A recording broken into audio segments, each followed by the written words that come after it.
And we're live here in Seattle at Ox Billiards. We're running the Greater Seattle APA Whirlpool Qualifier for the Masters Division.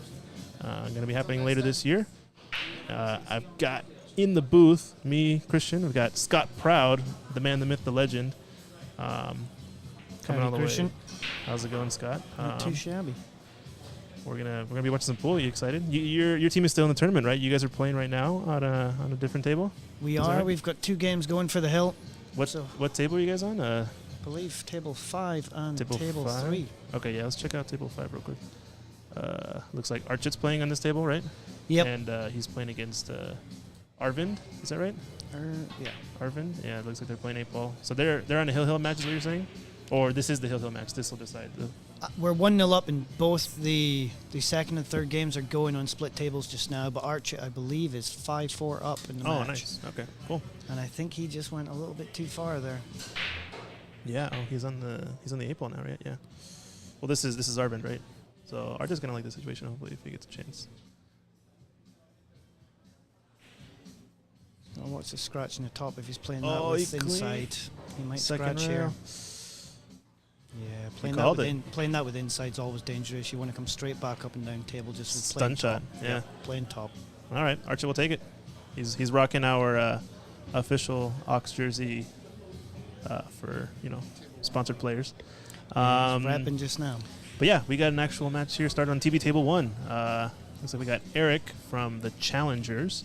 And he'll be playing against Siwang from Phoenix.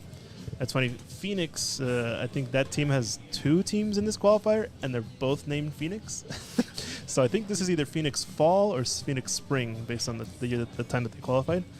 But it looks like they're playing 8-ball. I don't know much about Eric or Siwang, actually, so this will be interesting to watch. It's like solids. Looks pretty solid. Everything open. Put the 11 and the 6 in the middle of the table. Can't quite tell. Looks like he should have an open table unless that 6 doesn't go. Yeah. Or even the 5. The 5 looks like it might be a little clustered. I think it's all about that 6 ball at the bottom. I don't know if it goes up past the 2 ball on the top. Yeah, it doesn't even go in that same pocket he just made a ball in, or no? He could potentially use the 1, come round the back of the 14 and try and break it out just now. Oh, yeah, right now. His only option. I see. So hit the top cushion, side cushion, 2 rails at it. Overcut it. Oh, he was coming 1 I think he did try the 2 railer. I think he hit so thin that the natural angle just. Okay. So and again, even Siwang is going to have the same problem here with that. And it's probably even worse with the 11 now because the 1's stopping it from going up the top. Well, I mean, a couple of his balls are blocked. Oh, he's going for the 1. Either that or he tried to open up that 10 ball. I'm not sure what. I mean, that'll work. He'll take it, I'm sure. But now 11 goes for sure. So yeah, he's got to get on this 11 is like the main problem. I think he also likes where the 8 ball is because both his balls are blocking. It's just when do you get on that 11? Because even with the 8 ball on the side, you definitely don't want to leave it to last. And it looks like that's a natural what he's going to do here. Follow through, play the 10, and then leave the bottom 2 to last. But I would honestly leave the 10 where it is and just stun in this ball center table. Leave yourself an angle in this 15 down in the bottom left to try and get in your 11 now. The purple, I think it's the 14 in the bottom left? Is that what it is? Yeah. 15 is what he shot now. He's coming back for it. Is he trying to get an angle on Maybe this? had more angle there than we thought he did. I thought he could have just held it with a little stun shot. But yeah, I think he is going the right way, at least. Yeah. It sounds like he just got to get past this 2, and he should have a shot all day, at least, even if it goes close to the corner pocket. Yep. You just got to make sure you're on it. Oh, he's going to... Oh, he hit it. Is that enough? No, it's not enough. He does have an angle here to do a 2 cushion kind of Z shot, but I mean that's tough. He's getting down like it goes, or he's just gonna come back around it. He's just gonna try and break out. It's all he's got. I think. Oh yeah. Well, that's one way to break out. Now your opponent gets a chance at the table. We told Siwang, hey, you okay with being on the streaming table right before this? And he got a gun down. He's like, no, please no. I was like, oh well, sorry. His teammate vouched for him and was like, yeah, he's in. He's gonna do a 147. He's gonna do this or whatever. I was like, okay, sure, all right, sounds good. It's definitely a mindset. It's a mentality. Sometimes even though you don't even know how many people are watching, it's still just in the back of your head. Oh yeah, for sure. So I think he's going the wrong way about this here because the 8 ball doesn't pass the 11. He needs to leave that 2 ball till last. Oh yeah, that's a good point. Oh, but he's breaking it out. That's not a bad way to go about it. For me, especially with 8-ball, pattern play is the easiest thing. Make your balls easy, you know? Like if you don't have to bump the balls, why bump Exactly. extra balls, right? Ideally, you don't have It's to. natural to get from that 2 to the 8-ball on the top. You know, in these tables, although they are tightening up a little bit, they're still slick. You know, you roll that 8-ball pocket way up the top. He might leave himself a nasty cut here if he doesn't bump it. Oh, no, yeah. Can't even bank it either. I think he's going to have to cut it into the top right corner. That's pretty tough. And then what, go around the 8-ball, I guess? Like, that's the only thing. Honestly, if I'm cutting that in the top right, I'm not even worried about position. I am literally just trying to play the ball. Yeah. Especially at this level, although Yeah. Masters is somewhat higher skill. You know, we're all still amateur players. And Oh, for sure. potting this and coming 2 cushions around the back of the 8, it's pretty tough. Yeah, I really actually enjoyed how this like Masters divisions across Seattle have started he's to develop. made this, He banked it. What a shot. Maybe he plays a little bit of one pocket or something. I don't know. That was dope. Yeah, he had to come up with a shot. It was basically like he put himself in a position where it was kind of do or die. But what a shot! Wow. That'll give him a bit of confidence in the first game, though. Oh yeah, nicely done, Eric, from the Challengers. I think the Challengers are made up of Sandeep. Who else? Sandeep and Bob, I believe. I don't know many people on Phoenix other than I believe it's Hendry is the team captain. Siwong. Angus just played a match and won against Sandeep before this. I don't know who their 4th player is. But, yeah, Phoenix seems like a pretty strong team. I know Challengers has been around for a while, from what it seems. I think they went to Vegas like 2 or 3 years ago, from what I remember. I think they did like a stream over at 15th Street or something like that I was watching, if I remember correctly. I should know. I played the Phoenix in the first game. You matched up in the first round against this team? I believe so. We were looking at definitely Henry's team, unless Henry's playing for both Phoenix teams. Yeah, Henry's playing on both Phoenix teams, and he's captain of both Phoenix teams, I believe. So it gets confusing. So I feel like you guys played against the other Phoenix team because you played against who was it? It was Henry and oh man, I can't remember their names. So bad. He comes to our tournaments a lot. Gentleman on table 6. Very back center. Oh yeah, Slava's on the team, right? No, Slava's on a different team. That's Black. We've also Magic. we played them in the second round. Yeah, I can't for the life of me remember. Oh, Arnie Yuan. He's a player on the Phoenix, one of the Phoenixes. Anyway, yeah, a lot of interesting teams here. Yeah, it's APA is quirky with the Masters because obviously there's different leagues and different nights. Potential players can play for 2 different teams. Yeah, so they can go deep into a tournament on one side of the bracket and still be in basically have a reserve slot. If they get beat, they can jump over to their second team. Yeah, there's a good amount of people that have 2 teams, right? Yeah, Hendry's one of them. I know Archit is on your team, and he was on our team as well. Yep. Like, yeah, it's part of the game. You know, if you buy multiple tickets, you can. They have a higher chance to get in, right? As an individual, at least. All right, so what we got here? We've got Siwong. Got the table. Looks like he's playing solids. Is that right? I don't know if that's a 2 or 10. Yeah, that's the 2 ball. I think the 10 is in the top right corner area. He's got a good chance here if he comes down. He needs to come down for this 4 and the 6 now. Ooh, I don't know if he wanted that bump. It's okay. It's probably helped him because now he can stun actually into the 14 and hold for the 6 in the same pocket. Oh, I see. Okay, I don't think he's going to. He's probably going to play follow. Top, yeah, and hit the 6. I like going into the 14 because you're guaranteed to be on it there. Yeah. You could just do a little soft one. This was the natural path versus like the stun draw path, right? So it's kind of tough. Now his last ball's at 7. Get him potting this because he's probably going to have to pot it off the 14 in the corner. He's lucky that he's got the 10 up the top, so he almost have a little hit and hope, if you know what I mean, and just try and go into that 10 and hope something happens. With the cue ball, I see. Yep. Hit off the. Oh, nice shot. Hit it, and then does he get around? Yeah, that is the right idea, though. I mean, he technically has a bank shot, I guess, if he kind of ramps up and shortens up the angle with a lot of speed. Well, we've seen his counterpart play a good bank to end that last game, so this is his chance to get one back. Can he go off of this pink 12 ball, maybe? I don't know. It would be a really thin shot. Thin, yeah. I definitely think that the bank he down past where the pocket where he's standing, I think is the shot. On his left-hand side? Yeah, exactly. We need a little teleprompter to start drawing lines on this thing. That's the next yeah, a next little step. iPad and a pen or something. Yeah, perfect. Figure out how to do that in OBS. Oh yeah, he overcut it by a lot. White ball might be going close to the center here. Oh no, not what he wanted. Oh boy. Especially because it was actually a reasonably hard run out with the 8-ball over that top pocket. He's actually got to... Leaving him ball in hand, it makes life so much easier for himself now. He can take this 9 into the side, draw back for the 10, or... You just got to deal with these 3 balls. If you can get these 3 balls kind of cleared out, the rest of it should be cake. Yep. Especially now, you look where he's left that 7. It was a little bit unlucky to leave it scratch and leave your 7 safe in the bottom rail. Yeah, pretty unfortunate, but you never know. Anything can happen in these games. I've seen a lot of turns of the tables on a lot of these matches. What I'm amazed is I've seen a lot of people actually winning the toss or the lag and choosing to play 8-ball first. Yes. Usually when I play in the leagues on, I'm not sure if it's just because we're playing on 9-foot tables and they're a little bit harder to run out. Mm-hmm. People are choosing 8-ball first rather than 9-ball, as they would usually always pick 9-ball on the 7-foots. Really? So Yep. from your experience is that people would choose 9-ball to start typically, even though they don't have the break. Is that what you're saying? I don't think in 3 sessions, I don't think one person's picked 8-ball apart from me. Really, to start? When I'm playing. Wow. And maybe it's because they know that I play 8-ball, so maybe they oh, okay. Specifically for you. They specifically don't play 8-ball against me, or Okay. they pick 9-ball. But He's left him here. Oh, this is my like God, best case scenario. Yeah.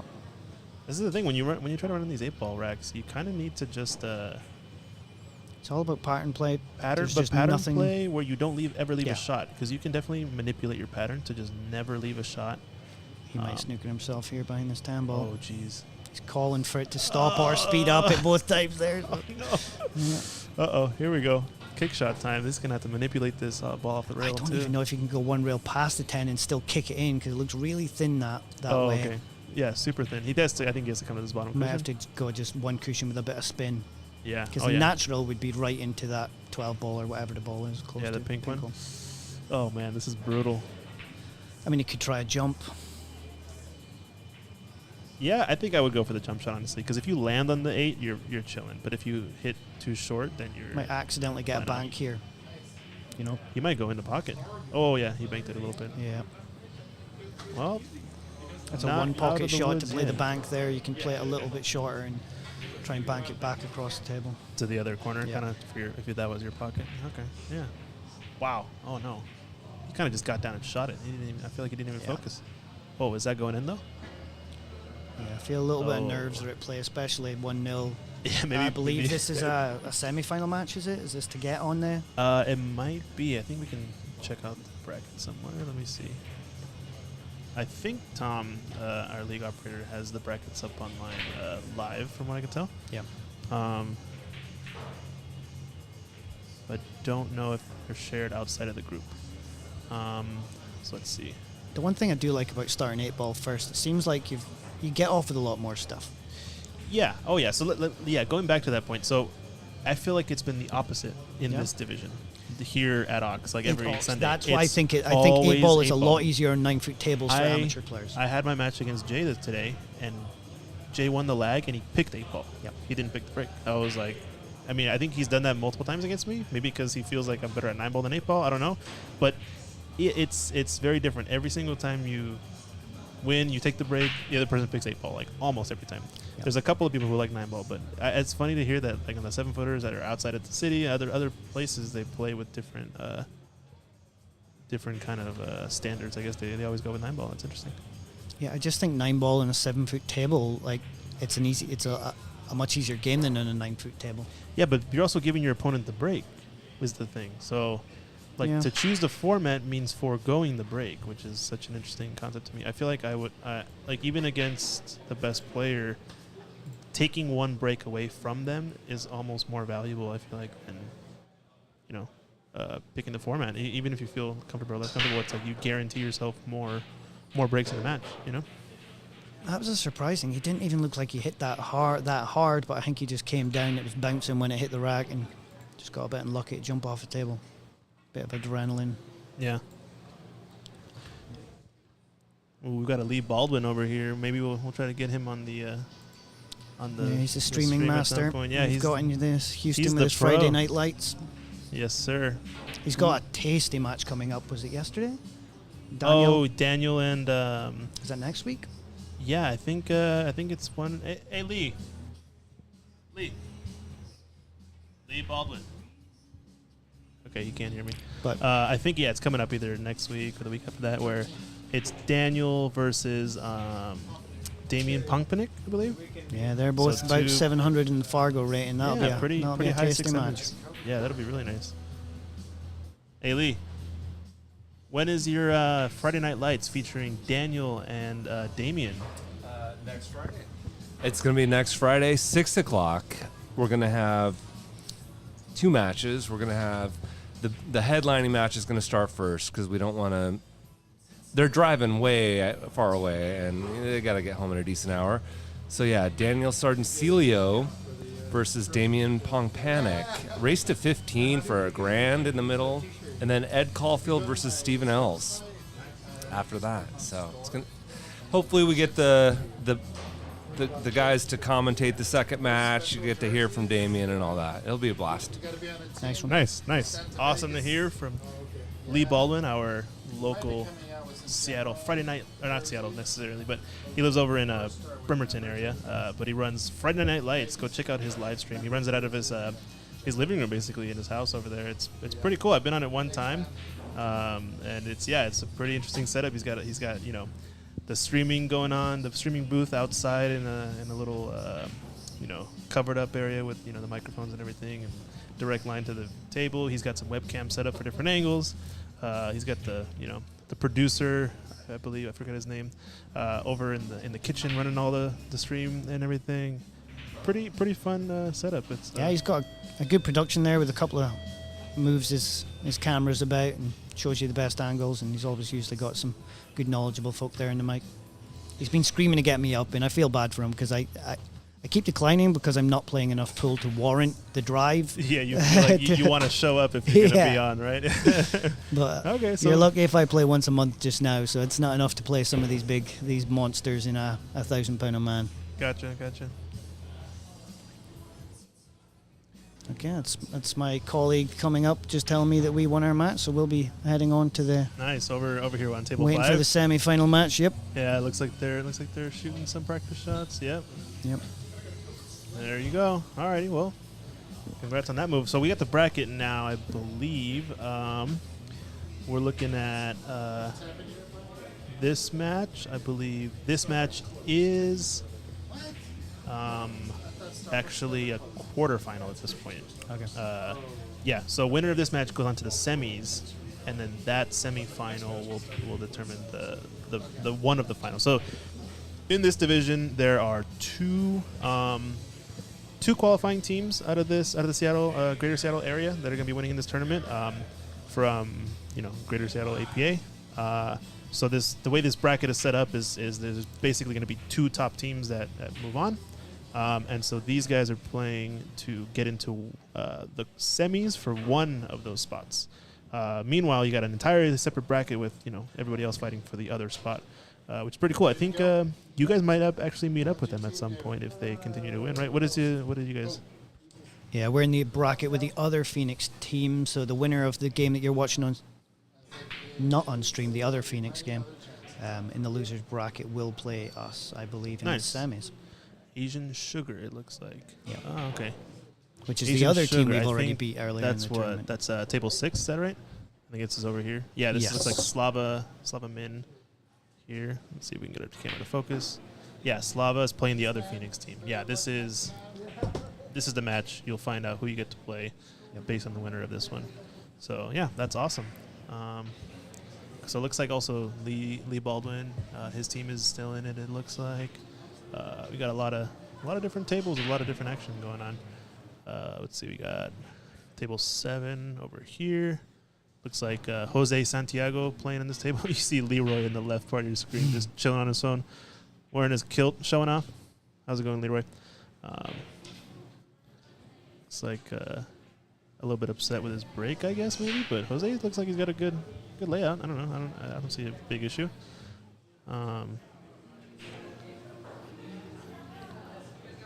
Yeah, looks like. No, He missed the jumped on one. one. Okay. Maybe he just knew he was going to miss ahead of time. That's why he was so upset. But it looks like he's playing against Alex, I believe. One thing I have noticed today, the pockets, the last time I was here was maybe 2 months ago, a month and a half ago, and the tables have actually tightened up a good bit over the last 6 months. Yeah, okay. I mean, they're just bedding in, obviously. You know, when you course. find new cloth on them, they're going to be slick. So Mm-hmm. Looks like on this table we got Hendry, and I don't know the gentleman who he's playing against, but I believe this is a split match off of one of the Phoenixes, it looks like. Yeah. So yeah, we'll have to tune in and see if he's playing 9-ball. Oh, that 9 it was loose in that rack. It was going right towards that corner. Mm-hmm. Got a little bit of weird angle on the 1. Let's see what else we got. We got table 3 over here.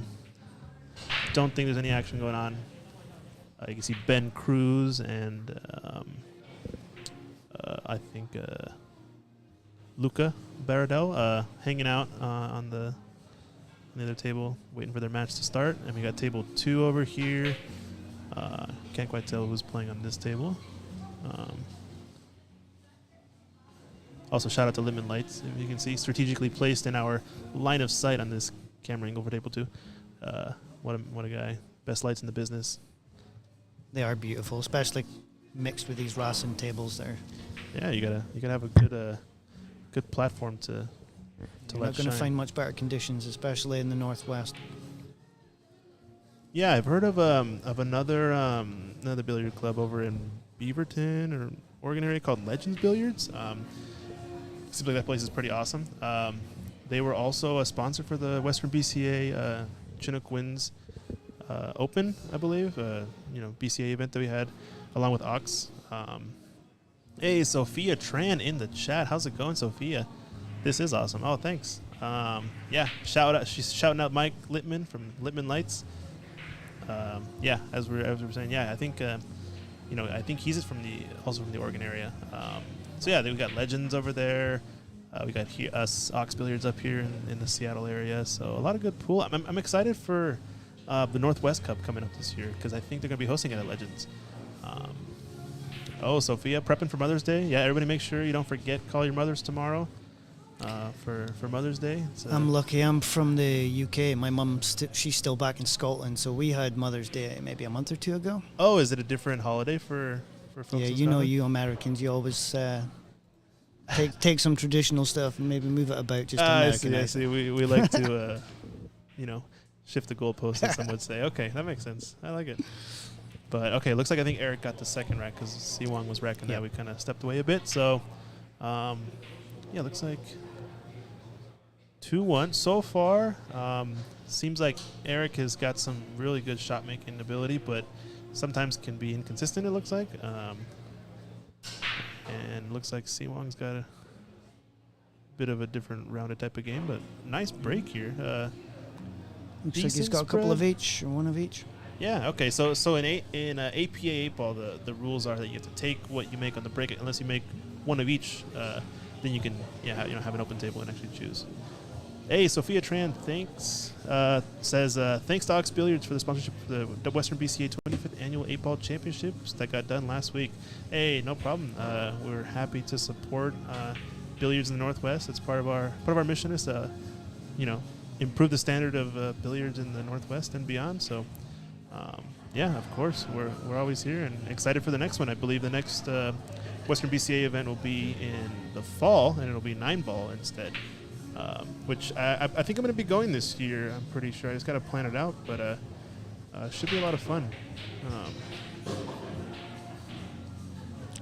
Chinook Wynn's pretty awesome casino. They've got, I think they set up about 50 or 60 7-foot diamonds in their room that they have there. So, pretty solid tournament from what I hear. I've been to the APA Lincoln City events in the past, and those are always a lot of fun. But I'm excited to check out the Western BCA because I'm sure they're very different crowd, different vibe, different people, different experience. And from what I've seen the last few years, Chinook Winds always gets a crowd. All the top pros in America usually be lining up to go there. There's a lot of action on there. Okay, nice. Yeah, Sophia's saying that we're coming up quickly. We'll make it better than the last. I'm excited. Yeah, hopefully I'll be coming by. I want to meet all these folks that were on the Bad Boys stream Summerfield and some other folks. I think Michael Deichman and whatnot. So yeah, it'd be a great time. Well, maybe we'll take a little Ox team down there for the 9-ball events. It should be fun. Well, let's get back to this rack. It looks like Siwon giving up the table. He's got, is that solids, I believe? Yeah, I think Eric's stripes. Eric's got stripes? Okay. So he's I'm really not just sure. got to I get believe this. an open shot. Like, he doesn't really have a good starter ball, but everything's open for the stripes for the most part. Those are salty and buttery. It's just this first one. He might even have to just play safe and trickle behind this 10 ball. Jamie loves sweet. I like salty. Play safe how? So you're saying like thin off the 15? Thin off the 10 ball that he's right next to. Oh, and just right next stick to it, okay. it. Just stick in the rail because I see. So kind of go 10 ball towards the top left corner pocket and like kind of thin it and hit the rail and come back underneath it. I see. Yeah. Because he's blocking that top pocket too. Oh, he went to the he bank. spiked it. Wow. Okay. So yeah, And he is he's on stripes. this one. He's going to have to play this one to the side now, I think. The 10. Or you mean the 14? Yeah, I think you're right. The 14 would be the shot. I mean, he still goes in the corner, but he's gonna have to do a lot of more movement in the cue ball. Okay, it looks like he's not taking that. He's gonna go and try to get on it now with this corner. Which is an pocket okay ball. option, but if you get high on this, you're going into that the 5 ball and getting on that 8 is going to be tricky. Yeah, for sure. It's almost like to get perfectly straight on it or a little bit below. It's kind of funky. Oh, he's coming gonna be down. up this now. It doesn't He's look too a bad. I little think he bit can play above this it. with a bit of bottom and just skim off the top of it, and I think he's going to have that 8 ball to the side. Yeah, okay. Stun off. Might be a little hit bit the purple thin. 5 and kind of come up and to the center of the table. Yeah, he's got to put a good stroke behind this. I think that's all he needs. Looks like he's doing that kind of stun draw where he draws off the ball, which is good. And it ended up absolute perfect. Nicely done.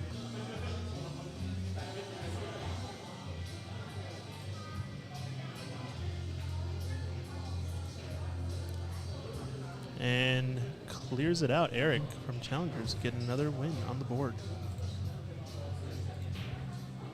Let's get some of these shares going.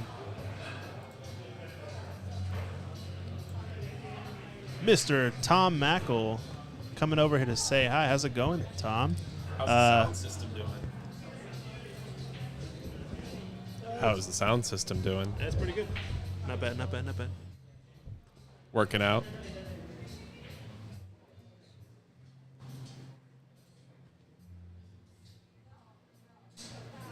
Yeah, for those that haven't watched the stream here in Ox, they literally have every single table that they can rotate to from their cameras. They've got a beautiful sound system, soundboard in front of you for multiple mics, and you're not going to find much better setups in a pool hall.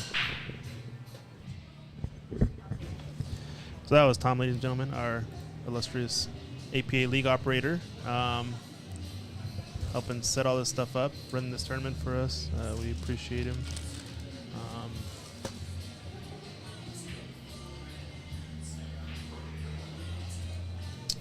So let's see. Eric's got some clusters in this table. I wonder how he's going to get out of this.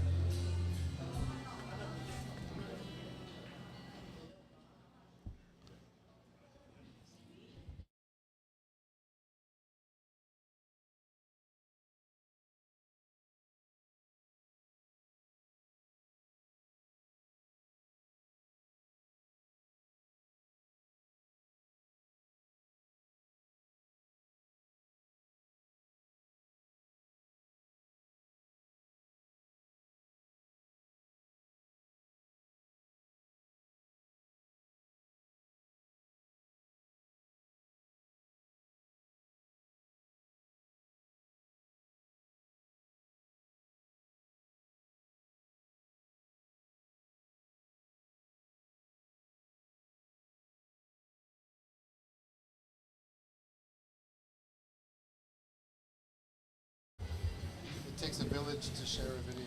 Takes a village to share a video. Yeah, we should have a little optimized list of groups that we should share to. But all right, back to our match.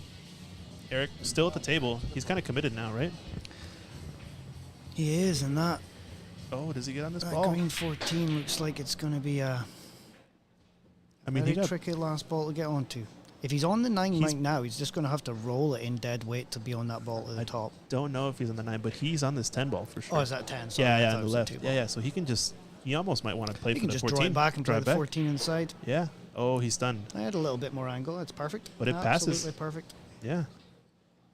Okay. Kind of just want to do a stop, stop, stop now, right? I don't know You what just else. got to make sure, if you go a little bit too far here, you're going to be stretching over the 7. So Yeah. if it's- anything, it's draw long it back distance. maybe 2 inches so you can easily reach across the table. Gotcha.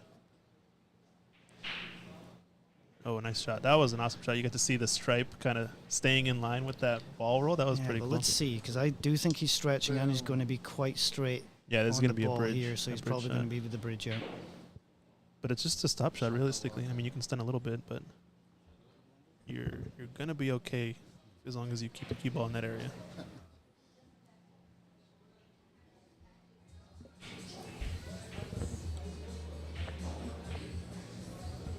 Oh, he went forward. Okay, he had a lot more angle, I guess, than we thought, and he didn't want to flirt with any of these balls.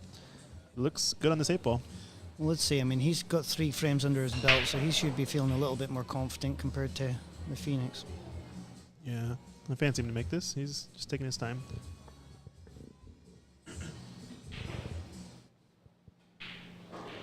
Hammers it home. Nice shot. That's the kind of shot you got to shoot. Get confident, stroke. And that was the last game of 8 ball, so now they're on to 9 ball. Hey, Sophia Tran says hi, Tom. I think Tom has already left us here in the booth. He's going on to do his, duties of league operator, as they say. But I'll let him know that you said hi. Thanks for hanging out in the chat, Sophia Tran, the legend. Yeah. So the format here, for those who don't know, for the Masters division has it's a race to 7.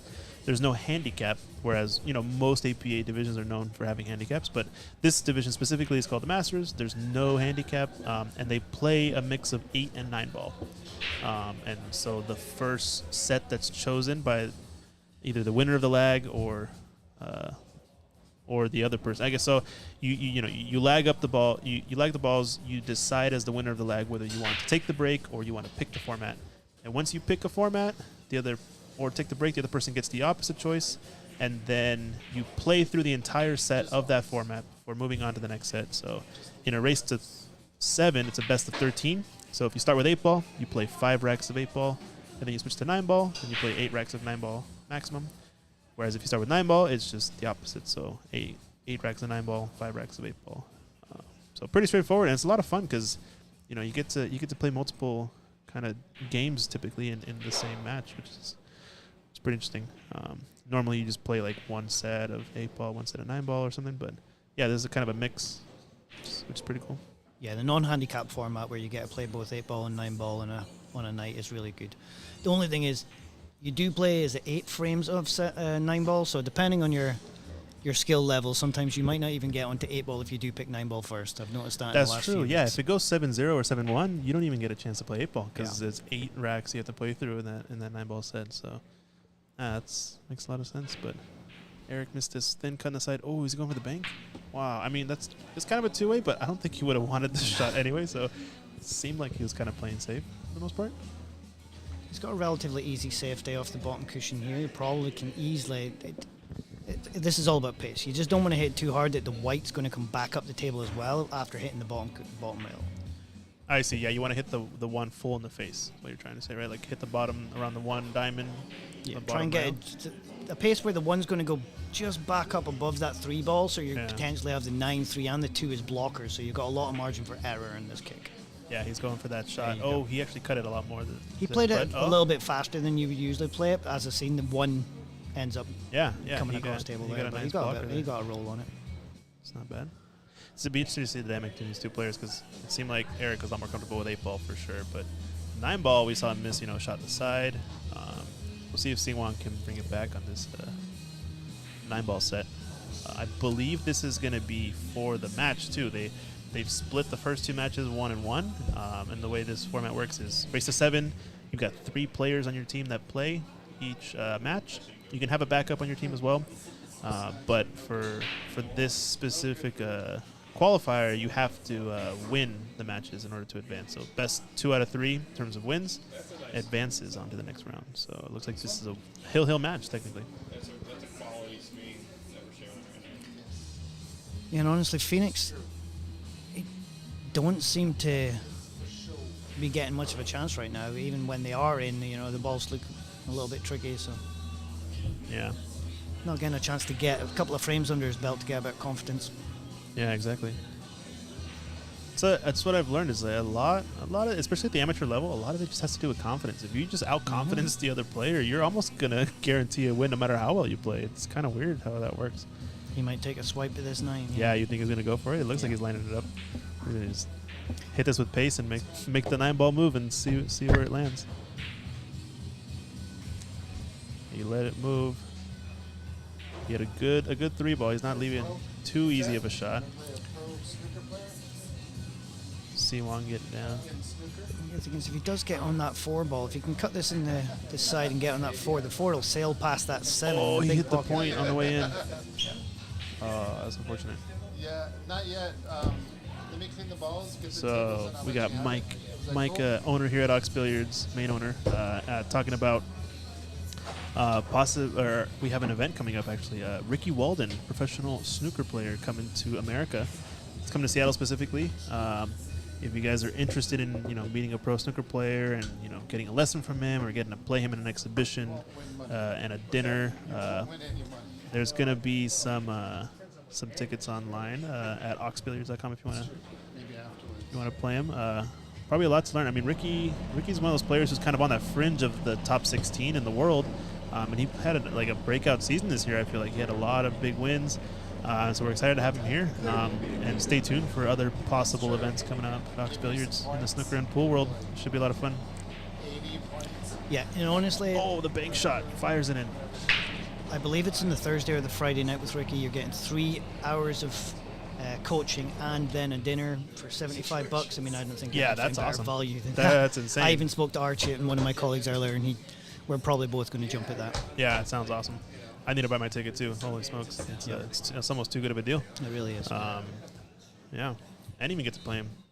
I mean, just watching a pro snooker player is unlike anything a lot of people have ever seen. Especially coming from the pool background, it's just such a different game. And when you get on a snooker table and understand what they're doing, it's insane, kind of what those guys can do. All right, Siwon getting a little bit of a run here. I like it. This is all about Oh the no, angle. the speed. Oh, he I has a think line. he's okay. Anything up table up here with a white ball coming down table, I think is perfect. No, we've been. Yeah, he's looking good. He's good. I think he's gonna get this out. He needs this one, like you said, confidence booster. But because of that, I probably would Oh yeah, he needed to shot play that with a little bit of bottom or a little bit of left-hand side just to Yeah. check it back up. But He almost didn't even think about the cue ball at all. I feel like he needed to put some left, some draw, something like that. that's Yeah. what I'm saying. With just one frame under your belt and your opponent basically on. Oh, Efren Bankis. Efren banks it. Oh no, he almost overbanked and reversed it back in. That was insane. Yeah, very strong. Yeah. It's unfortunate though. He leaves a straight in 9-ball. So at this point, the tournament's gonna be single elimination, right? So any loss here moving forward in the match, it's gonna be elimination. So Siwon up against it here. He's now down 5-1. There's a lot on offer. I mean, 2 spaces for this for the Vegas World Pool Championships in Yeah. the APA. That alone, a lot of players can play their entire APA career not qualify to go to Vegas. Yeah, it's insane. Especially if only 2 out of 18 teams are qualifying. There's some good teams here, so you do have to win a good 5-6 matches to be able Definitely. to get that. Yeah, I spot. think it's 5 on the A side and 6 on the B side or something like that in order to advance. It's pretty, and like I said, the teams are no joke. Yeah, I We mean, got these are the Scott teams that you Proud played playing. the My entire goodness. year to qualify just for this tournament alone. Right, You yeah. had to get in the top 3 of their bracket usually in one of their sessions. So It's a fast, but it's gonna be interesting to see who ends up in these finals and gets to move on. you look where I think the one does pass the 4 here, and if he can, as long as he can get above that 6, I think it might be an easy safety behind. I see. Do a stop shot on the 2 and kind of send it around the rails and Yeah. keep your cue ball back there. Oh no, he's gonna break it out. Oh, he misses it. Oh, he did hit it. Okay. This is a little bit tricky now. Now 'cause- it's definitely tricky because I don't think he can nut pot it because I don't think he can hold it for the safety. Exactly. So I think you gotta have to do your safety shot now. Almost. I feel like maybe. I mean, he doesn't have any part of the cue ball other than the top though. So he can't. He has to he's got to do some sort of stop shot, but he can't put a lot of I low think spin. me personally, he might just have to roll the 1 ball in. I think he's got enough room past that 2 ball to actually play that, and then just thin the 2, leave it where the 6 is, and put the white. Try and get the white behind the 3 for his next shot. It all depends if he can actually see the full cut in the 1 ball right now, and he's got to be where that scratch off that 3 ball from. Oh, Scratch he off thinned the it? 3. Oh, no, he hit the other he hit side and side. went. Yeah. So you must put a little bit of left or a little low or something, Yeah. something to manipulate the cue ball upwards. But now, what do you do with this 2 ball? It's hidden behind the 6. You try to thin it off the left side, or you got to come up behind and hit it. I feel like you got to kick at it, but like thin it. Hopefully, cue ball gets behind something down below. Oh no, I don't know about this. It's gotten some fortune. He's a 5-1. He doesn't see a lot of risk behind just taking a whack at it. He gets the bank here, though. They're all right there. Nothing to do with the white. He's got the trap. And he's No, he doesn't. wow. I mean, he hit a pretty good bank shot earlier. Along the long rails. So I think he's confident with his banking, but he's got a little bit more to go on this match to make it a comeback. Fires it in. Maybe on this 3 ball, though, And is the problem. Some Yeah. low left. Wow. It's a nice, easy safety behind this 8 and this 4. Yeah, just thin off the ball because they're so close. So I'm not right? sure You can see left-handed exactly. cutted this is the shot. I'm not He's sure this is cutting the it. play.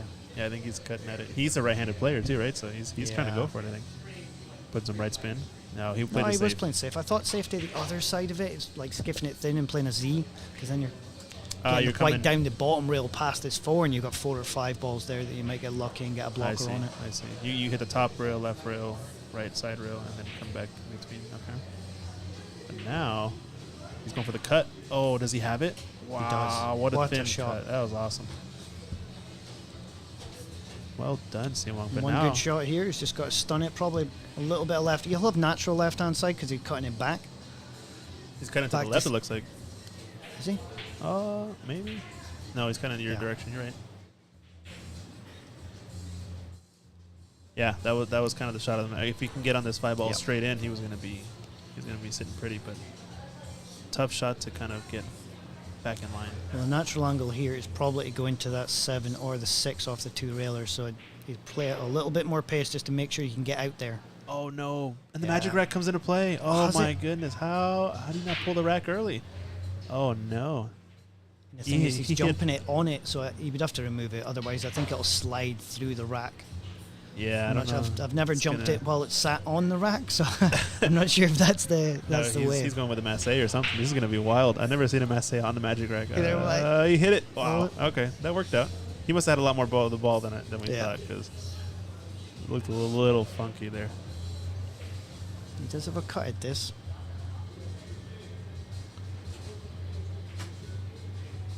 Ooh, rattles it home. So that kind of shot at that speed still goes on these tables because of how the pockets cut. Even though they're pretty tight, it's only when you shoot it really hard that they really spit balls out.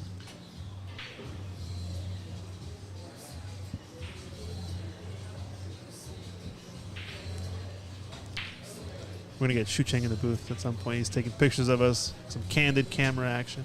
So he played a good line there, just the pace caught him off a little bit with the side that he had to put on it. Oh no, he overcuts it. Yeah. But Gets once a- again, it seems like every time they leave each other a shot, they've always got this kind of tricky positional play that they have to make. Yeah, feels pretty standard. I feel like for amateur play for that to happen, you Yeah. you miss a shot, it becomes kind of about who can miss the best. Sometimes, honestly, it depends on how the players are playing, how they're feeling, because it can also be contagious sometimes. For, Looks you know, like you he's see going for the long improvements. bank, is he? Oh, he is. He's kind of doing a two-way, maybe. Maybe a little bit of a two-way. I think he was at least leaving it harder. He was going to leave a straight and 8 ball, so I think that's a. And now it's definitely Decent. a natural angle. He's going to come right down past that 9 off 2 cushions if he sinks this. Don't worry about top, bottom, nothing, just plain ball. Just plain ball. Hit it, cut it in. I like it. Let's see it, Siwang. Hits it a little thick, but has left a good cue ball and I guess a good 7 ball. He hit it on what you call the pro side, right? Even though we're amateurs.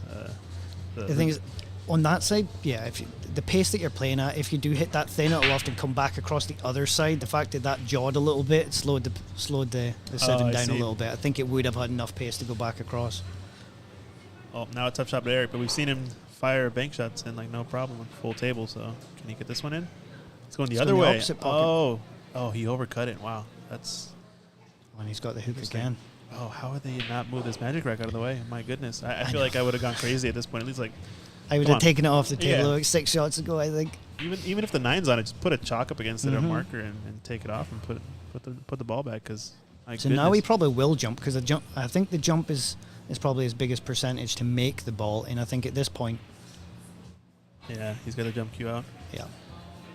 It's short distance, but he only has to jump over part of the ball, which is And he an almost advantage. needs this to go because at 5-1 down, if he leaves this over a hole, 6-1 deficit in the final game after your team's 1-1 already, this is a lot to come back from. Ooh, And I it think looks he like he topped it. will be leaving this over the middle pocket. He kind of came over the top of it, I think. Otherwise, there's no other way. I mean, I think he landed like on top of the 7 and went past it, kind of, and rolled beyond it. So it's like roll. I mean, if he has the angle, roll it at the 9 if you can, and kind of get that spot right there where he pointed his cue. Yeah, It might exactly. almost be like a stun run through as well, just to widen the angle. I don't know if he's worried that he's a little bit too straight. He is pretty straight from what it looks like. He could also follow it a ton and kind of go to the right bottom and guarantee Yeah, some he's angle, going into but that 8 ball. He needed a little bit of stun on that, just a Yeah. little stun run through to widen the angle. tough shot there. I don't think he's got the bank here either, because it looks almost like the white's in the line of it, unless he can pop it, where you just jump it out the way a little bit. Oh, he kind of went for that shot. Oh, Yeah, he yeah. tried it a was little too bit. far. And he's left it. So this is Phoenix's chance to get a little bit back in this game. Eric's had a couple of chances now, and he seemed a little bit nervy, so there's a chance there to make a comeback in this, especially in amateur level 5-1. It might seem like it's a lot, No, but if you it's can not. keep them off the hill, Yeah, it's a massive comeback opportunity still, but he misses the shot. And now they have to move the magic rack. Come on, Yeah. you can do it. Please. It's there. Yeah, he's looking at it. Yeah, now it cleanly gets out of the way. Nicely done. It's a question of who can make this 8 ball and get on the 9. yeah, it's the third attempt at this 8 ball for either of them.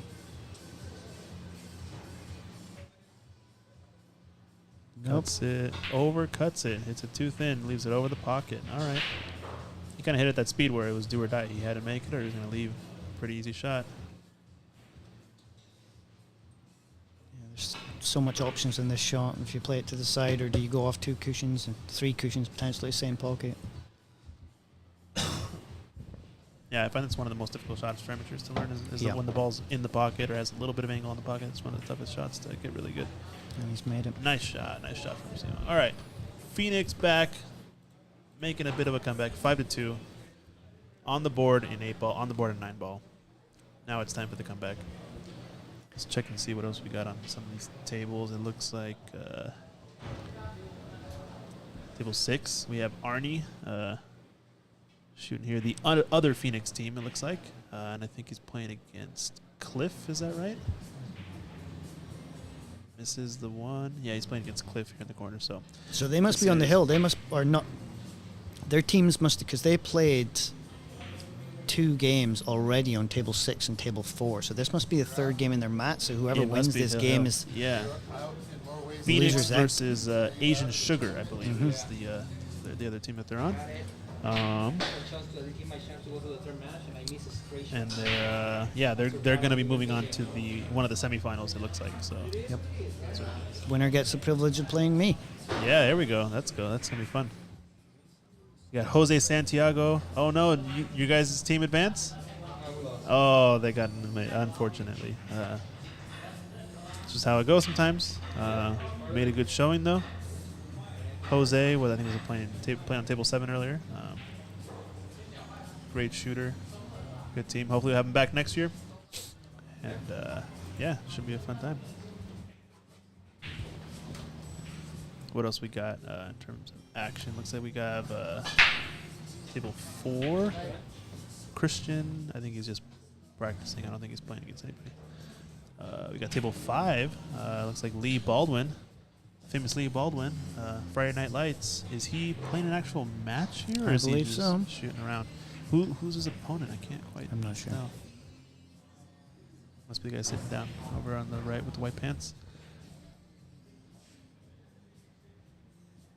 Lee Baldwin, someone who doesn't, have time sometimes to come to a lot of the tournaments, but a solid shooter for sure. Oh, unfortunately, this came a little short on this 4-ball. Tough shot. Let's get back to our TV table. So we got Eric back at the table. He's on the 2-ball up at the top of the screen. I think he has a sliver of the 2-ball, but he might come behind the 4 here and do a stick shot, just a little bit of left-hand side, cushion first, and try and stick it behind that 4. No, he's going the other way. Other way, yeah, he's swerving. Oh, he swerved it nicely. And he See might that have made shot? this here. Oh, wow. Hit a little thick. Yeah, I guess he must have been able to see a lot more of the 2, because that was not too much of a swerve, and he hit it pretty full in the face. So not a bad shot.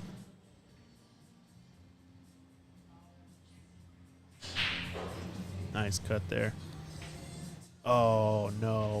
What a roll! Did not want to run into that 5-ball. That's unfortunate.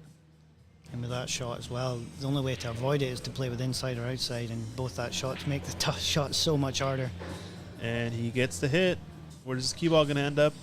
Does he get the snooker? Partially. It's almost safe just because of where the 4 is. So even if you can play it to the top, because the 6 there, it's going to be hard to jam him out. Has to play this with force stun. Yeah, you couldn't really cut that ball in. I'm not sure if he tried to safe there. Oh my gosh. Where's his 9-ball going to end up? Wow. What a roll. Taps the table, acknowledging the little bit of a roll on that shot. Unless he thought he meant it. Yeah, I'm not sure if I usually would've only meant tap the that table shot. if it was a good shot by opponents. Otherwise, Yeah. it might be a little sarcastic.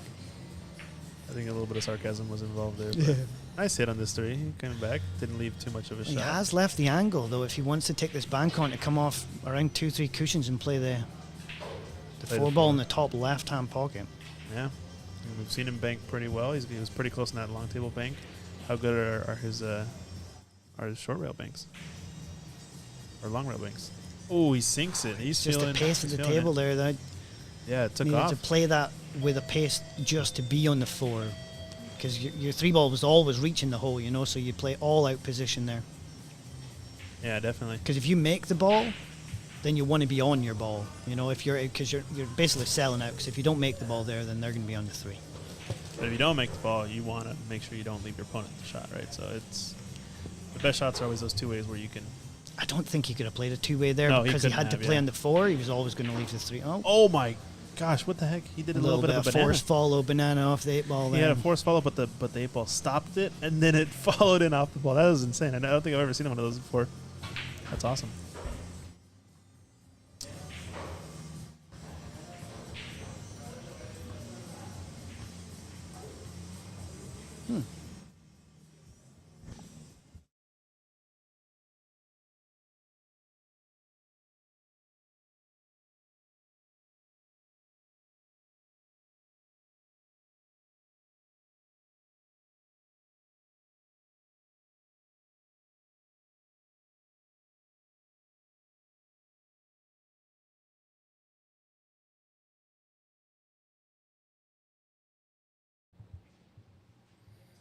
Well, looks like we got Eric here. I think he's gonna be sitting pretty here if he gets to the hill on this. I'm not sure if he's got the pace here to hold it. He might have to be on a rail here.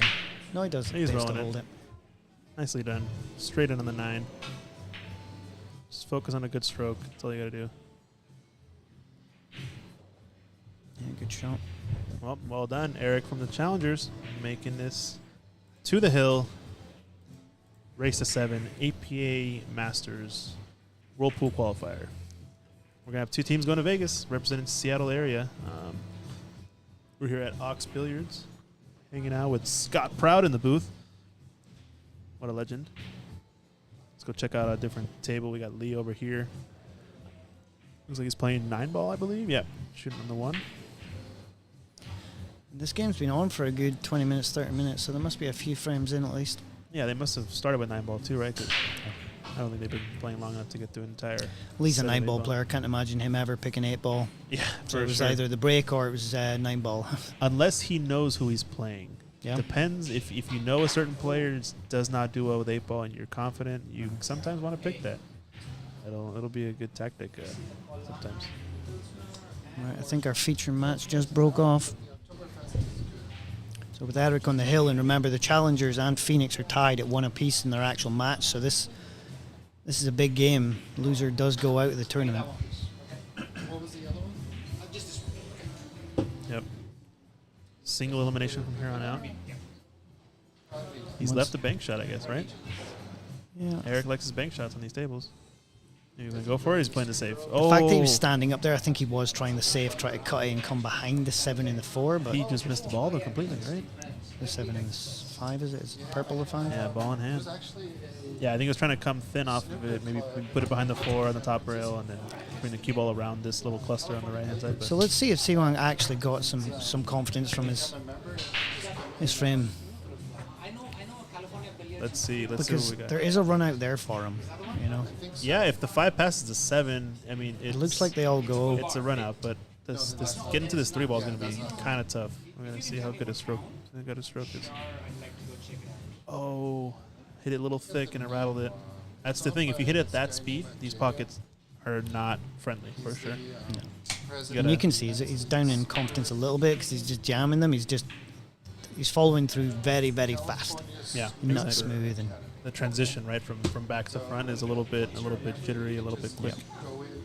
Makes sense. which, if you're playing a tournament like this and you know you're getting nervous, the easiest thing to do is slow your basically your backswing back, or your, what do you call it? Yeah, your backswing. Yeah, slow down Backswing? your Thinking calls. yeah. When you pull the cue back, slow that part down. Is what you're saying? It'll naturally slow the follow through down, or stop the transition from being so fast. Yeah, exactly. Yeah, I think what I try to focus on is stopping at the back, at least like a second, which helps kind of with the same idea. It's Yeah. like you have to force yourself to have a smoother transition, right? I do that in snooker and I do it in English 8-ball. However, in American pool, I find it hard to get enough power into my cue action because I'm quite short in my cue action. Oh, okay. It's you not got- long enough, so therefore if compact I stroke. don't basically do this almost like jabby back and forth action, I don't get enough pace into the cue ball. Interesting. Yeah. Different disciplines, learning the different types of For sure. strokes that are required sometimes. Definitely heavier balls, a lot more spin required sometimes, and the spin has to keep it a longer distance. It's just the speed you need to stun the ball because the ball is so much heavier. Yeah, exactly. You find yourself needing a I lot think more he's going to be power. absolute perfect here. Oh, just don't roll too far. Yep, he looks nice. I think Trace Eric's looking like it the favorite. inside here just to come back across the center table and leave Yeah. him straight in that 9. I think he's the favorite to win this. I mean, this will move challengers on to the next round if he can get this. Oh, we overran it a little The other bit, part, but maybe he had more angle than we thought he did. yeah, But Chelsea he's going to perfect. Eric trying to close out the match here on the hill. Fires the 9-ball in, sinks the match. That's game. They shake hands. Eric winning the match, advances the challengers to the next round.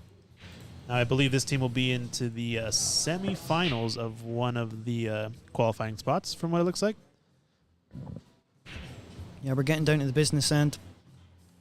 And that's why a lot of the tables are getting utilized, but one game are playing on 2 different tables.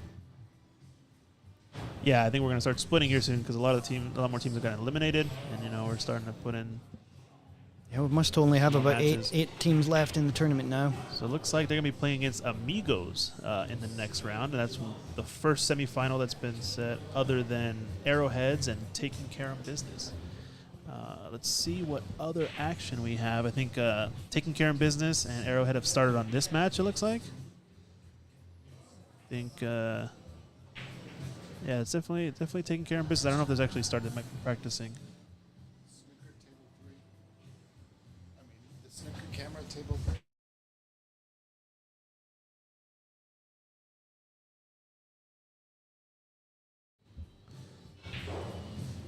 Yeah, let's see. We got a little bit of a different camera angle here. Yeah, this is.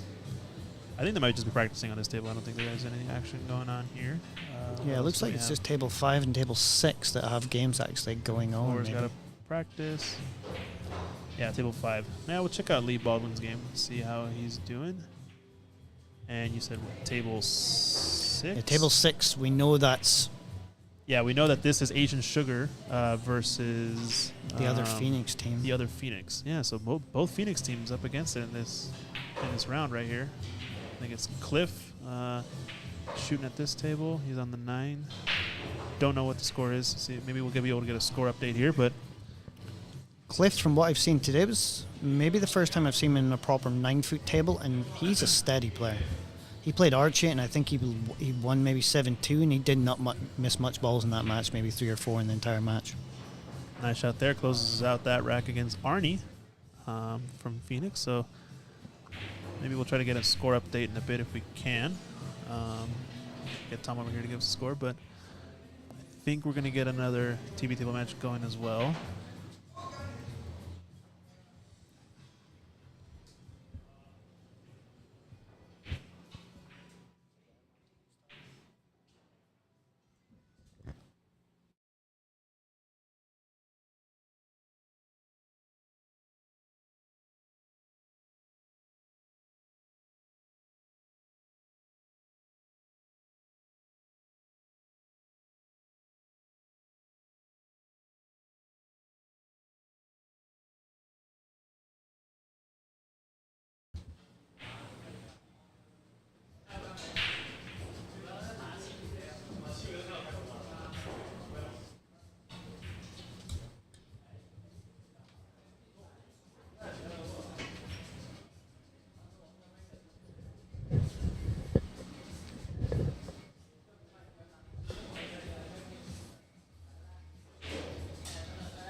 So while Christian steps out the booth, just take an opportunity to thank everyone that is watching here for the APA World Pool Masters Championship qualifier we've got here at Ox Billiards.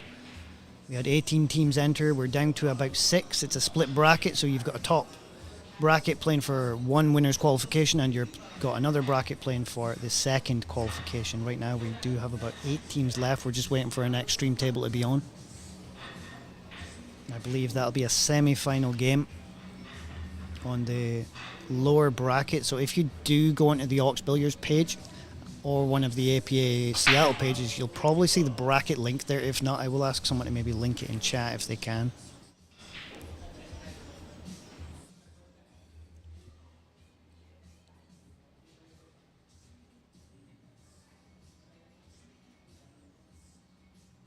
And for anyone on Facebook, if you haven't been to Ox Billiards, I highly suggest a trip down. They have 8 amazing Rasson tables with Littman lights that are absolutely beautiful, 9-foot tables, 4.5-inch pockets. They've got a Joy 7-foot or 9-foot Chinese 8-ball table, and they have 4-star snooker tables, again with Littman lights that are absolutely, our Joy lights that are beautiful.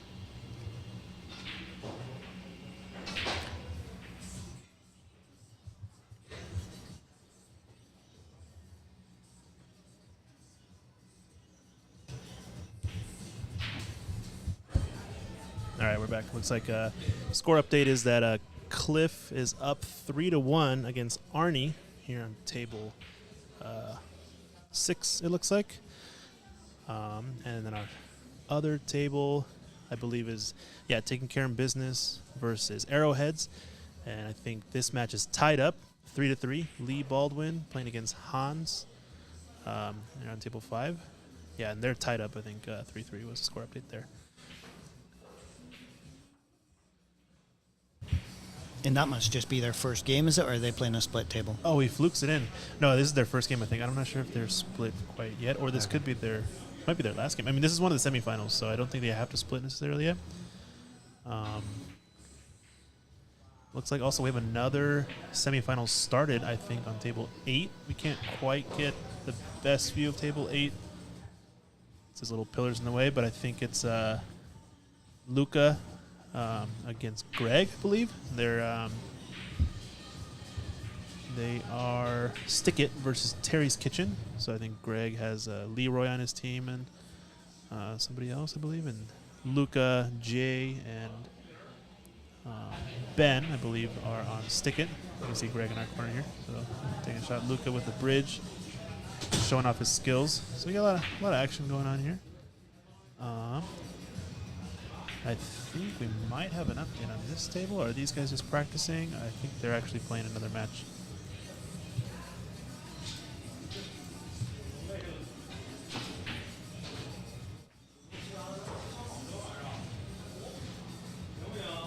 Yeah, this looks like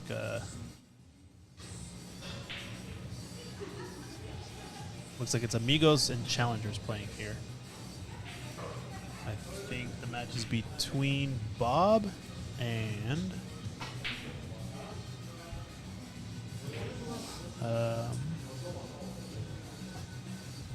Vinny, I believe. Yeah. So we got Bob from Challengers, the team that just won their match to get into the semifinal, and Vinny from Amigos. Should be an interesting match. I think these teams know each other pretty well, from what I understand.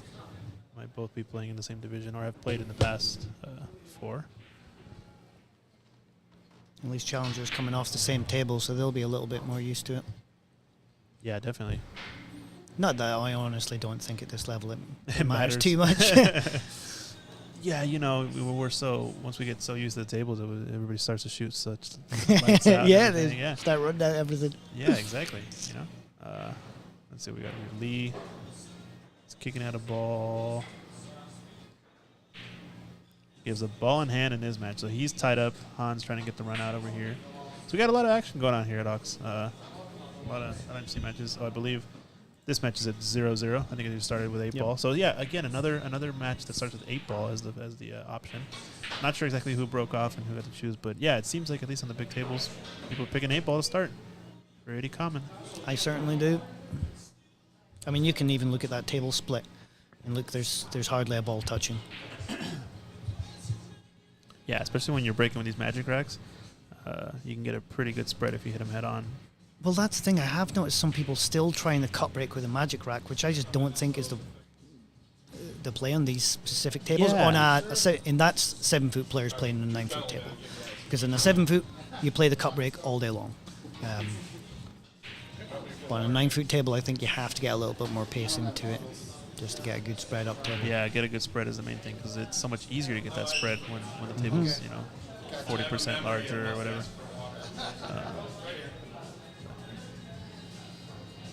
Yeah, a little bit of a tricky rack, but I think he's in a good position to pick off some of these solids. If he's on it, can he shoot this purple 5? He can shoot the 6, I think, right?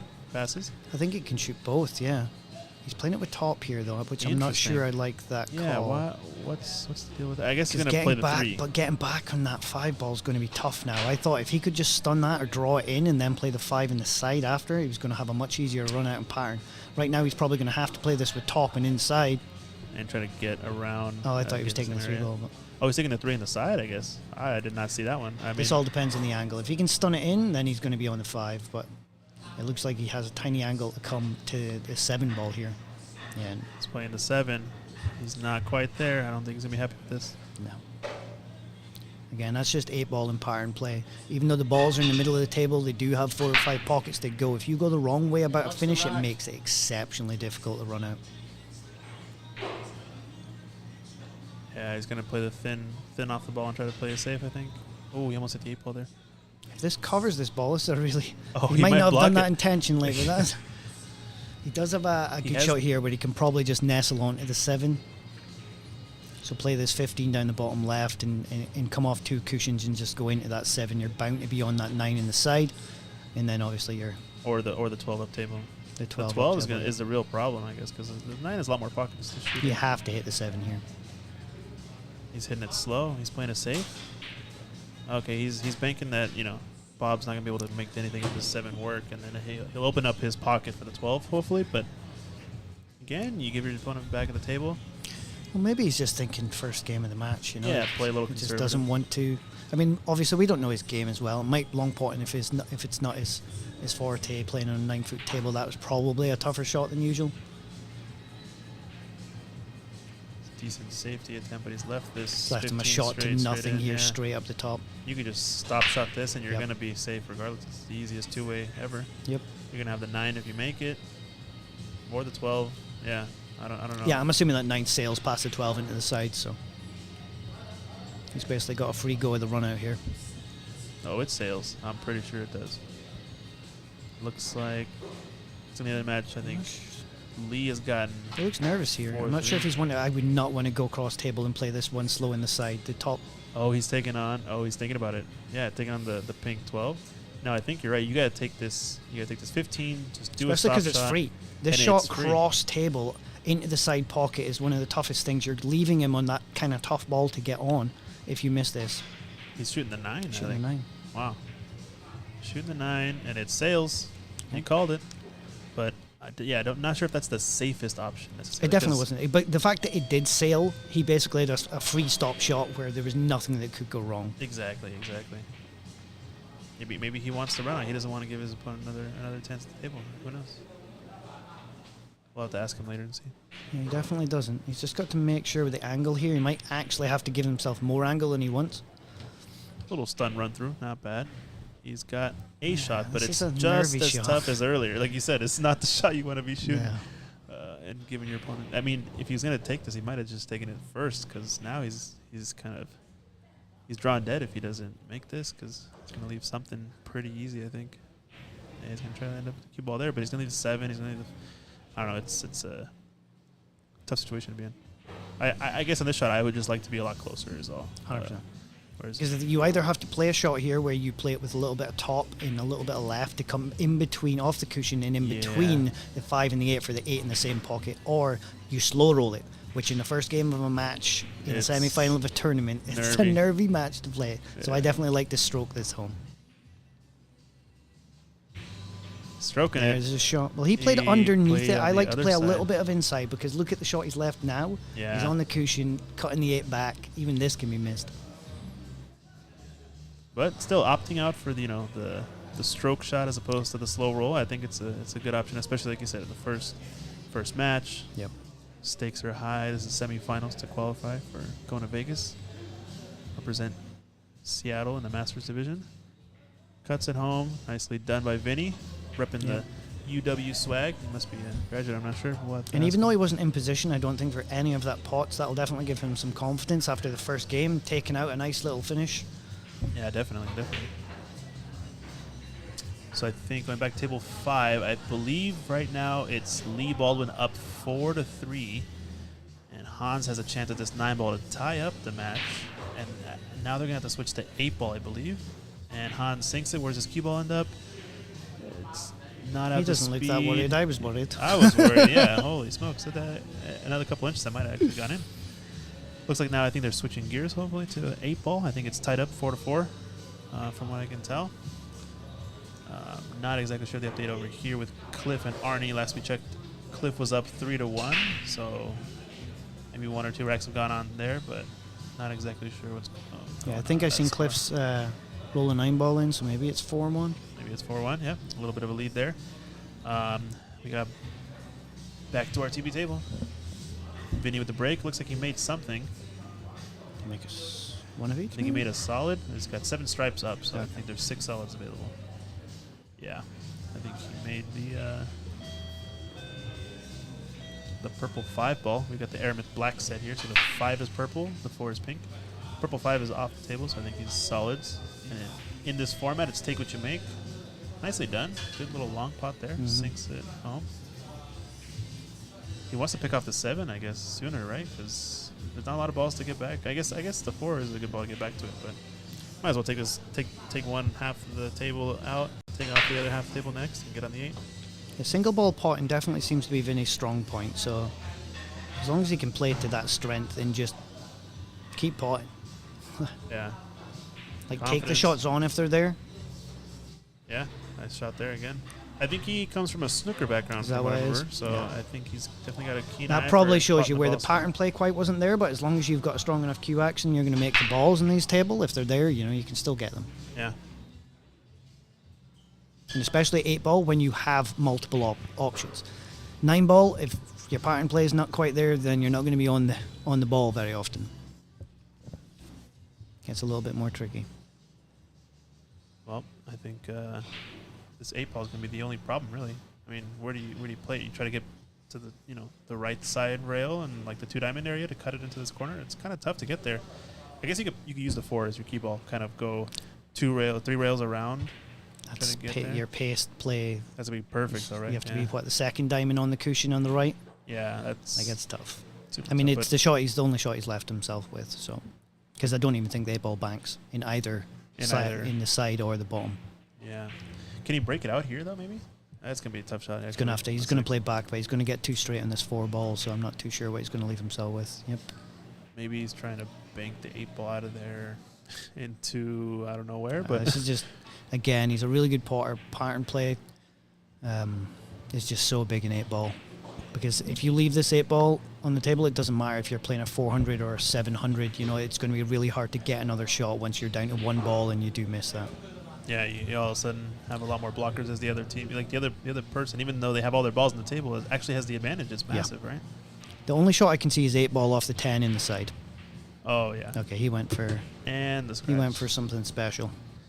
I think he ended up cutting it to. Yeah, he tried to play it with to the top and a left. little bit of side. He didn't try and go into the 8, I think, but I don't he was think far had too enough straight in plan, yeah. the 4 there. Alrighty, well we got Bob Brown here. Ball in hand. Let's see what he can do with this. I mean, Vinny's left the ball in the pocket, so this makes it especially harder for Bob. But at this level, he should be able to run out. I'm not even sure if he balls, takes the but run out here. I honestly think he puts the 9 onto the 4 and sticks him behind that 11. Or not the 9, but Sorry, shoots the 15, makes Vinny's ball and sticks him it behind the 11. 11 so he doesn't have a jump, or the Okay. 1 cushion is probably Yeah, what I would The elect 15 for. on the left hand side of the table. I see. Stephanie Madden Berman shouting out some people in the chat. Good luck, Cliff. Good luck, Bob. I'm sure they will. If they go back and watch this live stream, hopefully they'll see that you guys shout them out. Shout out Stephanie in the chat. Well, Bob got a bit fortunate there. I mean, he left it kind of where you said, but he snookered the 4-ball instead of the 8. Yeah, I guess you want to open up that pocket, I guess is what you're saying. So that's why you're shooting that. At this level, yeah, because as I said, the first game of the match, I don't think Bob taking out all 8 balls in a one visit, I think was still going to be tough for him. Oh, looks what like is he Vinny's- thinking about? he I mean, we're going to pointed see the what he was 3-diamond. thinking about before, but Yeah. it maybe does it long bank? Now Has he it got might. enough angle on it? I think it might have enough now, Do you but not he has think to the 9 slow ball roll is it. in the way? I'm not even sure if you can get that angle. I don't think he's got the angle for the No, long you're bank. right. You're right. He's looking at it, but I don't think it's there. He's changing his mind, shaking his head. Doesn't like it. And But what if do he you do doesn't have here? that, honestly don't think he's got anything. I think he maybe a Z shot up the top right. He's yeah. playing the top corner, so he's playing the Z. Yeah, he's gonna hit the third. He's going to hit the right side rail underneath the side pocket. Hit the left side rail, maybe around the 3 or 2 diamond mark, and then try to go for that top right corner. And on a diamond table, I think this shot is a lot easier. On a Racing table, I think it straightens up far too much of this second cushion. Off the second cushion. Yeah. Interesting. Okay. We're going to wait and see. Taking it on, hits it. Yeah, See. he shortened up a lot. It off shortens that up second. so much off that second cushion. Yeah, he needed to probably hit around the 2 diamond mark Yep. on that left side rail, kind of where the 8 ball is now. He needed to hit that part of the rail, and then it probably had a chance to go. But he also hit it a little too hard, in my opinion. I think if he hits it Yep. maybe 10, 20% less speed, it still has enough chance to get there, because you saw it went actually 4 rails. It went 1, 2, 3, 4 rails almost, right? So he could hit it a little bit less speed, and that would widen the angle a bit. So And this is where Bob can't really get ahead of himself because he still hasn't taken out a finish in this game, so he will be a bit nervous. So Ooh. when he puts himself in a didn't situation like like that. this, elect for the safety rather than the pot. yeah, you saw his reaction on that shot. He felt like something weird happened. I don't know. I mean, it looked like it's a pretty straightforward shot. He Because he has followed it. literally a stop shot on this. Is it 12 ball? Yeah, the pink The 12. pink 12 stop shot on that, and he's directly behind the other ball, and I think that's an okay save. It's going to leave him a really tough jump, or he can maybe even get really close to the. Yeah, he probably just The played the purple. conservative. He looks like he's taking on the shot, though. He's taking on the purple ball. I guess it's kind of a 2-way, but you're going to leave it if you It's a miss. 2-way, Oh, but- wow. He oh, hit the no. 8 ball. Yeah, that's what I'm saying. He's Because not I gonna could like this. tell he was nervous from his previous frame, so I don't think taking on the shot there was the right. was Yeah. the right move. Tough situation. Oh, and he's got a pretty straightforward 8-ball here. Looks like he should sink it in. Yeah. Nicely done. Cleaned up the balls rather quickly there. Well, not Vinny's sure. definitely not nervous. Honestly, he looks like he's got some kind of, maybe the nervous energy is good for him. He's kind of bouncing around the table. Yeah, he's almost a little quick off his Excited. stuff. Yeah, for sure. It's because he hasn't done much wrong. Usually, especially at this level, if you're missing pots, it gets your confidence down. But if you're missing position, your confidence doesn't take as big a hit. And I think that's what's happened to him in the last couple of games. Yes, he hasn't ran out, but it was his position that let him down rather than his potting. So Yeah, makes sense. Oh, we got a little bit of a score update. Table 5, the other semifinal. Lee Baldwin at the table, but I believe Hans has pulled off the first 8-ball rack, so it's 5-4 in that game, race to 7, and now they're off to 8-ball. From what I understand, Lee's definitely a stronger 9-ball player, but don't sniff on his 8-ball game. That's for sure. But Lee was the first ever person. So I moved to Seattle just over a year ago, and Lee linked up with me on Facebook and basically challenged me at a game. The first week that I was here, he heard that I was in town and was like, "I'm calling me out." So oh, there you go. I met Nice. with Empire. He was the first person I ever played it in Oh Seattle. yeah, Empire Billiards. Yeah, we pretty good friends with them. They help us out with a lot of stuff. The other fellow billiard club in the Seattle area that hangs out. CCU is the owner of that place. You should watch his snooker play. That man can shoot snooker. My goodness. But yeah, Lee Baldwin. Oh no, rattles the 3. Give him back the table. This is not gonna be good.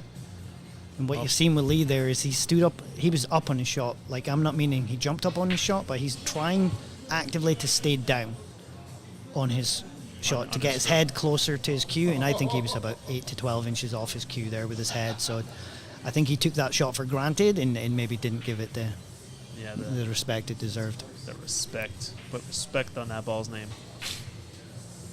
All right, Vinny looks like he's taking solids. I think he must So have this made is a solid. another opportunity for Vinny to show his. Let's see what his pattern play is here, because he does have the 6-ball, which does maybe snick into the side, but that's tough.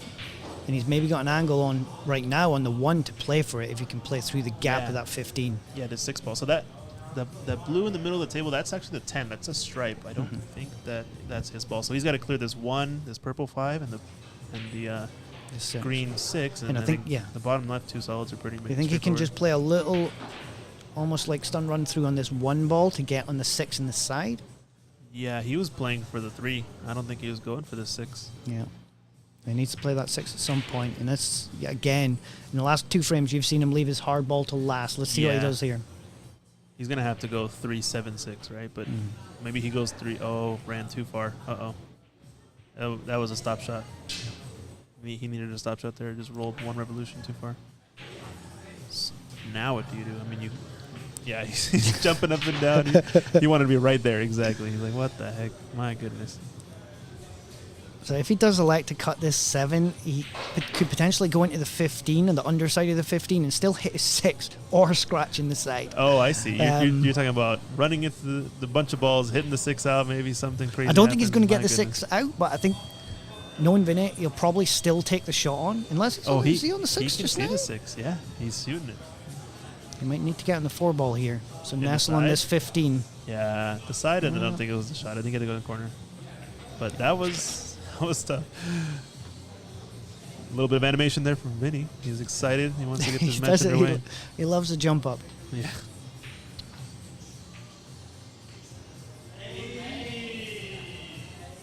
Oh, we got some action. These guys are playing on the Chinese 8-ball table over here.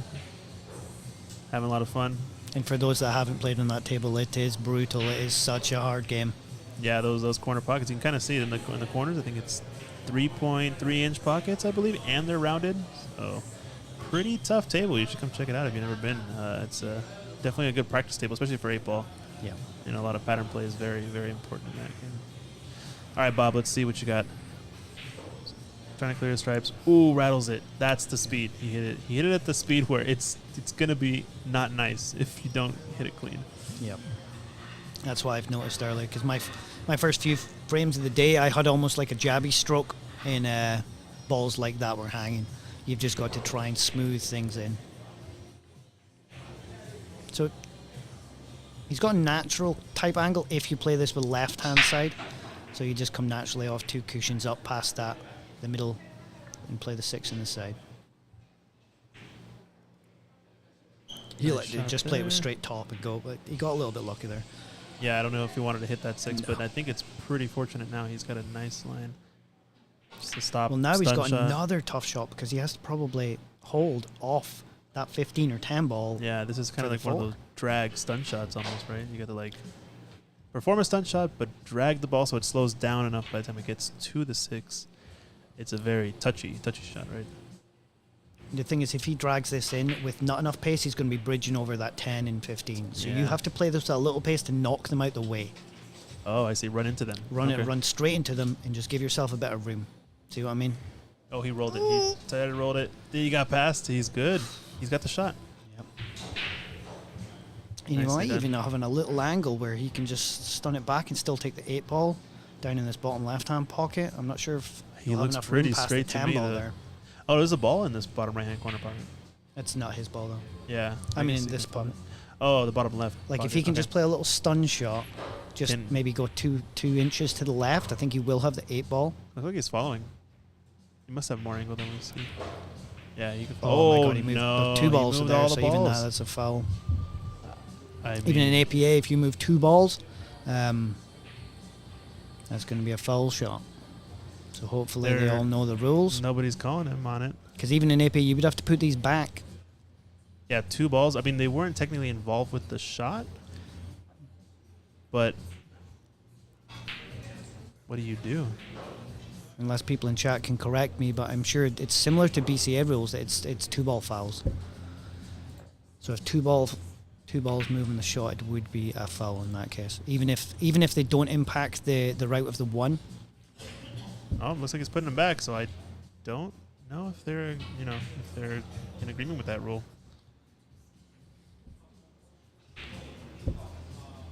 Very interesting. I'm not sure if they're going to impact the shot that much.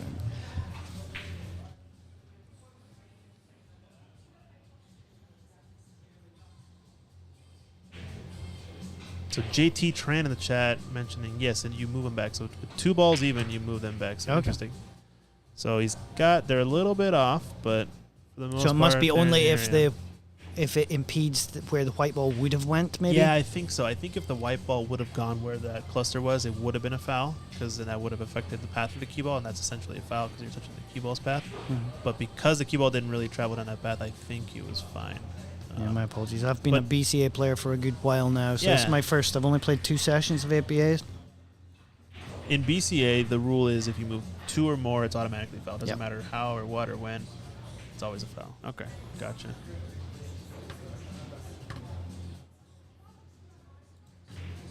So Bob's got another chance at open table when his opponent only has 1 ball in the. You try on to the break him out table. though, but they kind I of. think he went for the pot there. He just didn't he line went for up the that well. He just combination. kind of one-stroked it. Yeah.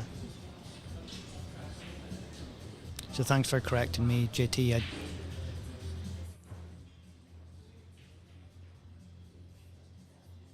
Well, looks like it's history now.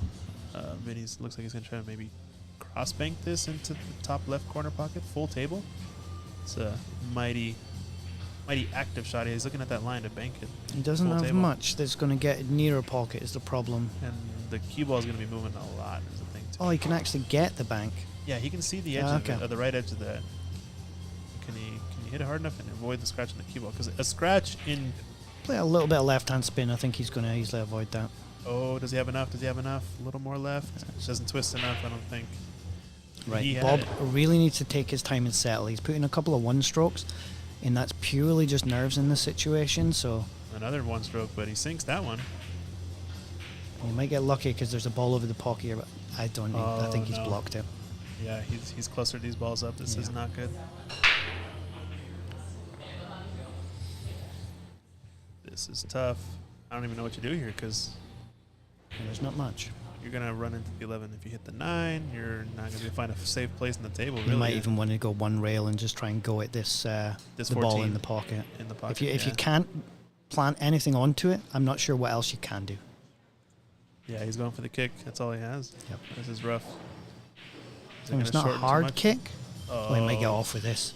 No, he's left it. left the same shot as earlier. So that's the third frame in And a row where he's- Bob has made the mistake. Vinny's left 1 or 2 balls on the table, and then Bob's let him back at it. Tough one, tough one. Yeah. Bob raking the 8 ball there, giving Vinny the rack. Looks like it's 3-0. Go back on our second table over here. We're checking an update on Lee and Hans. I don't know who broke this rack, but it's got to be either 5-5 if Lee has got it back in the match, or it's 6-4 with Hans on the hill. I guess we'll find out based on how this rack ends what the situation is. Hans got solids. Clustered up stripes in the middle of the table probably makes a lot of sense as to why he chose that if he had the choice. But, maybe he just made a solid in the break and had to choose it. Who knows? Stop shot here. Oh, he drew back. Okay, he's playing this combination. Not too bad. Good position. Playing the 6 first, I guess? Oh, yeah, maybe. Yeah, it's one of them. I don't like playing the combo. I like doing where he had his hand there, draw all the way back to the rail basically, and just Yeah, I play think he can the get 4 that. clean off 2 cushions. Yeah, that's a nice shot there. Yeah. Well done, Hans. So come around this 2 cushions, around even the pink stripe ball on the top of the screen. This On is the just center where do table you somewhere? put the ball to get on the 8 ball, because you could probably be where that pink ball, Putting the his pink tip stripe is. right there. So he wants to be able to stun draw kind of down table. That's what it looks like. Well, That's what I would imagine. I right? don't like. I like being honestly near straight on the 1 and drawn straight down the rail. Do you know what I mean? Yes, straight down this rail. I think that's where he was pointing his cue to. Because Like, there's so get much other there. balls on the other side. No, he's gone too far. He's going to have to take the other route. Now kind the of 12 same ball route. is massive here, so you can come inside it, but you're flirting with this bottom left-hand pocket where he's standing just now. Yeah. So if you play this with top and right, you can easily scratch here, but it might be worth taking that risk, I think, because other than that, if you play it with too much stun, you're probably going into the 12. So at least that guarantees you to get down table on it. Yeah, which is he going to pick? I don't know. He's hit got a it really pretty good pace on it. Yeah, he's not You going to see what I mean? A little bit of but extra pace there, and it was probably going very close to that bottom pocket. He's got an edge on the 8 at least. This is going to be a tough shot, though. His cue ball's going to fly. Yeah, he's going to bank it up where his hand is now. So either this is for the match or this is to get on the hill. I'm not exactly sure. I guess we'll find out. Seen it or not. Oh, the suspense. Come on, Hans. Oh, he's teasing us. He's He gonna might get be there. stretching as well. He might have to He's using get an he's extension, I think. Going to grab a bridge, I believe. Yep. Let's see if we can cut this ball in. You know, banking at balls is hard at the best of times, but using the bridge and stretching a little bit isn't. Yeah, he's looking at the cut. I don't like the cut. You don't like the cut. Cue ball's going to fly. Well, I want to go, especially if you're saying that he's is potentially for on the hill or even to win the game. You're on it, give yourself a chance at potting it. The cut, you're not going to actually pot it there, and you're going to give Lee. You are going to block the pocket. Lee most back likely. of the table. Yeah, he hit it way too thick, though. You know, give yourself a chance at going at a straight pocket is what I like in that situation. All right, well, Lee gets back to the table, but we're going to go back to our TV table here. Vinny on a roll again. He looks like he's shooting solids, shooting this 2-ball. So let's see if he can get over his issues of leaving one ball on the table every time. Yeah, can he get the clearance this time? Because the 7-ball now has both top pockets, so when do you shoot the 7? He's probably going to use that as a key ball, I'd imagine, because the 1 and the 5 are kind of We might have to awkward roll for- the 1 in now and play the 5 down the bottom left, just because of the angle he's got in the 5. He wanted to take the 5 now, but I think He has a compromise. he would either be playing it topping it into the 11 or stunning it into that 15, so or 14. Plan B, huh? All right. Yep. Yeah, I think And he's it's taking your natural. He advice. can literally just roll this 1 in. The 10 ball's honestly going to be like a blocker for him. Yeah, it's going to be a little backboard to kind of stall Yep. the cue ball down, right? Yeah, nice hit. Does he make it? Nicely done. Perfect. Now you can just stun up table in any angle. On the Even 7. straight's perfect on this 7, honestly. I don't think you can go wrong as long as you don't go too high. Yeah, so for sure. here, always under hit the shot because you're guaranteed to be on that 7, whether you have to go off 2 rails or not.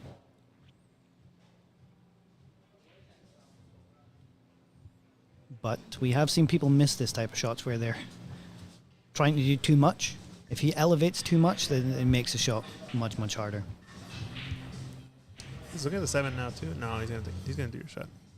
Let's Stun just up see how table, much he center elevates. table. Can he follow around the 8? No, No, I he's think he'll stunning. just...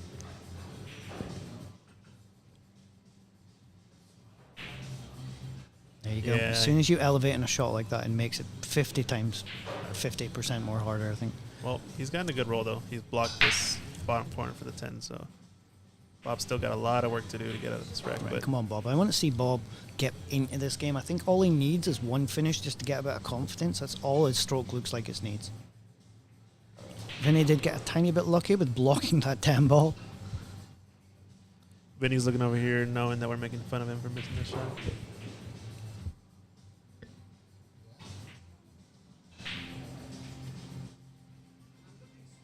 Forever. Forever. Vinny's on our stream forever. That shot will be indoctrinated forever. You're good. You're good. Anyway, let's see it, Bob. Get on this 10 ball. This will be the part of the racket that's There you most go. tough. That was a good little stroke from Bob. There was a lot of action. Oh, he's got And a nice he line. is perfect now. You go for the breakout or you go for the shot? I think he has to go for the breakout. Yeah, he's going for the hit. Nice hit. And he's on it perfect. Yep. Nicely done. Well, we say his on is perfect, and I only because I'm assuming that 15 is over the pocket. Yeah, I think if he gets past to the top part of the table, he can hit the 15. So he just easily. plays top in this 10 ball, and you think he's fine in that 15. I think so, yeah. From what we can see here, even if we look at the table from our perspective, where we're at the commentator booth, I'm pretty sure it has a direct line. The fact Pretty tough. you can't see his head on the camera, but he just shook his head as if it's a very hard shot. So I think it's Oh. right on that edge. That the point might be in the way, huh? Yeah. Yeah, he's thinking about it a lot. I don't know. I mean, it could be that if you roll this through, you can almost stun it into the point and push it through it. It could be that close, you know? Yeah, Oh, yeah. sorry. Oh no, this is worst case scenario. And that was all because he was scared of that 15. It obviously doesn't Yeah. go as easy as we thought it would. I mean, but what was he even going to do after that shot, though? Like, what was he going to play? The He was trying to 10? play off two cushions and get up table as close to the 15 as he could possibly get, I think. I see, okay. He just didn't get enough inside on it there. Which would have been tough because the shot he played, he probably, to execute it well, you're going very close to that 5 ball. Yeah, so now it's what you said. Vinny's pattern play is going to come into play. So that this 15 is a little bit of a backboard, so that side pocket's available for Yep. that 8 ball, right? So you play for that. I mean, where else is the 8 ball going to go? 100%. I mean, 100%.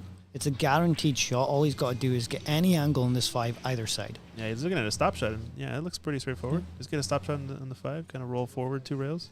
Yeah, because you're not missing that. If you get relatively straight on that 8 ball to the side, it's sailing past that 15. It's a huge ball game. Sailing, I love that term, sailing.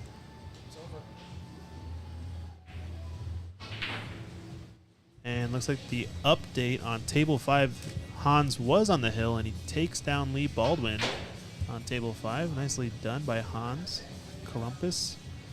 So I think they're going to be choosing the next player to play in that match. It's one of the semifinals. I believe it's Arrowheads. Oh, he went around this table. Wow. Vinny got a good shot here. I mean, he went around the 8 Yeah, ball let to it the stroke other out and side. came off 2 cushions and Yeah, played a really good shot. I like it. Well, trying to sink this ball for a 4-0 lead in 8 ball. That's going to be pretty commanding, especially if you're comfortable with your 9 ball game.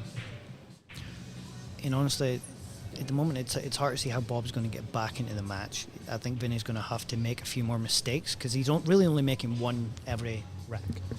And Vinny knocks it down. Yeah, I think you're right. It's gonna be a tall order for Bob. He's gonna need some help for Yep. sure. But anything can happen on these 9-foot tables for sure. And especially once you switch to 9 ball, maybe they're a different player. It's a different game. Who knows?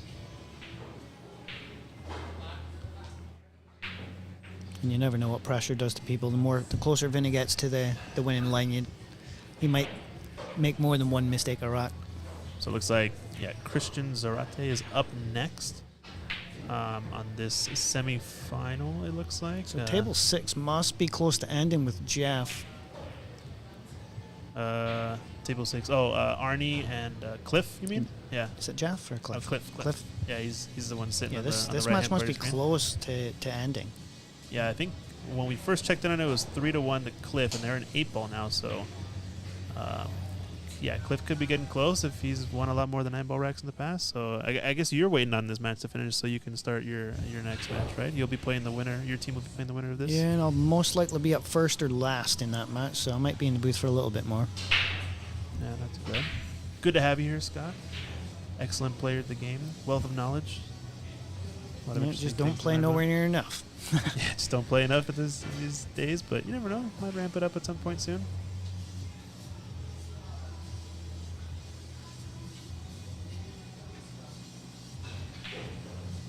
Yeah, Arnie shooting the solids. He's got an open table, really. Yeah, he's got the run out here. I mean, both that balls, that 5 and that 3 Oh, look like whoops. to go at that bottom pocket. See if he can get this run out, actually. It's all about that 8 ball. Can he get back on that 8 ball easy enough to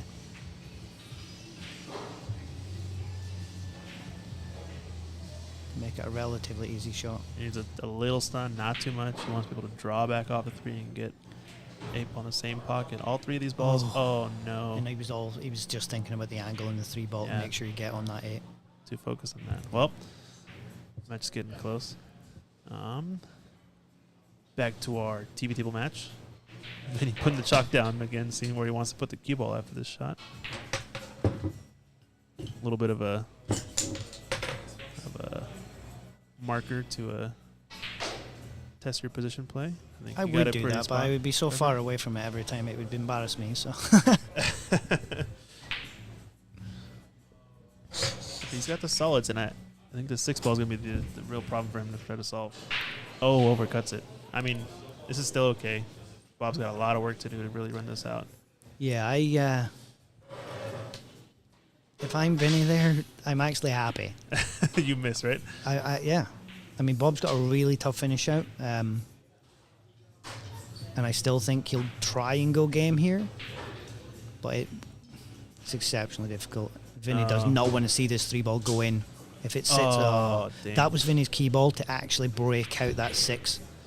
Without it, he's going to have to try and break it off the 4 ball. Is this the 2 though we see next to? Yeah, that's the blue 2 next to the cluster of stripes. I mean, Even that's hard to get on because of where the 8 ball is. It's really hard yeah. to get an angle on that ball to break up. Very true, very true. I So mean, I he's guess really the only got 4, the the 4, 4 is the only really ball now. Yeah.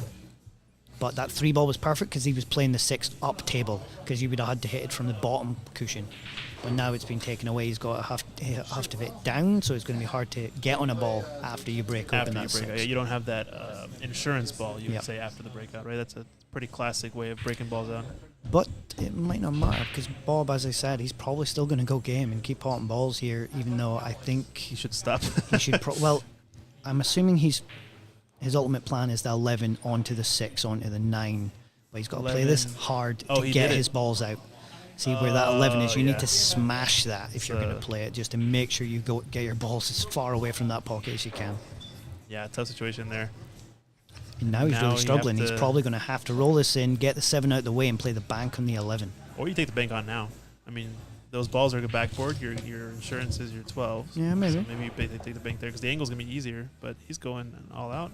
I don't think he's going to like where he ends up here. He's Well, now he's playing for one positional shot on that 11, which is exceptionally difficult. yeah. To get in behind that 11 to play it for the bottom right is he doesn't even have a ball that's easy to do it. I mean, this ball might work if he gets behind between the 4 and the rail. He can slow roll He it. It's misses all though. about That's speed. quite close to his speed. pocket. He missed the shot, but that was the line. He hit the line pretty well. Yeah, you seen where Yeah, he was looking wanting. at it. Still, tall order. He's not a happy Especially champion at this just now, level. though. Tall order indeed.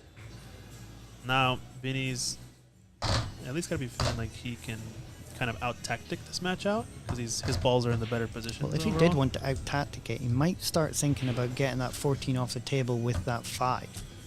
Yeah, make his opponent's ball, make him shoot the 15. Leave it safe, because I still wouldn't want to go game. I mean, he can go game, but I don't think you need to. Bob's got 2 balls on the table. Maybe even play safe off this 4. Play it with top and snooker him on that 15 and force him into playing the 11, you know? Oh no, he was going for that shot. He just kind of walked Yeah. away immediately and did not have a good reaction. So I think he was trying to make this ball and trying to get out in some way, but Yeah. this seems a little bit kind of like a shootout at this point. I don't think. It really is. Oh man, he rattles it. Whoa, that's a tough ball to take.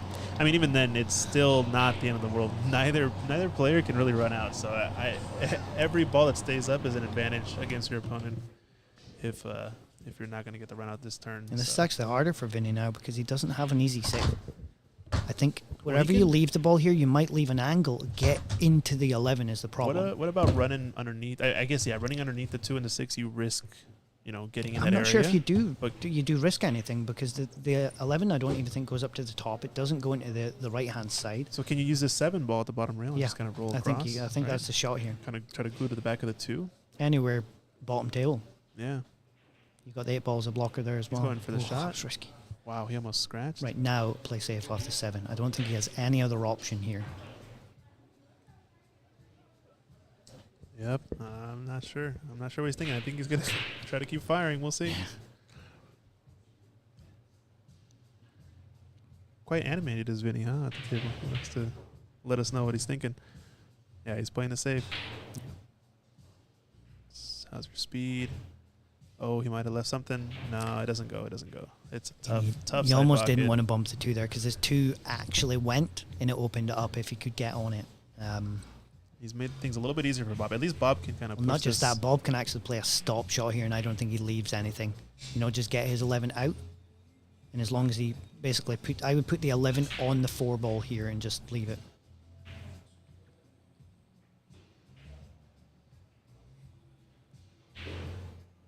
Yeah.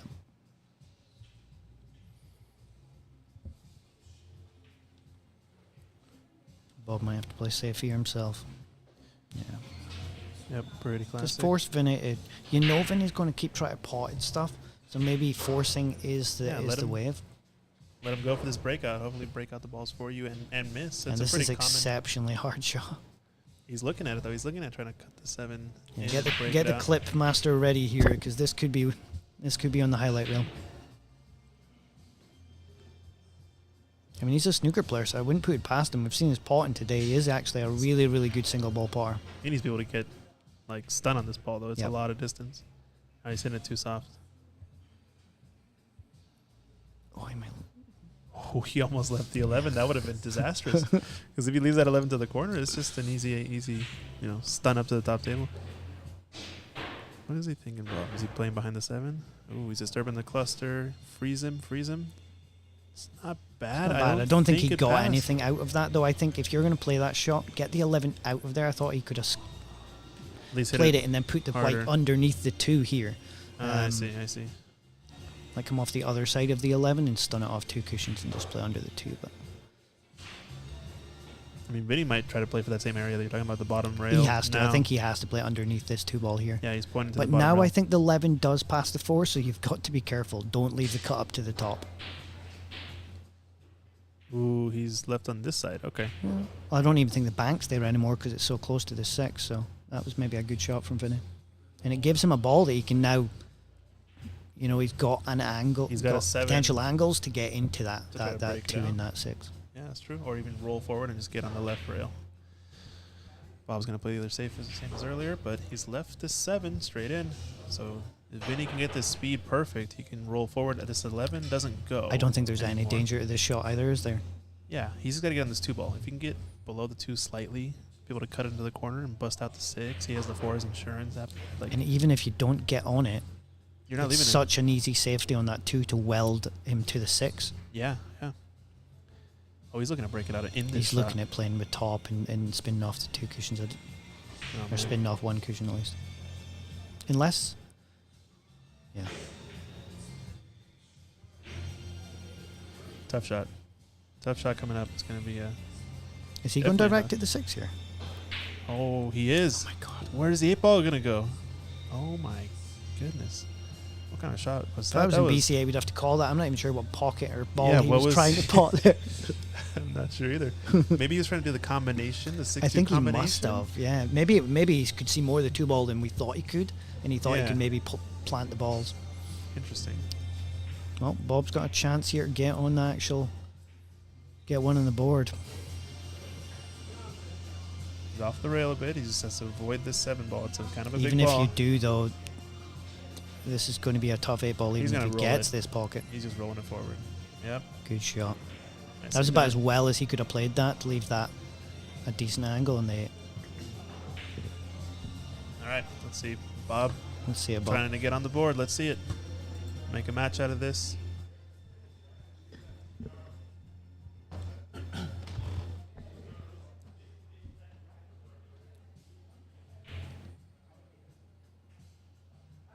And it's there. Nicely done, Bob. Nicely done.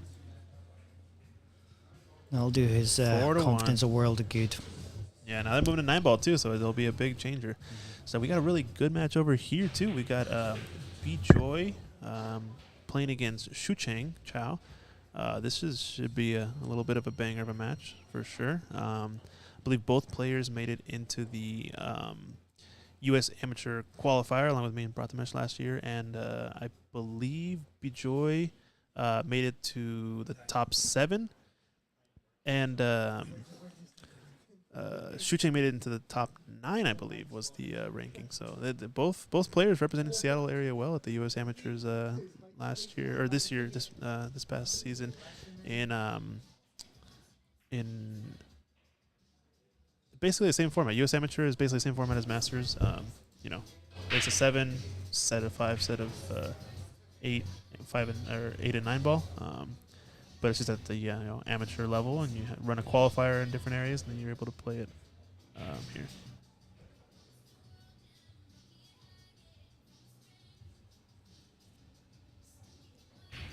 But yeah, B-Joy and Shucheng should be an interesting match to watch. Cool. Now back to our TV table, we got Vinny and Bob again. Now they're playing 9-ball. It should be interesting to see how the dynamic changes between the two players, because for the most part it's been all Vinny, and Bob's kind of been struggling a bit. But both players a little bit, a little bit of interesting decision making on their pattern play, like you said. Kind of opting to shoot the balls in more than actually necessarily play the patterns out. But now 9-ball's a little bit more of that style of game, so maybe each player would kind of, have a much more fruitful time at it. Do a little better. Vinny looks like he wants to pop balls all day, so. Yeah, I think 9-ball maybe. Initially, I didn't think 9-ball would suit Vinny's game, but I actually think it might, because he can just go game the entire time. Yeah, he could just keep. 8-ball, you can get yourself in trouble going game all the time, but 9-ball, as long as you can see the ball, you can just keep on. Okay. JT in the chat letting us know. Yeah. B-Joy placed 9th out of 119 at the U.S. Amateur. So that means I think Shucheng got eliminated one round earlier. He must have been around the 16 or so, tied for 12, tied for 16, something like that. I think tied for 12 must have been Shucheng. But yeah, the B-Joy kind of representing Seattle, and that almost got to the last day with the top 8, which would have been awesome to see. But I think he lost to the last year's runner-up, I believe, at around like 1 or 2 a.m. on the first or second day, I think. It was a long match, to say the least, but he came back and stormed back. I think he had like a 2 or a 3 pack in 8-ball and put a lot of pressure on the runner-up from last year. But I think it went hill, and his opponent was able to pull it out, and he got eliminated. But doing pretty well, B-Joy, representing Seattle strong. Now Vinny missed this shot on the 5. What's Bob gonna do? Ramil in the chat. Hello, how's it going, Ramil? Welcome. Hopefully you're enjoying the stream. I believe you know both these players pretty well. Bob and Vinny, I believe they play or have played in your division or leagues in the past, so we're glad to provide some video footage of what's going on with the World Pool Qualifier here with the Masters division. And Bob did get a chance in this first game of 9-ball, but I'm afraid he's ended up kind of welded to that 6, and I'm not sure if he's got the carom onto the 8. I think it's a little bit too thick. Yeah, I think so. Even a safe though, he doesn't really have. He's going to struggle here for a safe. He might even just have to. Yeah, I'm not even sure what to do here. You could skiff it on the right hand side, come off the right cushion, and try and come back and hit carom that hit, but that's risky. Oh, I see. Carom off the 6, right cushion. Top cushion, almost like a timing shot, but for the 8-ball, not the 8-ball, 6. yeah. You would have to try and avoid it, but it all depends how close he is to the 6. He can maybe it's maybe further away and he can bank it down. Yeah. Oh, he went that way too. Yeah, he's going to struggle there. I think he's going to leave himself a shot. Yeah. That's Not a leaving a strange shot there combination. was exceptionally difficult. Maybe, I don't know, maybe this is a little far shot, but maybe he could have thinned off the 6 and gone behind the 8, between the pocket and the 8. That would have been kind of a one-pocket shot. I thought it was maybe a bit thick. It was too thick? Yeah, Okay, the yeah. same way as the carom wasn't there. I'm not sure if that shot was there. Okay. Yeah, because I guess if he had that shot, he definitely would have the carom. Hey, Ramil, thanks for the shout-out. Doing well. Glad to hear you're doing well. Yeah, we're just trying to, spread the wealth and get some more people online so you guys can tune in at home and watch your friends, family, represent, shoot some pool, grow the sport. Yeah, these pros get too much table time, so it's good that us amateurs get some table time in the commentary. Yeah, this is so far an all amateur production. No pros in the building, no pros in the commentary booth.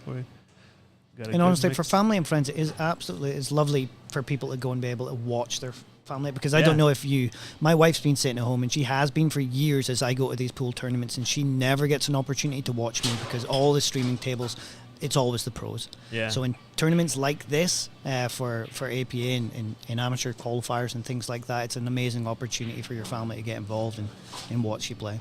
Yeah, once your team goes up for the next match, we'll have to get you on the TV table to see if Tom has table assignments. But you guys might be up. Hopefully in the soon. final. I think our table is probably going to get called very soon. Although my other player is playing. Xu Sheng actually plays for my team, but he's playing a game for his other team, which means he was not available, so I will definitely be playing first in my game. Yeah, Xu Cheng Chow here racking the balls on table 5, playing against B-Joy, some of the top players here in the Seattle area, in the amateur realm. And you will know Xu Sheng, if you ever see him, he will be wearing that trousers that you see there. Every pool tournament, that's the same trousers he will wear. Yep, all the time. That's his signature. I'm a fan. That's his signature. Well. I also like to wear the Adidas pants all the time. They're nice. The 3 stripes down there. I was just in Vegas with Xu Sheng for a couple of weeks, and he was a bit gutted that he couldn't wear that because of the dress code. Yeah, so the dress code, exactly. He's exceptionally comfy in them. For sure. Well, looks like Vinny took down this last game, so... It looks like Vinny's not that happy about... Sometimes these magic racks, after you've played on them a while, they do get a little bit kinked or things, and there can be a little... I think Bob has opted to use a triangle, actually. Bob has, or Vinny's agreed to that? I'm assuming Vinny has to agree because... No, so the standard in APA, I believe, is that the triangle is default unless both players agree to use a magic rack. So nowhere in APA, I think, are you allowed to require a magic rack. So both players have to agree to use it to use that, and I believe Bob, based on how he's racking the balls, appears to be the one who prefers the triangle rack. But you never know. As long as one player, decides not to use the magic rack, you have to use the triangle. So trying to make sure the balls are nice and tight. At least the one ball with the kind of second row of balls is the main thing I think he's probably looking at to get a good contact and a good spread. But with the magic rack on these tables, often the wing ball's slightly wired to the bottom, and maybe that's what Bob knows and doesn't want to. Doesn't want his opponent breaking running very easily. Because if he's not running out, it's much better to play the tight games, where you're going to get 2 or 3 innings per game. It helps kind of balance the scales a bit instead of having your opponent kind of run away with the match, right? I mean, it makes sense. It's totally a strategy. 100%. I mean, I love the magic racks. I've already got, I believe, 6 APA break and run patches today, just in my couple of matches. Done. Very nice. The tables are breaking phenomenally well. And he's playing the safe. Does he go too far? It's a little bit too hard. Oh, he's leaked out. Yep, not quite. A little too far. Unfortunate, but still a very tough layout, tough table. I don't think he's going to get to this 4 ball very easily, so.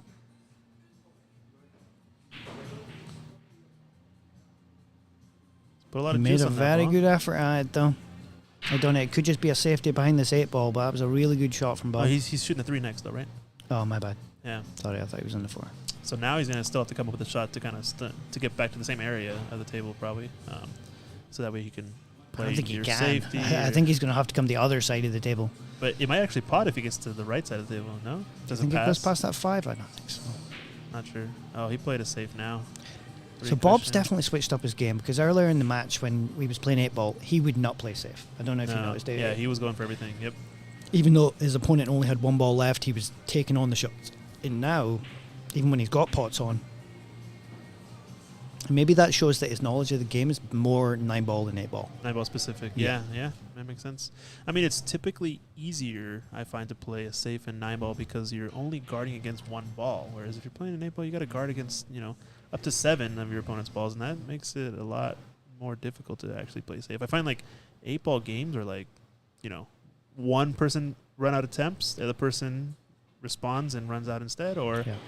a little bit of a safety battle to see who breaks out the cluster, and that's kind of the standard way. But in Nightball, you see a lot of safeties a lot of the time. Ooh, Yeah. very nice. And as long as you play object ball very well, you don't have to worry about the white too much. That's another thing is it's kind of revolutionary when you realize that you can actually play safe by controlling the object ball more than the cue ball. 100%. What a lot of players don't necessarily think about is focusing on where Bob's the got object lucky ball is here going and to skiffed end it up. on the way back. And he does hit and a he gets rail the there. Nice. Oh, but he's left the table, so he's got an opening either way. It's his almost ball in hand position, you could say. But yeah, it's such an interesting phenomenon. It's like to control the object ball more on the off a rail, off another ball, etc. is actually a little bit easier to play consistently on a safe shot. 100%. Because if you just focus on the cue ball, you either do or die. Most often you leave the ball in the pocket if you don't, and it's really, really tough. So Yeah, with 9-ball, it's all about not leaving that ball in a position, the object ball in a position where it can easily be kicked in or jumped in, Exactly, because yeah. you've only got one ball to go at, so you know they're going for that ball. It's not like an Exactly. 8-ball, you've got to cover 3 or 4 and leave the white in a nice position. Literally, as long as you put a ball in a top cushion, it's not going nowhere but banking, so you're leaving it tough. yeah, so something interesting to think about is next time you try out some pool, control your object ball more than your cue ball. Whoa, he banked made it it. in. Wow, that's a lot of spin on that ball too. You see that cue ball whipped around the Yeah. rails? He's left is tough. Surprise, it's not a Tough bad- as well, and I think he can avoid the scratch here because of the 9. Yeah, is he going to go for this carom? Little two-way No, cheeky he's just two? playing no. the top. Oh, that's a nice spot though. Yeah, the scratch wasn't there. It was close, but not. He's going to be doing the same shot over and over again, coming up and down the table over and over. I think with this one I wouldn't. I would just take the slightly longer on the 8-ball. It looks like he is playing it with top, Oh, he's but I'm changed his scared of the mind? 9-ball here. Yeah, just play it with, there you go. Just Yeah. stun it in and leave yourself a shot, because the 8-ball is basically hanging out of the pocket. The only danger in that shot is you playing it with top, skiffing off the 9, leaving yourself in the bottom cushion or something, so take the percentage. That was a nice little shot. A little bit of inside there, just to trickle down the right. Yeah, you saw him kind of change his mind while down on the shot, right? So far, it looks like Bob is definitely more comfortable with 9-ball than 8-ball. He's playing the safes. He's playing the patterns a little bit better. Yeah, definitely.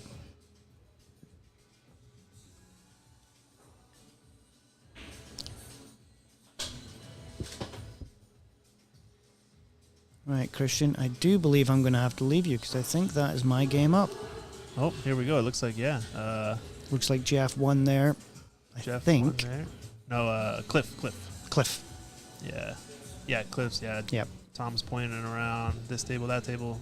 I think we which might be table? playing on 3 tables. So Oh, you guys all might of be us are. splitting right away. Yeah, that way. Well, the hopefully not, matches because go. our player is actually playing on another team just now. So hopefully, Hopefully 2 tables, right? Because our Yeah. kit's available, so you guys can have 2 players play simultaneously. for sure.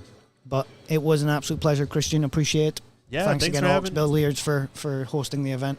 Yeah, thanks for coming to the booth. We greatly enjoyed your commentary, your insights. It was awesome to listen to all the experience you bring to the table. And good luck on your match. Hopefully you guys make it far. Cheers, folks, and hopefully I'm not back too quickly. Yeah. Well, I mean, if you win your match quick, then Yeah. maybe. All right, we'll see you, Scott. Thank you, folks. Appreciate it. Shout out to Scott Proudy, representing, getting ready for his match. We'll get him on the streaming table pretty soon. Let's go see who we can pick out of the crowd and see who else wants to do some commentary. I think Shu Chang's busy. Let's see if we can get Lee Baldwin in the booth. The expert himself, the man, the myth, the legend, Friday Night Lights Productions. In the building. Yep, Friday Night Lights. He's got a stream coming up next week, I believe. Daniel Sardancelio playing against Damian Pongpanic in a pretty good heater. They're playing with 1,000 in the middle. They're playing a race to 15. It's going to be at Friday Night Lights, playing over at Bremerton, I believe. And yeah, we'll see. Daniel Sardancelio is actually one of our sponsored Ox players, so he's going to have a good time. Maybe we'll get him in the booth at some point. It looks like he's going to head over. I think he finished his match, so yeah, let's get the expert in here.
And we've got Lee Baldwin in the booth, ladies and gentlemen, the man. Christian, thanks for having me, brother. Yeah, thanks for being here. You just had a match earlier. Your team's still in it, right? You guys are playing on table 5, I believe. Yeah, we are still undefeated, but yeah. Yeah, I think you guys are in the single elimination portion anyway, right? But We it was are. like Shu Cheng's playing against your teammate Bijoy. Is that right? That's correct. Yeah, it's going to be a heater of a match. Both players made it to the U.S. Amateur through the Amateur Qualifier. Made it to the U.S. Amateurs in Florida earlier this year for APA, and I think Bijoy made it to the top 9 spots in the tournament, which is quite the showing. I think Shu Cheng also made it to like the top 12, top 16, something like that in the tournament out of about 120 players. Which was awesome to see, representing Seattle well. But yeah, this is gonna be a fun match to watch. Shuche taking the match down there. What's the score over there? Do you know what the score update is? I'm not exactly sure. I haven't been watching. It feels like 2-0. 2-0, maybe 1-1 kind of thing. Okay. We got some other action going on. I think we've got Proudy, who was in the booth earlier, warming up here on table 7. He's just shooting some balls around. Oh, I could watch him shoot all day. Oh yeah, look at that man. Oh yeah. He's the baddest man in the building. Yes, sir. Can't wait to see him get into a match. We'll definitely be calling out some of his stuff. But yeah, let's go back to our main TV table. We got Bob versus Vinny, Challengers versus Amigos. And even though Bob got the last frame, Vinny's looking pretty strong. He's got some good cue ball control on some of these shots. He's definitely the shooter type as opposed to the super tactical kind of player. You can tell. I mean, we were talking about this earlier, but these guys were playing 8-ball, and they were almost ignoring the pattern play altogether. They were just saying, you know what, screw this. I'm going to try to make everything. He shot that lefty. He did. Wow. That was a shot. Quite the ambition, indeed, right there. Well, let's go back to Bijoy. Yeah, we got Bijoy over here. You've really outdone yourself here, Christian, with this equipment. I'm floored. Yeah, looks not bad, right? Yeah, maybe you guys can integrate this into Friday Night Lights. It's all we're using here is a stream deck, Okay. and we've set up some presets on our pan, tilt, zoom cameras, which I think you have also for Friday Night Lights, right? You got these cameras that can pan and tilt and zoom in and out. So I think all you got to do is set up a preset for it, and then map it to a button on a stream deck, and then you can pick and choose where you want to move. So all of these you just configure on the camera level settings, and then you can access them here. So yeah, maybe we'll sync up later, and it could be something to look into. Especially like since you only have one table, you can really max it out. You can zoom into like the corner of that pocket, the 9-ball shot down into the rail, all those kind of shots, right? You can like pre-configure those if you get the camera set up. So Yeah, he uses a remote control, but this pushing buttons would be so much more. well, the nice thing about remote control is that you can ad hoc pick where you want to go, right? You can always choose where you want to move it. And now you guys also have the picture-in-picture, which is really cool, right? Yeah. But what I like about presets, especially when we're at a club where we have multiple tables, is that this is the shot for this table, right? And we've got this little scoreboard down below it. So my goal eventually too is for every table to be able to keep its own score. The scoreboard updates over time. You have a monitor in the room that also tells you the score, so everybody knows what's going on all platforms at all places at all times, right? So kind of makes it a little bit more of like a golf broadcast, where you get to go and watch the interesting parts of the tournament. So-and-so's on the hill, what they're doing. This person's breaking off, it's only going to go up from here. So we have a lot to learn, we've learned a lot from Friday Night Lights especially, which we appreciate a lot. But yeah, give us a little shout out. You have a big match coming up. We've already talked about it a little bit on the stream, but you got a big match coming up. A couple big matches coming this Friday, I think, about a week from today or yesterday. Yeah, Friday the 13th. Yeah, Daniel Sardancelio, the golden boy, Kid Dynamite, pro player / male model. I mean, what else can I say? Model, I love it. Versus Damien Pong Panic of Mr. Jam Up fame. Himself, right? Yeah. Yeah, race to 15 for a cool grand in the middle. Yeah, that sounds awesome. I feel like we need to get some more challenge matches in here too. That sounds pretty tasty to me. Wow. I'm definitely going to be tuning in. I'll be in that chat 100%. You got some raffles and stuff going on too, right? Well, yeah, Damien is donating 3 different items, a jersey, a jacket, and a hoodie. So 3 really cool prizes. And then, of course, we'll have the grand prize being a spot on the show. Nice. Yeah, that spot on the show was awesome. I was so thankful when you invited me that one time. There was a little tournament you guys hosted and stuff. That's actually kind of where we got our online start at as Ox Billiards. You kind of give us a shout out for our grand opening last year, and I think we're coming up on our anniversary and here in end of August for our 1 year. But yeah, I mean, Friday Night Lights has been a great advocate of Ox and has helped us out a lot, and we want to return the favor as well. So go tune in. There's a lot of good pool to watch, and that diamond you have too is awesome. By the way, over at your place, it's quite a treat to play on. It's a great table. Thank you. Yeah, no, we're scratching each other's backs. That's for sure. We gotta grow the sport in some way, right? Oh, dude, this is beautiful. What's happening? I mean, with everything that's going on, I just feel like the Northwest is going to be the amateur pool streaming capital of the states. Yeah, it's on the come up for sure. Alrighty, well, I think Vinny's on the hill as far as I can tell with the score. I think we've been keeping track correctly. Bob's got to get back in this match. He's played a decent safety, but will it be enough? Well, I'm he's not sure. trying to thin it. Yeah, he might leave this over the pocket if he hits it too thick. Oh, yeah. All right, Bob's got a chance, I think. Yeah, I mean, he can really just slow roll it in. I wouldn't want to be shooting this, to be honest. It's a pretty touchy shot, actually, when you think about it, because you can easily go pretty high right around the spot and get a really thin shot on the 8. You don't want to too much of that, but you don't quite want to stun it because you're going to be coming towards that 8. It's almost like a perfect slow roll, maybe a drag shot. I don't know what you kind of do here. It's pretty tricky just because of the distance. Well, your tables roll so good. I would just slow roll it in. Certainly wouldn't stun. Oh, he went for it. Wow. He went for around the table. Well, the pros and cons. When you slow roll, if you miss, you sell out. So maybe that's what he was thinking Oh, about. yeah, that's a good point. In general, in 9-ball, you want to be shooting everything faster pace. You don't want to be leaving balls in the pocket. Whereas in 8-ball, it's kind of opposite, right? You want to be leaving your ball in the pocket, rolling balls more slowly and stuff. So, yeah, it's definitely a good tactic there to implore. Polar opposites. Oh, definitely. And these two players, too, have played 8-ball and 9-ball very differently from each other, but also from their own styles. Like, you can tell Vinny likes to run out, and he was, leaving the toughest ball last for his 8-ball runouts and stuff. He hit this perfect. In 9-ball, he's kind of come into his own a bit more. But yeah, it was, oh wow, perfect speed. Yeah, I think this might be calling it for first match. Is this a opportunity for commentators curse, or is this? He's out. It's over. You're calling it done. Put a fork in it. Oh my goodness, he rocketed that ball.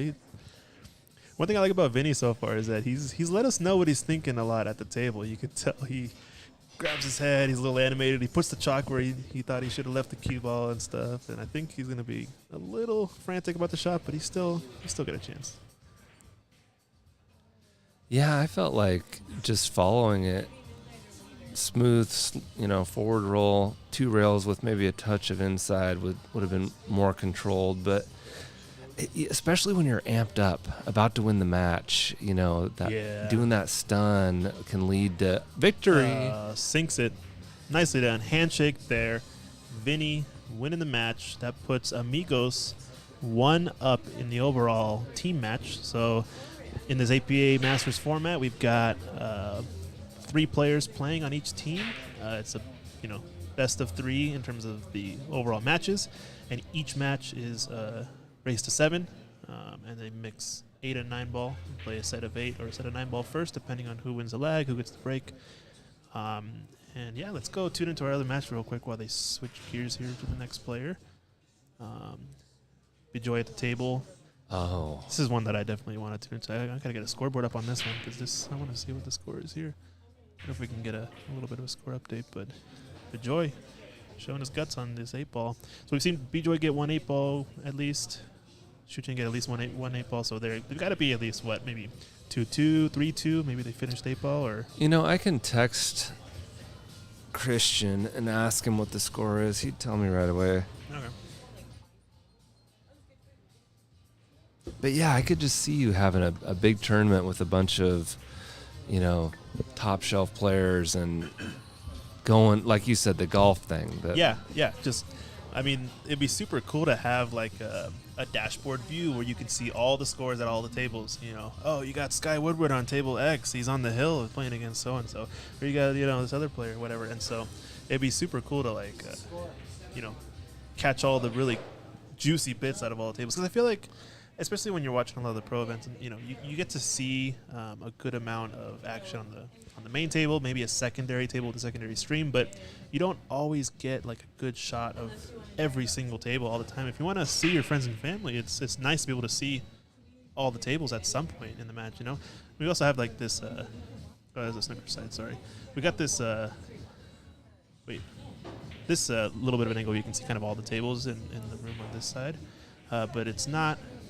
You don't know what the score is. You don't know where things are necessarily. Who's playing on what table. Maybe NFL Red Zone style, where we get like one stream that has all the tables, all the scores, all the matches. Might be pretty cool.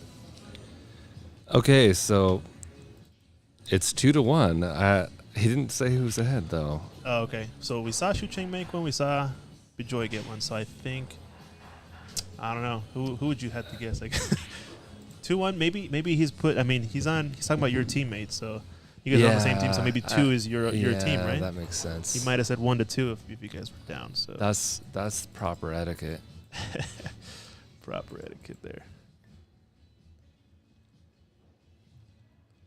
So we've got, I think our TV table is coming up, but let's go look real quick at. Yeah, so they're definitely 2-1. They're still in 8-ball. But let's check in. Okay. Bejoy, us first score, duh. Yeah, just like you said, Christian. Okay. Oh, he said duh? Oh, no. Yeah. Oh, drama. Okay. That's what I get. Alrighty, well, now let's get back to our TV table, I guess. We've got zeroed out Eric on the Challengers playing against Pratik on Amigos. Challengers are up, I believe, 1. Challengers are down. They're at 0, and Amigos are at 1. Eric looked like he was doing good on the TV table earlier. Oh, definitely. You should have seen some of his shots. He hit this monster reverse bank. The cue ball was at like the top left corner pocket area with the object ball really close, and he banked it into the bottom right corner pocket. It was a wild shot. It looked like a one pocket shot. It was insane. But yeah, this man can bank. That's what I've noticed, at least from the one match he played earlier. My goodness. Yeah, I like his odds, especially if Pratik hasn't been on the TV table yet. Yeah, it's true. I think they know that they're on the TV table now. We started streaming, a little bit later in the day, but they definitely know that we're watching. So maybe there's a little bit added pressure there now. Yeah, no, Eric. I've played both of these guys, and Eric gave me the bigger challenge of the two. Oh yeah, you felt a lot more pressure from him. Well, it went hill. Oh, okay. Actually, let's check out Proudy, Mr. Scott Proud over here on table 6. Oh, is he actually playing a match? He's playing a match now. Yeah, they. So I believe their opponents just finished. I think it was Asian Sugar, I believe, is their opponent. Cliff, I believe, pulling out the match. I think our camera's trying to focus in here. But yeah, I think Scott was in the booth earlier talking about, they were waiting for it, and he was waiting to see who was going to win. But now that they've started, him and Archer are the only available players on his team because Shu Cheng is kind of double dipping on both teams. Oh, so what a place to be! Since Shu Cheng is in 2 teams that are in the semis right now, then Scott's got to show his effort here. Let's see if we can get this around. The man loves to play 8-ball, my goodness. Scott was telling me all these things. I was like, what the heck's going on? Left and right. Shoot this ball here, this ball there, play this there. And I was like, wow. I'm going to go back and watch that just for the free lesson. Yeah, of course. We had the pleasure of playing with him in BCA Worlds in Vegas. As you can tell, we got these matching Ox Billiards jam-up jerseys. You can see him flashing his jersey there. I think Shu Cheng on table 5 also has got one. As you can see the Ox Billiards logo right there with the chow. So yeah, we had a little bit of a sponsored jersey set up from some Ox Billiards. players coming down to Vegas and BCA Worlds a couple months ago or a month ago or so, and end of April, which was a lot of fun. But man, it was fun watching Scott play bar box 8-ball. My goodness, I think in the entire tournament he probably dropped 2 or 3 frames, and half of those were from break and runs from his opponent, because the man had like one break and run every 4 racks or so. Like it was fun to watch. It was pretty cool. Yeah, and he's a very intimidating player. He can hit really hard into these tight pockets, and they still go. Yeah, I think that just comes down to the knowledge of like you gotta be perfect if you're gonna do that, right? I've noticed they tightened up a lot, these pockets. They used to be really slippery, used to let a lot of stuff go in, but at least recently, especially when you hit it hard, my goodness, you can't risk it. Dan Peterson in the chat. He was also on the team. He was one of our subs.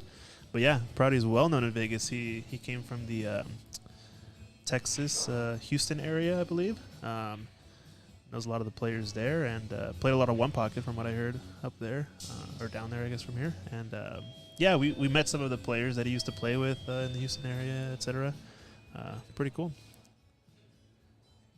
Here he's looking like he's getting back to the table. Let's go back to our TV table. I think it's still 0-0, but Eric has got a chance. I think he's going for it. He's got solids. Not looking too good to get the actual run out, in my opinion, but you never know. Can he hit this this dream shot? I think he's on solids, right? I have no idea. Yeah, we need to keep track. Is he going to try to bank the 6? No. Bank the 6, come around 7 up table, pass into the top right corner. Is that what he's shooting? I mean, I know the man see can bank. a safe. He's playing a safe, yeah. Hey, that cue ball actually might have been on a good line to get to the left side, come down to the bottom rail, and shoot the 7. Because the 7 passes up into the top right corner pocket. But you sell out all these balls in the bottom of the table. Now he's left him in kind of a weird spot for sure. He's got to cut this purple 14 to the bottom left corner maybe. I don't know what else you have. I like that shot because you're taking care of your problem ball. That's a huge problem. That's like one of the worst spots you can have, that pink stripe on the table. He's definitely cutting it looks like. Ooh, just barely overcut it. Brutal. Wow, what a roll. Tough situation for Eric now. I don't think he was expecting to be at that point. You know what I like to do if I'm Stripes or Pratik? How do you pronounce his name? Yeah, Pratik. If I'm Pratik, I'm planning what I'm going to do with ball in hand. That way I just march up there and I pounce. Yeah. It's intimidating when you do that. I think we talked about this before. It's kind of Yes. like when your opponent is playing chess and they're on the clock and they're waiting and they're thinking a long time when you should be thinking on their clock, right? Mm-hmm. And they play a move and you immediately play the next move because you know what they're going to do ahead of time. It's like you've expected it, and it can kind of freak them out a little bit, kind of shatter the mental fortitude of your opponent at times, right? Yeah, and you get home sooner too. That's true. I guess you got quite the commute to make, right? Yeah. Bremerton isn't too close. Here, you gonna be able to make it to the last ferry, or you're gonna have to drive? At what point do you root for your team to win or make the final ferry at 10:30 so you don't have to drive around? Yeah, it's gonna be a tough. Wow, he actually kicked it in. No way. Oh, He fluked it to the side. Gee. I almost missed it. That's insane. All that wasted brain power that Pratik was doing planning his out. Now is just shot and wasted. What a way to have that backfire. Although now you can start again. Yeah, this is not He's going to slow roll this and block the pocket. It didn't go, I don't think. Yeah, it definitely didn't. But even though it's blocking the pocket, I think Pratik has the initiative. He's got the advantage. This is where, pattern play, 8-ball tactics comes in pretty key. Like, for example, in the previous rack, Vinny would get to the point where he's down to 1 ball, like this, right? Mm-hmm. But then, for some reason, Bob was getting ready to run out the rack, and it was almost like he was giving up opportunities. Because there is a way to play 8-ball where if your opponent has 1 ball or is on the 8, you can shoot every shot in your pattern to guarantee a tough shot for your opponent, right? And for some reason that wasn't necessarily in the forefront going on in that match. I mean, from both players even. It was really interesting to watch because it was kind of like shootout pool. It wasn't really super well thought out at certain points. You know, when that last shot, he could have thinned the 15 and made the 7 and hid behind. I like to make their last ball. Nah, that way it's only the 8-ball they got to worry about. Yeah, and they're hooked. Well, especially right now because the ball's block in the pocket, right? No, that was a good hit. I think he is solids, right? I think he hit. No, I called it. Oh, wow. He nicked the 14. He nicked the 14 on the way in. Okay, I didn't catch that. But I think you're right. Like this, even this now, make his ball with the 14, play underneath the 11, right? Or make it. Yeah. Always make if their ball's blocking your balls, make it and hook them. Yeah, and then you got an open table. Yeah. And you just gotta put your head down and clear out, right? JT Tran, giving a little shout out to Pratik Singho, his buddy. It seems like Dan Peterson calling us on the bad hit. He saw it. I didn't see it, but apparently Dan saw it. Well, what do you think here about the off the 7-11 cut? Or I guess you'd probably prefer to do it with the 9, honestly. I wouldn't do it. He's doing it. I don't know if it's ideal though. But did he tie up his balls? You know. Yeah. I mean, best case scenario, he runs into the 8 off of this 15 really thin cut. That's tough. No. He's gonna leave the 7 in some way. Like I think you're right. Just make the ball. Quit flirting around with his ball. Just get rid of the issue. That was a good shot. Yeah, pretty good. He cleared out 1 ball. That 14 is still an issue though. But like you said, you can slow roll the 12 in, and if you miss, he's hooked. Yeah. Yeah, I mean, even from the start, though, I think what you were saying is about just make his ball. Because look at the 14's blocked by the 7. There's no point. That shouldn't be in the way.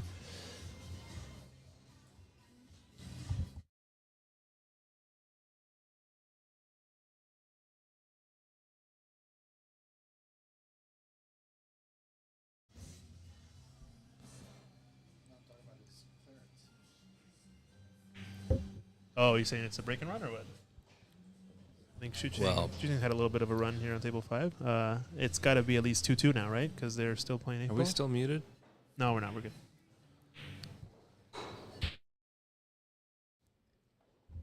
Okay.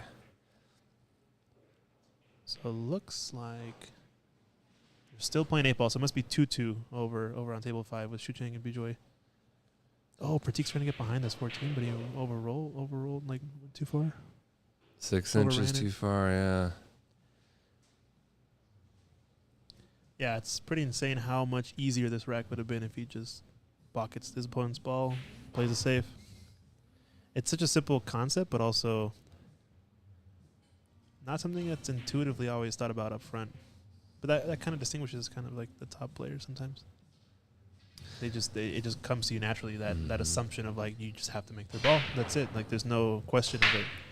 Whereas, sometimes it just takes time to learn that kind of tactic. He might do a slow kick, hoping to hook him behind the 7. Like thin the 7. Yeah, just get lucky. I mean, what are you going to do? Try to make the 7? No, but it's insane. We can go off the right side rail to try to make the 7, but that's super, super perfect of a hit. You know what I mean? Okay, I didn't even consider that. I like that, actually, because you might block the pocket still if you miss. Yeah, because if you go the other way, you guarantee Pratik will have the 14 in that pocket. You're opening the pocket, guaranteed, right? Yeah, at first glance, I didn't think that he could go by the 14 and make the 7. He's doing something different. Maybe he doesn't either. I certainly wouldn't do this. He's going off the top rail. Maybe he's going to go 2 rails at the 7. This is the last thing I'd do. He's using left-hand English, going to shorten it. Oh man, yeah, I think the 1 railer is a little bit higher percentage. Oh, it looks decent. Oh yeah, it went too far. He needed to shorten it like the right amount. It was such a touchy shot. But I mean, why not? You got a Even- guaranteed hit. Even a guaranteed hit off one rail from the bottom cushion Right. would have been probably, a lot better situation than ball in hand, where your opponent can just clear That out. 14, basically. especially when the 14's blocked. Yeah, even if you open up the pocket for the 14, you still leave a tough 14, Mhm. regardless, right? If you leave the cue ball in the vicinity, Right.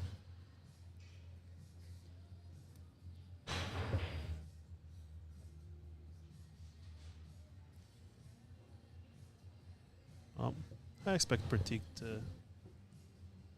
I give him probably 80% odds to get out. You know what? You know what some people do here is they roll into the 8, so the 8 has Oh. a pocket. And push it out. Yeah, you're Wow. guaranteed a shot still. It's calculated. The only way you mess that up is if you hit like the bottom side of the 8 perfectly, but you're gonna hit it with a good enough speed to push it out. pretty With ball in far. hand at this level, you should know Yeah, that you're going to hit go full into it. Yeah, yeah.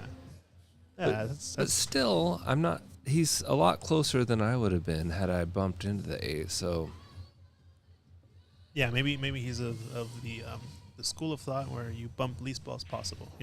I mean that's always a good tactic to employ as well. Yeah. If you have the out, why bump balls if you don't need to, right? I just want to point out though that there are scenarios where that is the right thing to do, to bump the definitely, 8 definitely. to a pocket. Mm-hmm. That one wasn't, obviously. Wasn't necessarily, but you still could have done it. It would have been Right. fine. But nice little run by Pratik. Gets first points up on the board. Let's go tune into our other hot match over here. Good Joy looking at this line. I don't know if he's looking at if he can cut the 9 ball. Maybe is he's on stripes? Maybe. I think he's the first one who's taking a jab at this table. So I think he's shooting the 9. He's got to be looking at if it goes by the 8. The cue ball can go by the 8 and still make it. Oh no, he's shooting the 11. yeah, he must have changed his mind. Oh, he's that- looking at the line of it. that How it's going to worked hit the out. 9. That's pretty decent. I mean, it's going to be kind of a tough shot. You can either play the gap between 6 and 7 and come across 2 times. Get kind of straight on this, but far away from this purple stripe. He might be able to cut it now, but he won't have a shot on the 9 necessarily. 8 ball goes in both pockets. It's kind of tough. He's taking his time, rightfully so, because this is a tough situation. Meanwhile, we got Scott over here at the table. Probably just running tables out. I don't know what he's on.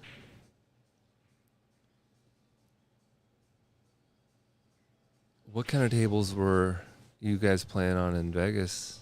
I believe Vegas had all 7-foot diamonds, Mhm. and the pros were playing on the 9-foot, the Predator tables, I believe. So they had like a setup of, I think, like 16 or so of the 9-footers just for the pros, female and males event, or female and open event, I believe, and then there's 3 rooms worth of tables, I think, in Vegas with 7-foot diamonds, and I think it's a total of like 350 tables or so, something ridiculous like that. Look at the way he turned out on that. He's got the 4. He's shooting solids, right? Mm-hmm. Meanwhile, He'll Bejoy follow. actually got on Play that the- ball from earlier. Oh, he did. Yeah, he actually came over. He cleared out the 9 and it. I think he ended up going, what I said, 2 rails across. Wow. Or he actually went around the pack probably because it looks like he bumped the 7. The 7's not where it was before. I think it kind of is where it was before, but nicely done by Money. Bejoy. Looks like 3-2. You'll like to hear that scoreline. I think he's on your team, right? So Yeah. So far, so good. Scott, I like his chances to get out here. He's going to draw back right where 3 he feet. is now. Perfect speed. I mean, could you ask for a better spot on the table? Like, my goodness, look at those eyes. Look at that focus. My goodness. Well done, Scott. He's probably up 2-1, 2-0, maybe 3-0. I don't know.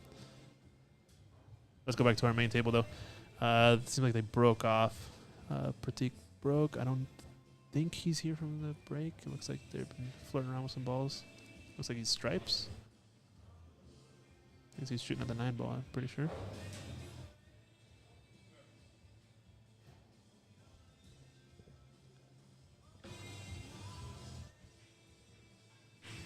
Ooh, actually, it seemed like it did pass, but just barely.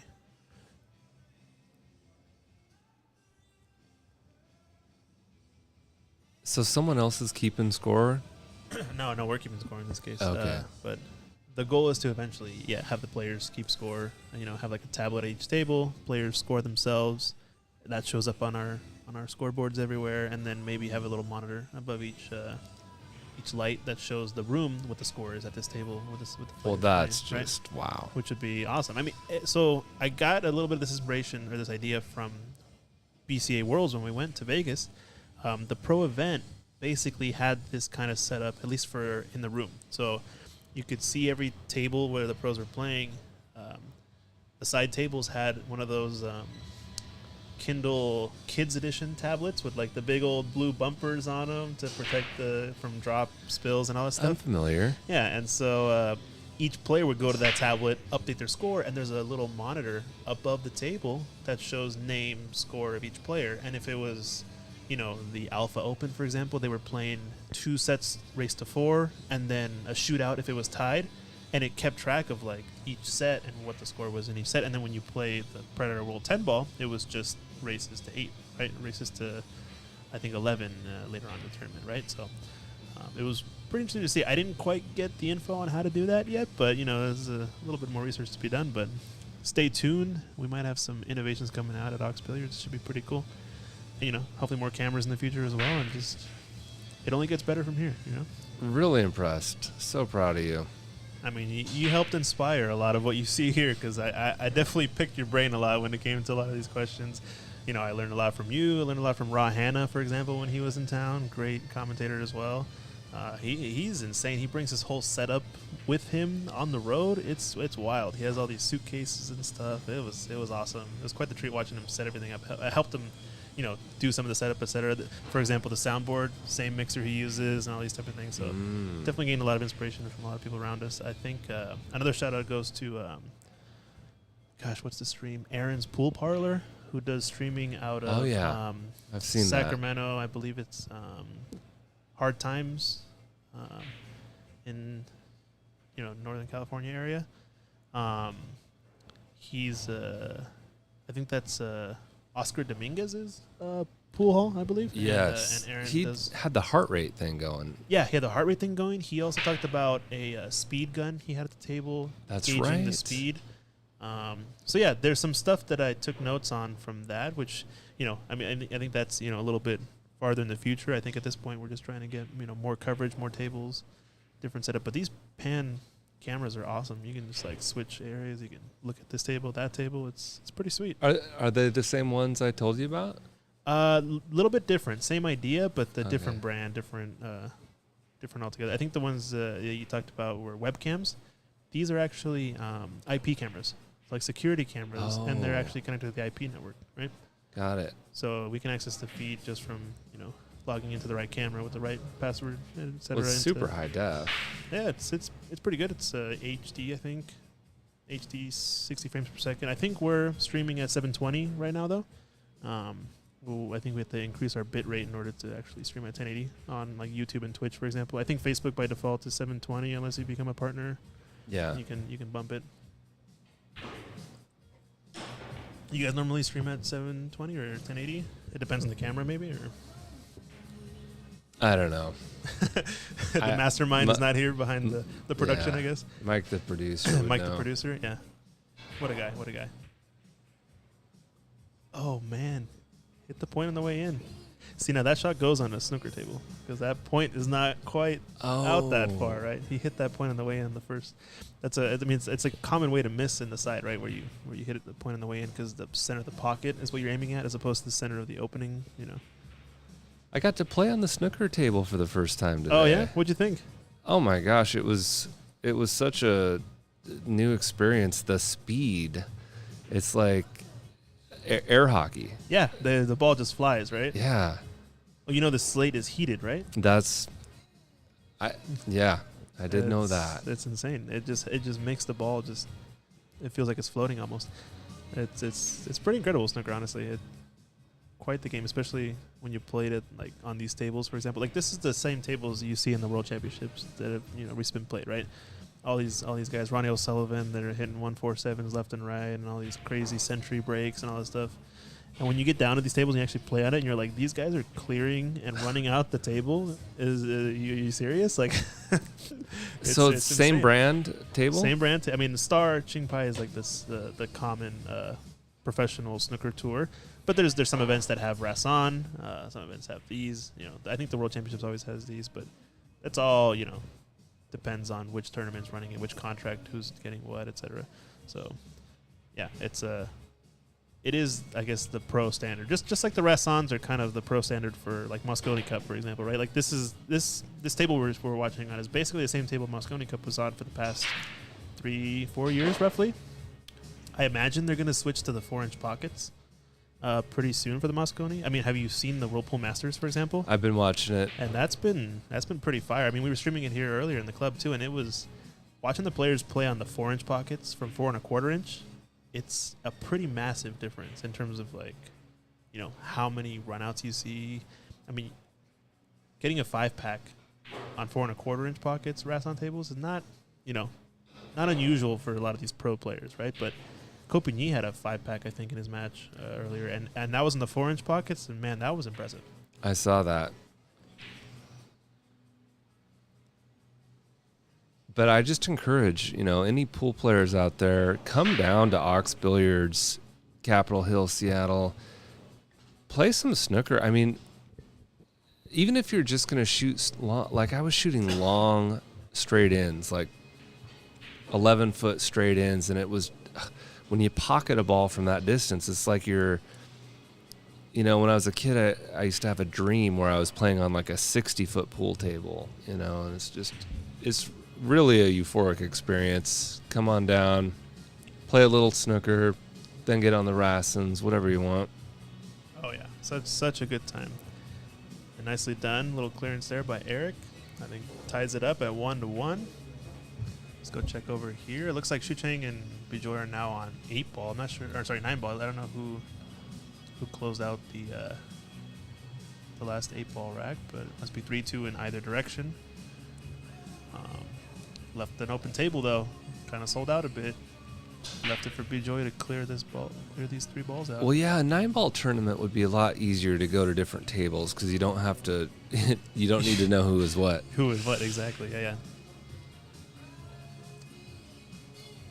Yeah, we might be announcing some sort of tournament soon at some point. Keep an eye out on the horizon for some possibilities here.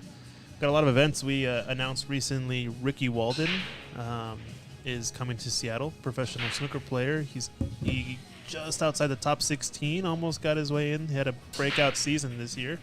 Wow. Quite the player. He's going to be here. We're selling tickets for, I think a couple nights where he's doing lessons and you get dinner with him. He's going to be doing an exhibition. The dates we have, I believe, June 2nd, he's doing a coaching and a dinner from 6 to 11. June 3rd, 6 p.m. to midnight. Tickets, prices are pretty cheap. If you want to attend the exhibition, they're $20 for attending. And if you want to play against Ricky, there's an extra $25. So $45 to get to watch and play a snooker player all night on June 3rd. And then if you want to come to the coaching and the dinner on the day before, it's $75 to get I think a 3-hour coaching lesson with him or something. I think we're limiting it to 8 spots overall for the coaching and then 10 challenge matches. So it's going to be pretty cool. I mean, we had Judd Trump here last year and he did something pretty similar in terms of like the, matches, the exhibition, challenge matches. But Ricky's going to be doing some coaching, which is going to be awesome. Like, to be able to learn from a world-class player on these long straightened shots that you're talking about is going to be pretty cool. Can't recommend learning from a master. I've taken lessons from 5 different world champions. Here it is. Money. Nice job. 4-2. Bijoy, I just got word from my captain. 4-2, Bijoy. Oh, actually, let's check on Scott's match. Looks like he's breaking, so he must have gotten most recent, sends his little smile over there, most recent 8-ball rack. I'm not sure what his score is, but let's see if we can get a runner over there and get us a score update. Maybe I can text Archit. I believe actually they're splitting tables. They are. Yeah, they're splitting tables. So it looks like Archit, who's also on Scott's team, is over here shooting on table 7. So yeah, they're on 2 separate tables simultaneously to get things rolling a little more quickly. And it looks like if we go to table 3, we got Leroy. Wait, go back to Scott quickly. I want to see his break. You wanna see his I break? need to Alright. know how he breaks 8-ball. Okay. Center table. Close to center, just off center. Boom.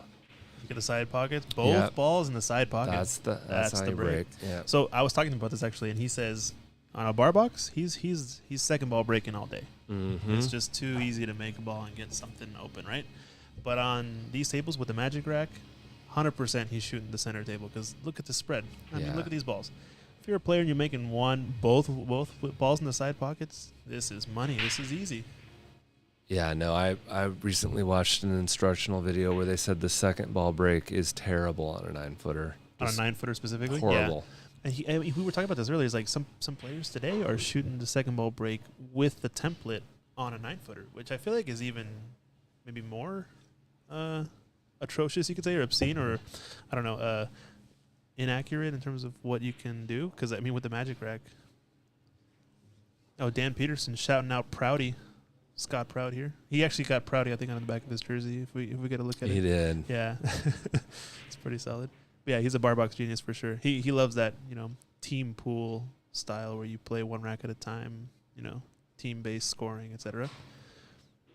We got both Ox players here in the building. We got both players here. Shu Chang at the table with shooting the 2 ball. Who else we have in the building? Let's see. Table 4 looks like Sandeep Gunagunta is playing 9 ball. I think he's also part of Challenger. So this is the split match with Eric and Pratik here. It looks like he's playing against Alex, I believe. He played a nice safety. Yeah, pretty solid. And let's see, on table 3, we've got Jay playing against Leroy. Leroy sporting the kilt over there. Hey, Sandeep, get out of the way. You're in the way of our shot. No, Jay's just racking the balls there. And you see Ben Cruz in the background playing, I think, on table 8. Yeah, we got a lot of action here. It looks like a lot of semifinals going on, getting close to wrapping things up. Meanwhile, Eric looks like he's got a nice table for solids. Although this 8 ball is the only problem. Shoot the 8 off the 9. Yeah, it should go, right? Yeah, they hit it pretty thick, I guess. That's the only thing. Yeah, if you go 4-1-3, then you can play that.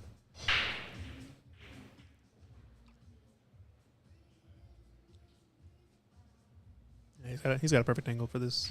Get on the 3 on the other side, the left side of the 3 pocket line, and then stun. Yeah, perfect. A little far. Oh, yeah, he might. Actually, now, yeah, he has to come back and forth. Yeah. I don't imagine him like running into the 8. He's gonna go 2 rails across. Oh, I wanted to see him shoot that off the 9. He overcut it, I guess, kind of, right? Because he was Yeah. trying to get more space out of the cue ball. That's a pretty common, I guess, miss style. I notice, at least at our level, is like when you miss a ball, but you get perfect on your next ball, it's because you're over prioritizing the position, right? Yeah.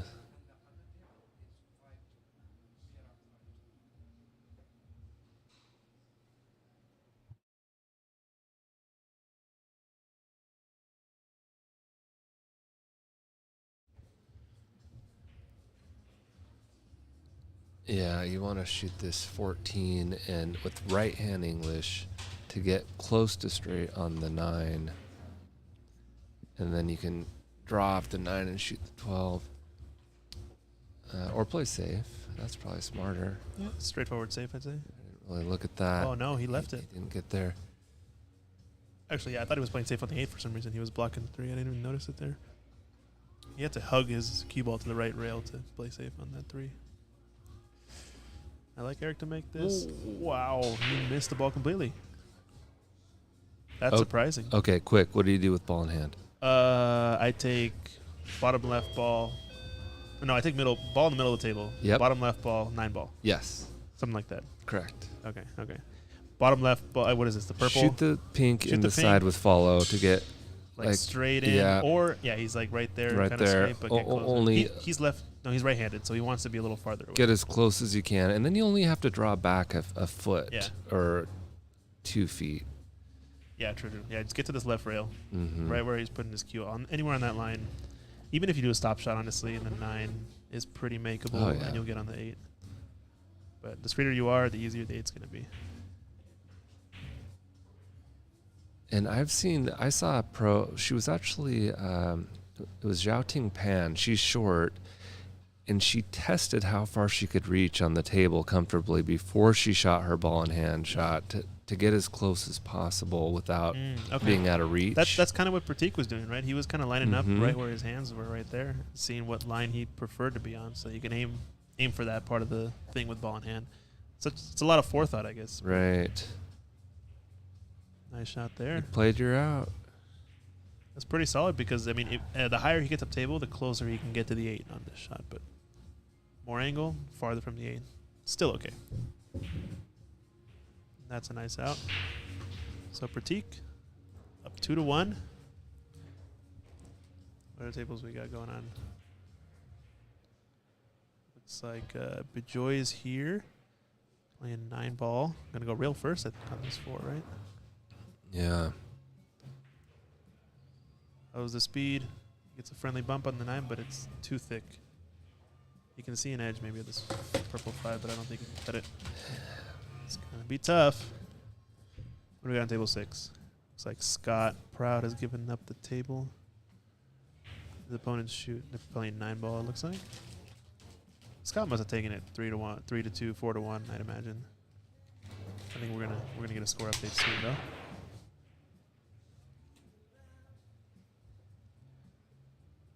Table 4, I believe the score is 5-2 Alex, who's at the table currently. I think he's ahead of Sandeep, if I'm not mistaken. So yeah, we've got a lot of semifinals. We've got Amigos versus Challengers in one semi.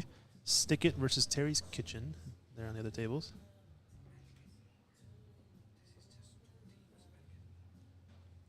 Yeah, all right. Official score updates. So, in our first semifinal, Arrowheads versus Taking Care of Business. That's your team, right? Arrowheads? Yeah. So it looks like Hans took the first match, 7-4, and then second match, Bejoy is up 4-2 over Shucheng. That's our table 5 over here. It's like Shucheng's there trying to get it back. We're looking at our TV table. Amigos, Vinny took the first set against Bob on Challengers. And Pratik is up 2-1 in the TV table 1, while Alex is up against Sandeep 6-2. So Alex is on the hill if we're looking at table 3. Oh, Shucheng undercut it. Uh-oh. Spells possible disaster. So yeah, table 3 over here looks like, table 4. Looks like Alex is on the hill. Beautiful break. Possible run out opportunity.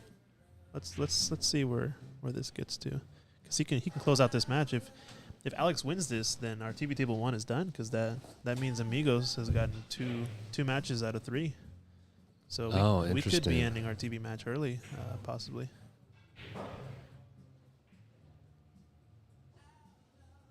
Pretty straight on this 2, but as long as he draws, I mean he can leave some angle on the 4. But the problem is that 8 ball is pretty large to go from 4 to 5. Yeah, he's in a bit of tough a pickle. spot. Unless he banks it, maybe.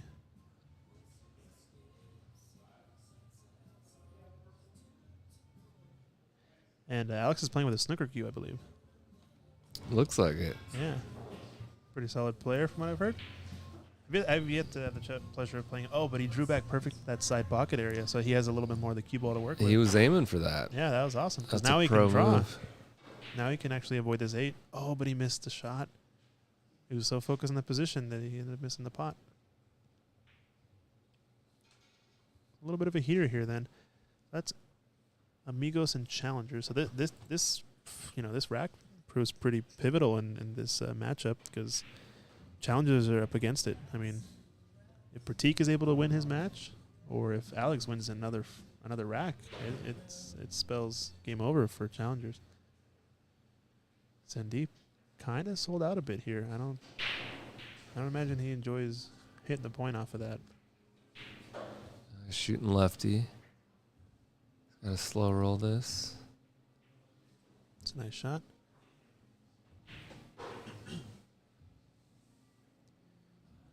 Probably a little more angle than Oh, you he wanted, is but left. He is left-handed, it looks like, yeah.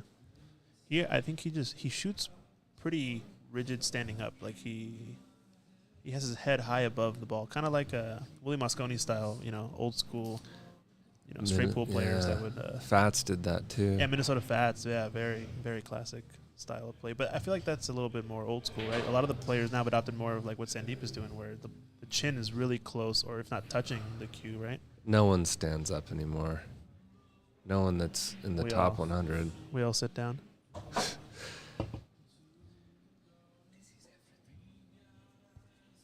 All right, we got some more updates. Thanks, Vinny. Yeah, Vinny doing a little bit of running around and getting the score updates for us. So Stick It versus Terry's Kitchen was the other semifinal we're looking at, and Greg took the first set against Luca 7-6, close match. Looks like Ben is down against Jeremy, Ben Cruz on table 8, and then Jay and Leroy. Leroy's in the hill, so if Leroy can win one more rack, he's also in the same situation as Alex here and can close out the match. Oh, no, he ran too far. Yeah, you got to bank it. Bank or play safe. Think you get for the win, huh? Looks like he's playing safe. Or cutting it. See, I wouldn't cut it. Although he did get fortunate on He this did. pro side miss. I don't know. But this bank I prefer a lot more than the one Yeah. that he had, honestly. But yeah, let's check out so table 3. It looks like Leroy's at the table. If he clears this rack out, it solidifies the spot. Oh wait, no. Go over to I think that's it. He's go over to shooting Scotty. over to Scott's match. Well, yeah. Looks to me like Leroy closed that out, so they might be done. No. Leroy must have lost then. Yeah, Leroy's shooting around practice shots. I think Jay took that match. Yep. Okay, so Stickin' in Terry's Kitchen is tied 1-1, and it's down to Ben and Jeremy to the side, I believe. Here we got Scott Proud. I just want to see Scott shoot. you just can't get enough, can't you? First time I ever played him, he just moved here. You told me about him. You're like, dude, there's a 700. Yeah. And I work in Bellevue, and he lives in the area, so we met up and played. Oh wait, we gotta tune into this though. This could Okay. be the match. Oh, I thought he had to look at it. Sorry, but yeah, you were saying sorry. Well, the first 10 games, he broke and ran 6 of them. He broke and ran 6 of the first 10 games. Mhm. My goodness, that's pretty impressive. I mean, you told me it was it's pretty brutal your first couple sets with him, right? I mean, you guys didn't play. You guys played for table time or something, right? But Well, we played for fun for a long time. yeah, But at the end, he's like, let's just play a race to 3 for the time. And that went hill. Actually, I had stopped being so intimidated at some point and got my game together. But the first 20 games, it was like he would break, and we were playing winter breaks, but he would break and run or break and play a lock-up safety and then run out after I gave him ball in hand. yeah. Just look at that swagger. He's just chilling there. He knows he's fine. He's a bad man. chilling.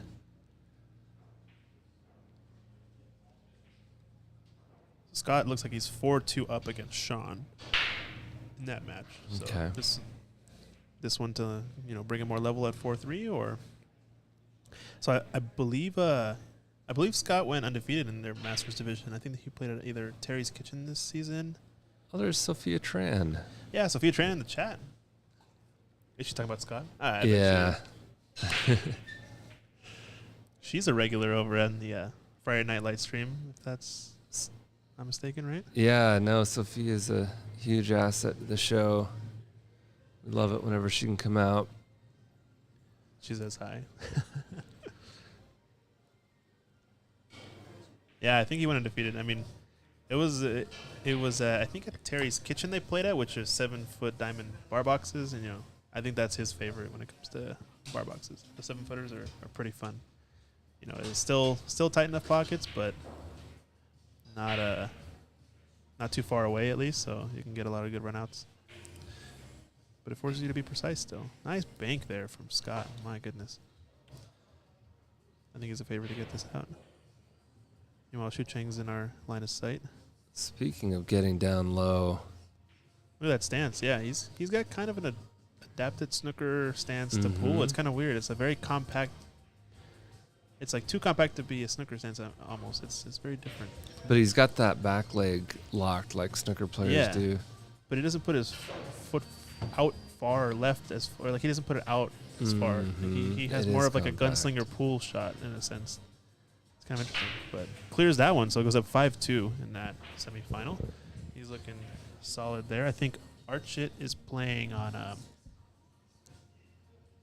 table 7 here against Slava. I think Slava is up 2-1, maybe 3-1. I'm not sure.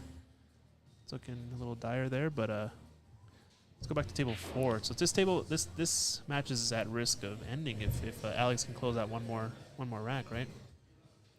Sandeep's at the table, so he's still got the control, but he's up against it because I think it's 6-3 right now. So he really he's in a must win situation. I don't think he can lose any more of these frames for his team's sake. I saw Sophia on a live stream where she was playing in a team event, and she put a clinic on this guy, breaking and running, table Really? run. It was phenomenal. Where at? What was this at? Like, Sophia, share with us, what was that about? Was it in Vegas? or was it like maybe the Billiards Expo that happened, or the Oh, yeah, the one I on think the it East was Coast that. area? And I forget where that was. That was a little more recent, right? It was like a Mm-hmm. week ago or so. Oh no, Sandeep's overrun this That was in Philly. in Philadelphia. Okay. Yeah, I saw a lot of stuff about that. Oh, did that's he gonna reverse go. bank it? Wow. The Efren style over reverse bank. Yeah, Sophia, is that on your page? If people want to see that match, is that on your Facebook personal page? Share it in the chat and we'll check it out. Oh wow, Nice. he banks it in. Must win situation for Sandeep, and he closes out that game. Nicely done. What's the score with Bejoy? What's the score with Bejoy? 4-3. We got a hot match over there.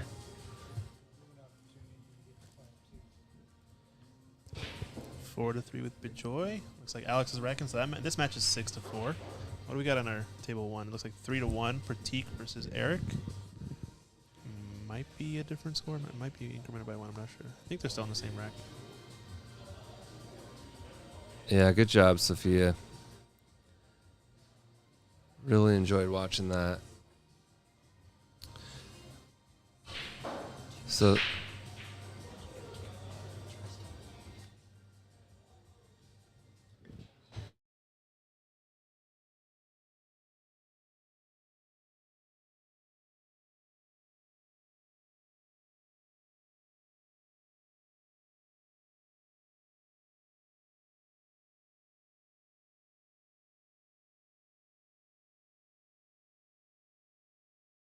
all right, we're back. Alrighty. Let's get some score updates. Looks like Bejoy's match is what at what did we say? Is it 5-2 now or Bejoy's up 4-3. 4-3? 4-3. Okay, so Shu Cheng clawed one back. It looks like. Meanwhile, Pratik is here at the table. He's looking solid. Nice shot there. So Amigos is already up 1-0 with Vinny's match. Alex is at the table, also on Amigos. If he clears this out, they advance. 2-1 matches out of 3. I mean, it's an open table. This is looking a little scary for your challengers. Yeah, I know. He's in line. I think the only real tough part is getting from the 8 to the 9, right? Yep. Hey, Sophia, thanks for all the love. Yeah, it's awesome to see a lot of top players playing we're just trying to bring hopefully a new standard. Let people watch all their friends and family and all these top players.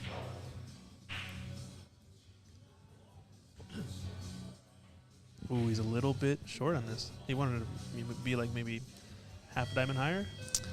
Yeah, now he's got to flirt with. You want to get close to the 9, so you got to flirt with the side. He looks like he's putting a straight draw.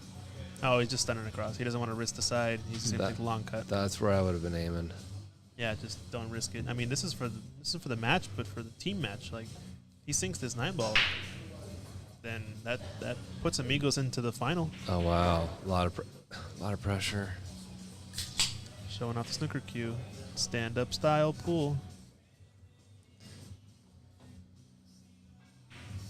Sinks that 9 ball. That's the match. Alex advancing, and I believe that's going to end our TV match with Pratik as well, because that puts Amigos at 2 out of 3. I don't even think these guys have to finish. Yeah. Game's over. Amigos advance to the final. Oh, Proud is shooting.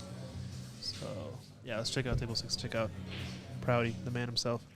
Oh, he flukes it. Did you see that? It was a little blurry. Imagine fading this action. He gets out from everywhere and flukes. My goodness.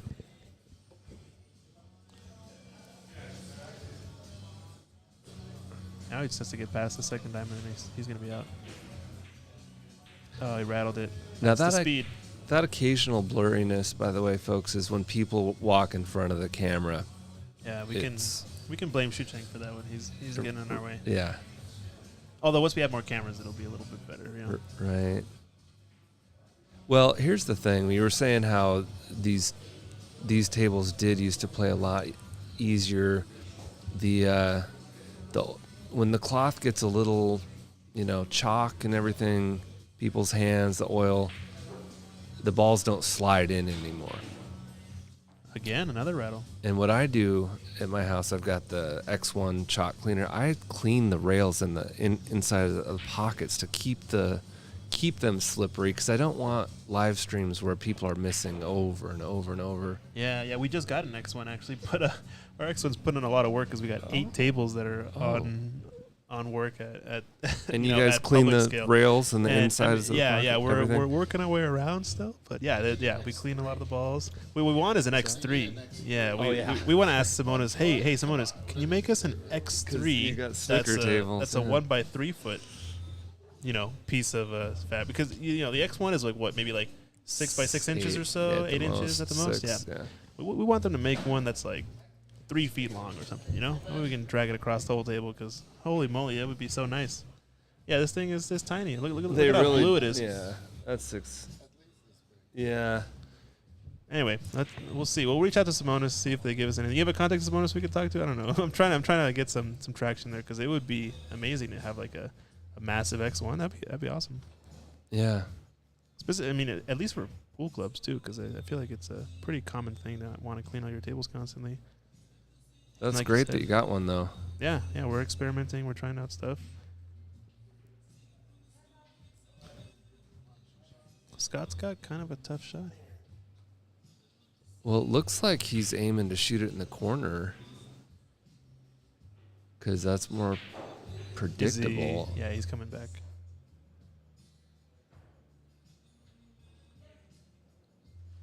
Oh, he sinks it, and he gets back. Oh, what a shot by Scott there. My goodness. He's a little straight, but, I mean, I think he'll take this all day. Based on where that cue ball in 5 was, like, my goodness. Actually, he's really straight, but I think he can still come 2 rails around. He has just enough angle to follow and hit the right side rail, or top rail first. I think he's going to slow roll it in. Slow roll it? Yeah, you called it. He was too straight, it must have been.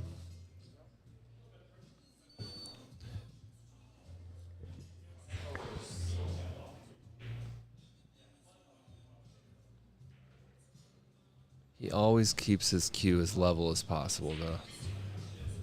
Ooh, a little quick there. Although he's gotten quite fortunate on this. It's not fair when you can shoot well enough and you get the lucky rolls on top of that. It's It's not going to work. Sandeep closing out his tab, saying goodbye. Unfortunately, Challengers got eliminated, but he put up a really good fight. Yeah, it was a good time. Hopefully you enjoyed yourself. Next time we'll get you in the commentator booth, Sandeep. Should be a fun time. We welcome you back here at Ox Billiards anytime. Proud he got ball in hand. Proud he got ball in hand. My goodness. It's just not fair when you get that lucky. And you're that good? It's not right. Perfect stun. Yeah. It took me a while before I learned to shoot that way, where he put the cue ball right on the rail and used no rails. Oh, stunned over as opposed to hitting the rail and out? Okay. Yeah. Looks like Mr. Chow Chow here is racking the balls up, so that must mean that B-Joy got another one on the board. So he's got to be sitting pretty, at least at 5, probably 6. He must be on the hill now because he was at 5-3 last we checked. You're right. He so is it must on the be hill for B-Joy sure. on the hill against Shu Chang. But this break is not going to be the most favorable roll. Yeah, he kind of lost the cue ball a little bit there. Made a ball. I mean, with the Magic Rack, it's pretty solid opportunity, a pretty guaranteed shot to make the wing ball, but got to control that cue ball in addition to that. I like the jersey. The Joy's got a good looking jersey there. Oof. Seattle. Oh, he missed the ball completely. Oh, no. And he made a ball. So now it's all about this 5. Does it go? Does it not go? You have to play underneath it, play it safe. That's the main ball in question. Yeah. Imagine if you played shaped where you got behind the 5 and you could stick right behind the 9 on a planned safety. Yeah, okay. That means you got to get, kind of where the cue ball is now with the 3, maybe a little bit closer to the 3 and to the right more, but you want to get down to the bottom of the table. I used to, as a young player, I always went for a breakout to break those balls out. Yeah. And then I noticed the pros, they just play shape for a safety instead. Well, when the balls are so close. Right. With going for the breakout like he did, you're left with distance and stuff go. That wasn't a bad idea though. But also, if he missed it, which guarantees his opponent have the breakout opportunity instead, right? Whereas if you play a safety that's pretty trivial when the balls are that close together, the safety is pretty easy, right? Right. So it's kind of like, do you want to run out or do you want to play a safety? They're probably both pretty easy shots, but it just depends. Well, in that particular situation, getting in position for the safe was tough, but I just mean in general. Okay, when balls are tied up and there's an easy way to get shape for a safe, that's what the pros are doing more. Yeah, it makes sense. I mean, when the safe is so easy, might as well take it. Well, because ball in hand, ball in hand is everything on these tough tables.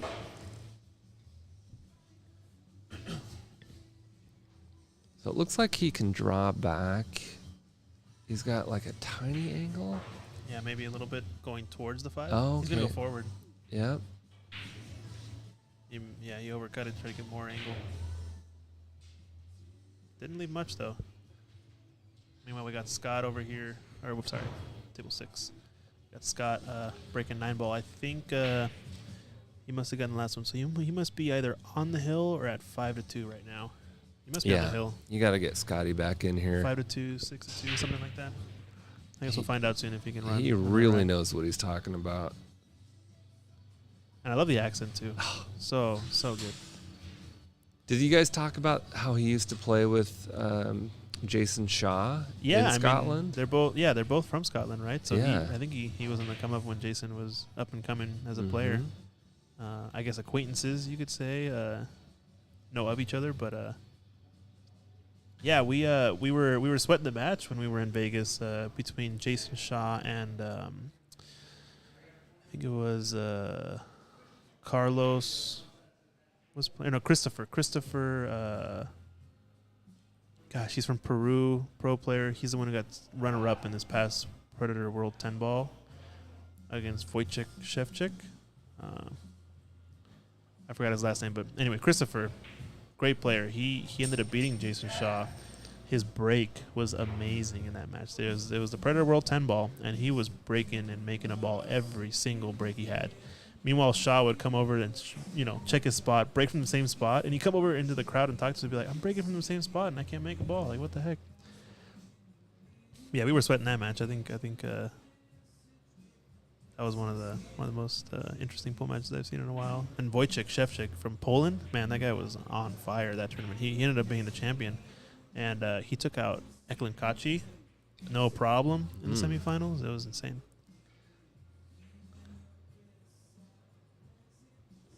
This is a good save here.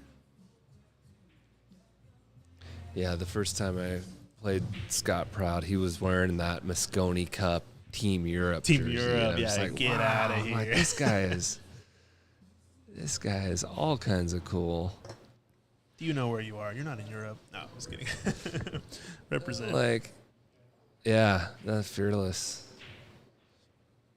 I think he actually keeps that jersey in his pool case. Like when we were in Vegas, he unzipped his pool case, and in the long pocket, he's like, "Oh, I could have worn this at some point in the mini or whatever." And I was like, "Why are you carrying this jersey around in your pool case? That's ridiculous." Wrinkle free, baby. Wrinkle free.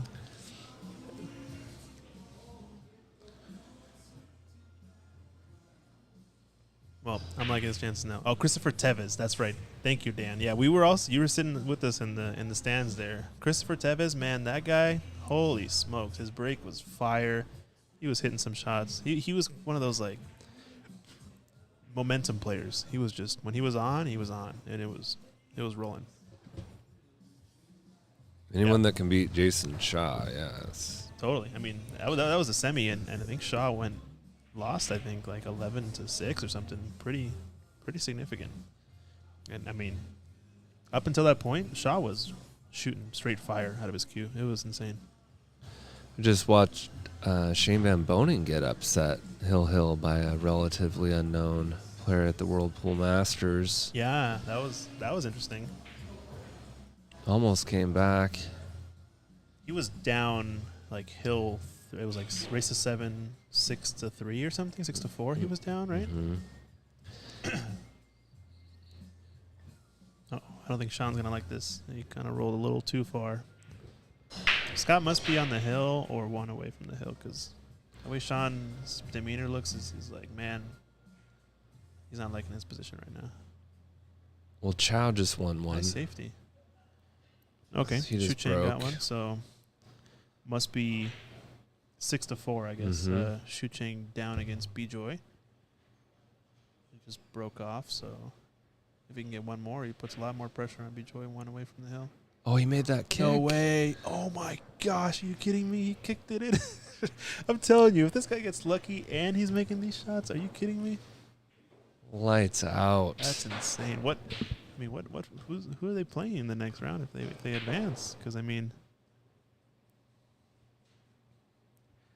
oh, it looks like winner of Arrowheads, which is your team, and Taking Care of Business, which is Shu Chang's team, is going to be playing the winner of Asian Sugar and Let's Play, which is Sean on Asian Sugar. And he Let's makes Play. a kick. Oh, my gosh. Are you kidding me? This table sprung a leak. My gosh. And now he's got to come with the... Oh, that's tough to overcut that. But he missed it on the pro side, so Scott's got to... He's got to work for it. Mm-hmm. Oh, this is shaping up to be a pretty interesting final. So one really interesting thing here is that if Shu Cheng's team wins against your team, which it's a possibility, I'm not saying it's going to happen,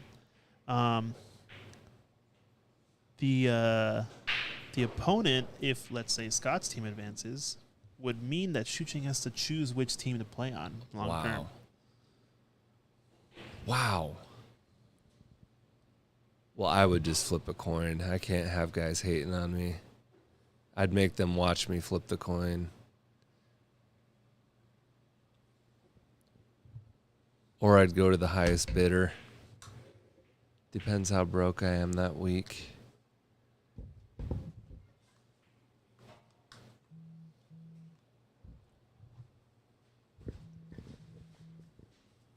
Well, he's gotten away with this one. I was in Another that safety. spot once where I was on 2 teams. I mean, it's as an individual, it's a good place to Yeah. be, but for the team that you decide to not play on, if they match up, it's kind of sad, right?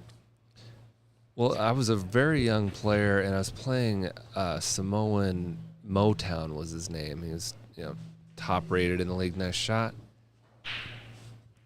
And anyway, I dogged it so bad that my team accused me of losing on purpose because I wanted the other team to win. I was like, guys, I could have gotten first and second place money, and you think I dogged it on purpose? Dear Lord. Okay, so here's some intel. Oh, Scotty just won. That match is over.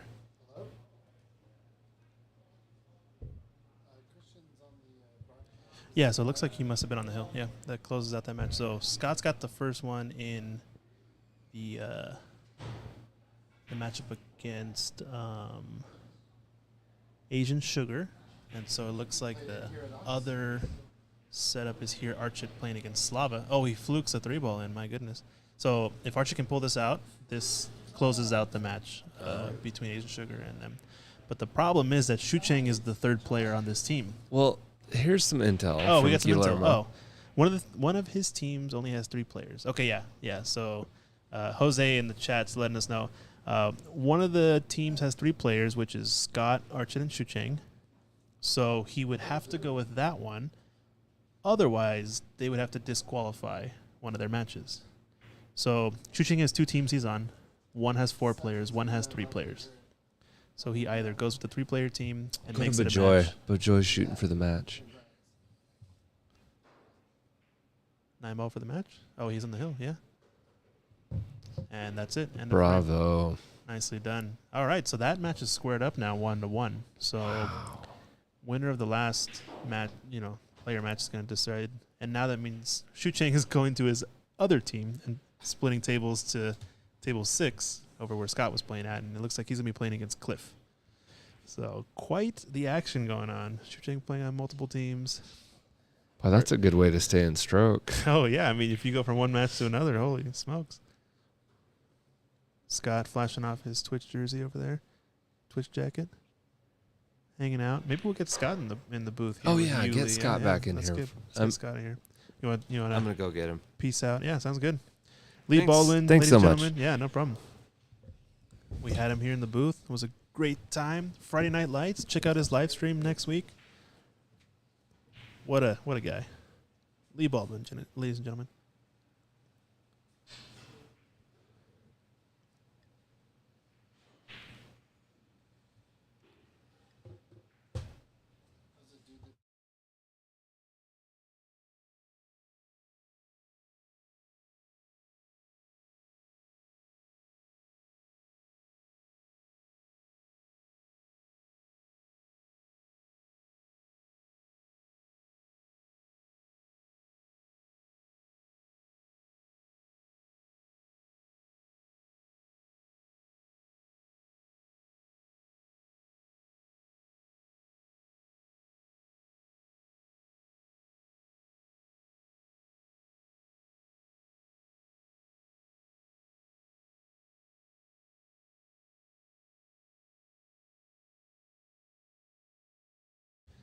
Yeah, Sophia Tran. Lee Baldwin is a cool dude indeed. All right, well, I think we got some action back here. Actually, no, let's check out table 7. I think that's got some matches going on. Yeah, this is the other portion of Let's Play versus Asian Sugar. And we got a final now starting. Amigos versus Terry's Kitchen on the TV table. I believe it's Leroy Dorsey playing against Vinny. Yeah, Vinny. Got a pally.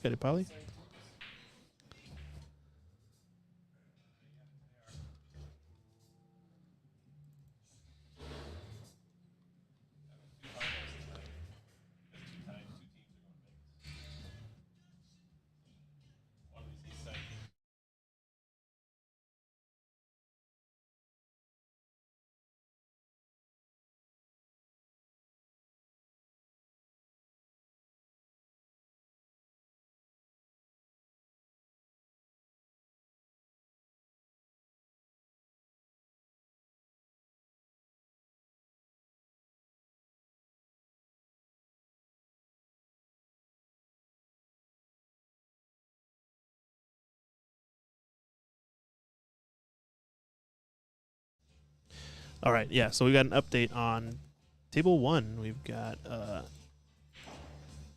Leroy Dorsey from Terry's Kitchen is the name of the team, playing against Vinny from Amigos.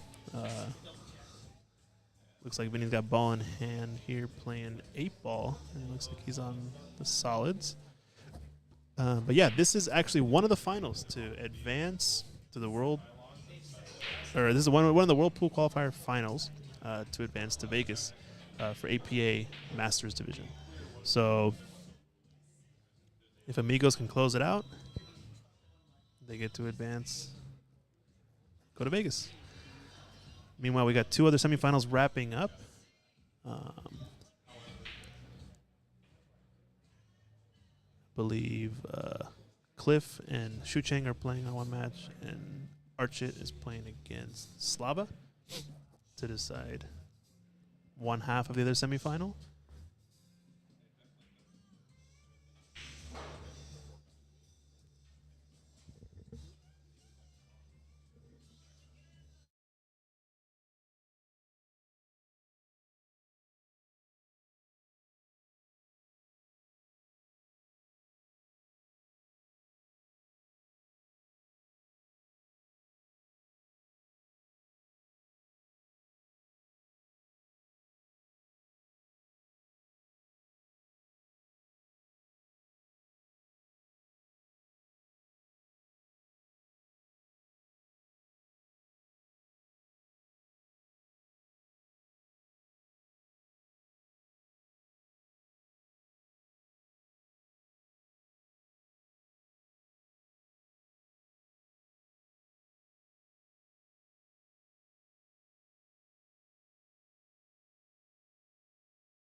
All right, ladies and gentlemen, we're back here at the TV table. It looks like we're here set up for one of the finals. We've got Tom Mackel in the booth, the latest and greatest APA League operator for the Greater Seattle APA area. Welcome, Tom. Oh, you're too kind. Such great players here today. Such strong showing from the players who are here. Yeah, it's awesome. It's good to see a lot of growth we've seen, especially in the APA, especially right. I mean, here at Ox, I think we're hosting a total of 10 teams that are home teams here at Ox on Sunday Masters, which is pretty insane to think about, right? Right, actually, we filled up Ox pretty quickly, and there's a fair number of a couple of teams at Temple as well, and we're looking to bring in the best. Yeah. A lot of these teams also. I mean, we got what Masters leagues in Off the Rails, I believe, right? Is one division, is that right? And then Terry's Kitchen. If that's correct, there's an Eastside Masters division out there in at Off the Rails. We're looking to expand that as well, maybe pull in a few more host locations.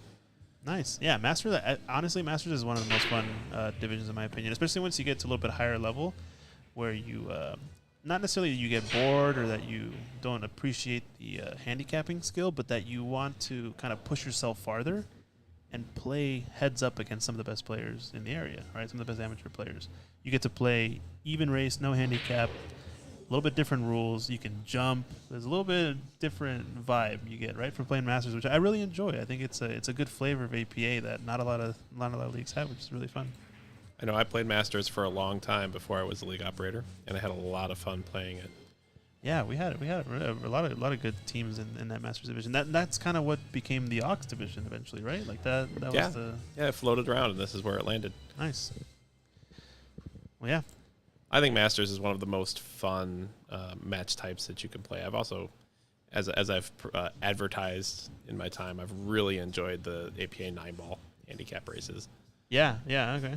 I mean, the benefit of that is that you can get a really accurate handicap, right? Because it's like per ball is the handicap, right? Well, That's how it works? It is. It's per ball, and you are exceptionally challenged, even as a high skill level player, to defeat a lower skill level player. You need to protect. You need to drive yourself to success. Mm-hmm. Yeah, because, I mean, if you're a high-level player, let's say you're a 7 or an 8, you have to go to, 55, 65 points or 65 balls. And if you're playing a 2 or a 1, they have to make 14, 19 balls? That's Right. like a, It's- 6-to-1 ratio, 5-to-1, It's a really 4-to-1 big, ratio? really big number to a not quite so big number. Yeah, it's pretty massive. And when someone breaks, even you get a 1 or 2 or 3 breaking, they can break and pull off a 2, 3, 4-point break, accomplishing 5 to 10% of their score in one stroke. That's massive, right? Yeah, so as a higher skill level player, you need to control the table and not let luck take over. Yeah, for sure. Yeah, let's talk about some of these players. Vinny's had a pretty good showing today. He's quite the animated player from what I've noticed. He likes to let us know what he's thinking. He points to the table. He puts the chalk here. He huffs and puffs sometimes when he doesn't make his position. But we know kind of what he's aiming for, and he's very much an aggressive kind of run out player. Sometimes his patterns indicate that he just wants to go for it. He doesn't necessarily want to play the tactics. He's going for it, which I appreciate to some extent, right? It's very interesting to watch, and if he gets those runouts, they become pretty impactful to your opponent. You can kind of rally your opponent when you're like, this guy got out of this rack when there was this cluster and that cluster and that cluster. Pretty enticing way to play, I think, for a lot of players. Aggressive play is really good when you stay within your ability. Yeah. It's not so good when you come outside of that box and then you end up giving your opponent a clean run out. But you also you get to push yourself, right, and see what you can do, see what your limits of your game are, kind of. Which Yes. I kind of like. Yeah, it's a fun way to play. But right now, I mean, he's up against a tough opponent. Leroy's no pushover, right? He's been in the league for a while in Greater Seattle area, from what I understand. He's sporting the kilt today, from what I noticed. He's sporting a kilt most Doing- every day, doing and a he's fine certainly job no at it. spring chicken. He's got some experience out there. Yes, sir. And it looks like so this is one of our finals. So one of these teams will be going to Vegas, either Amigos or Terry's Kitchen. And then the other semifinal, it looks like, is lined up between the winner of Let's Play plus Asian Sugar and the winner of Arrowheads and Taking Care of Business, right? Correct. Both of those matches are currently on their They're currently third playing their third individual match, and then they'll pop on over for the final. Okay, I see. I got you. So it looks like table 6 is Asian Sugar versus Let's Play, right? Looks like Shucheng Chow playing against Cliff, I believe. Mm-hmm. That's what it looks like. I'm not sure of the score there, but then we also got They've just started. It's probably low numbers. probably 0-0. I think this match has been going on for a while. Slava Min versus Archit Singhal. I think that's also the same matchup, right? Let's Play versus Asian Sugar. So it must be that has Arrowheads finished their match with Taking Care of Business? Or are they? Oh no, they're playing. They're another not. Match. They're playing down on table 2. Oh, they're playing on table 2. Okay, let's check. They have their that. third Oh, yeah. match going on down there. Got it. So this is the third match. So these are the other two semis. So we got third match here for Arrowheads and Taking Care of Business. We've got matches 2 and 3 on the other tables for the other semifinal. And then we got our final here on table 1, or our first final here on table 1, between Amigos and Terry's Kitchen. Yeah, pretty good stuff. We got somebody over there rocking some Crocs, which is pretty cool. We got a little shot of Leroy here, sporting his kilt, hanging out, showing us what he's got on the table. And Leroy's quite the shooter. He's a ball pocketer for sure, right? Oh yeah, there's no question. It's a nice safety, though. I mean, he realizes he's down to the 8 ball. Why not play an easy safe? I mean, pretty straightforward safe, right? Like, high percentage. There's no point in risking anything if you don't have an easy shot. That's the signature You don't want to leave shot. it. Oh, wow. Did he scratch? Oh, my gosh. That's the signature shot of an experienced player. Yep. Now Leroy's got the ball in hand. This is where he wants to be. Ball in hand, open table. You got to make 7 stripes in any order. Sink the 8 ball near the pocket. It's looking favorable for Leroy, I'd say. I'm liking his chances. Oh, there's such a thing as commentator's curse, I guess. So you got to watch out for that.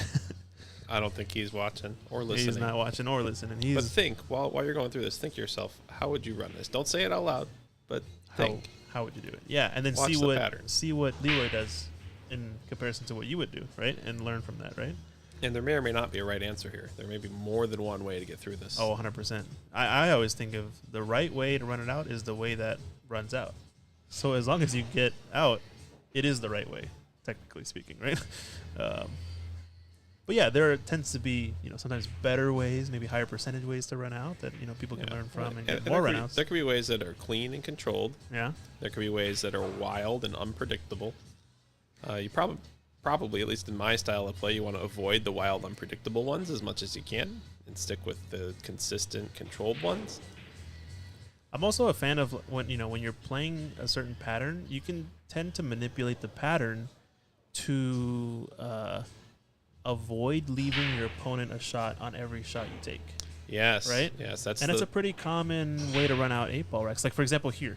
Yep. That's he a tries two-way, to stun if this ever there over was so one. that he blocks the 8-ball shot. Even if he misses, he's going to be safe because his opponent only has 1 ball, right?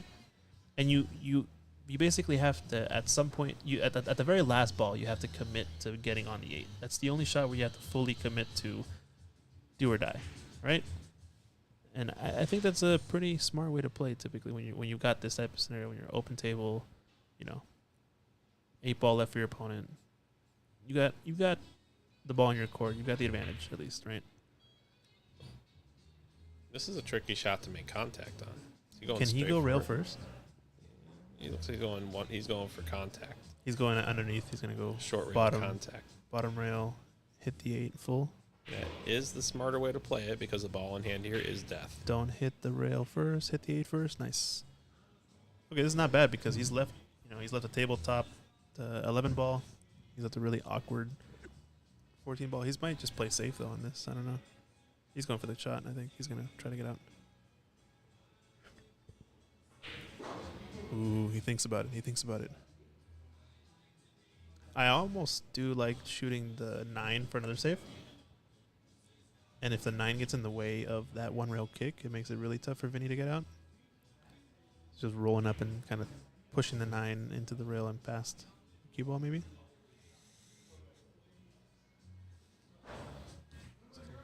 Looks like the players are having a little discussion about something, but no problem, it seems.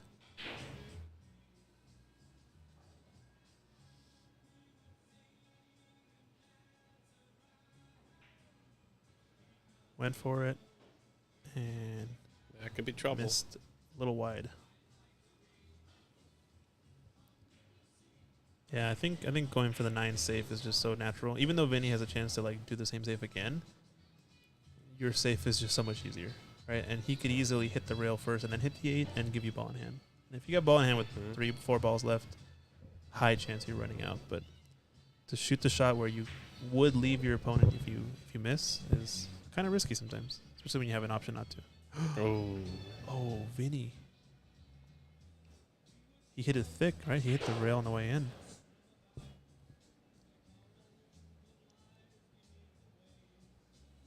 Wow.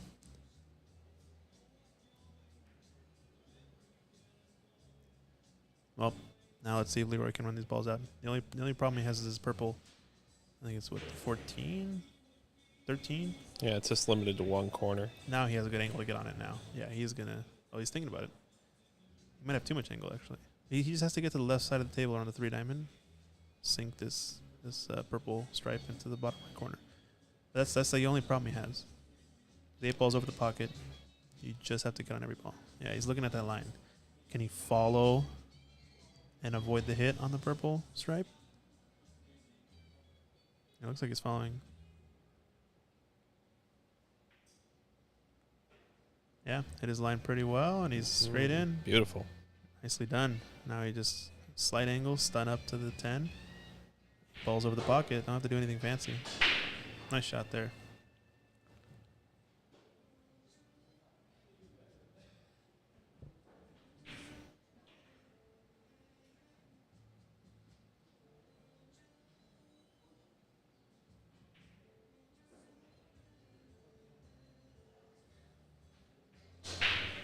A nice run out by Leroy. Clearing the table. Showing us what's up. Punishing Vinny for that miss. That little rattle on that 8. It can be devastating at times.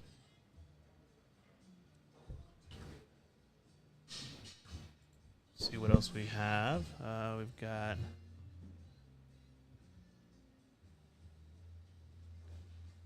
table 4 over here.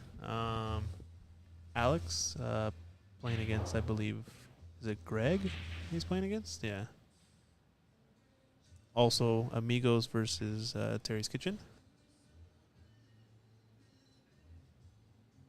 And then we've got the other semifinal. Cliff here. Oh, I think Cliff might have rattled this stripe 15 into the top left corner, giving Shucheng a chance at the table. He's got all the solids, but he's got a tough cluster with 3 and 4. It should be an interesting matchup, I think. Shucheng's been bouncing around all over the place. He's got 2 teams he's playing on. He just finished his match with B-Joy, which was a close one. And now he immediately switched over to this match against Cliff. Bank shot, overbanked it, but again, so he's playing that tactic where if he misses, he's not leaving a shot, you know? Put the bank shot on purpose, I'm pretty sure, just to put the 8 ball as a blocker in the way. Running a string of two-way shots is a good alternate tactic to aggressive runouts. It results in different shot decisions, and they're a little bit harder to make. You're less likely to run out, but you're also more likely not to give up a good table to the opponent. Yeah.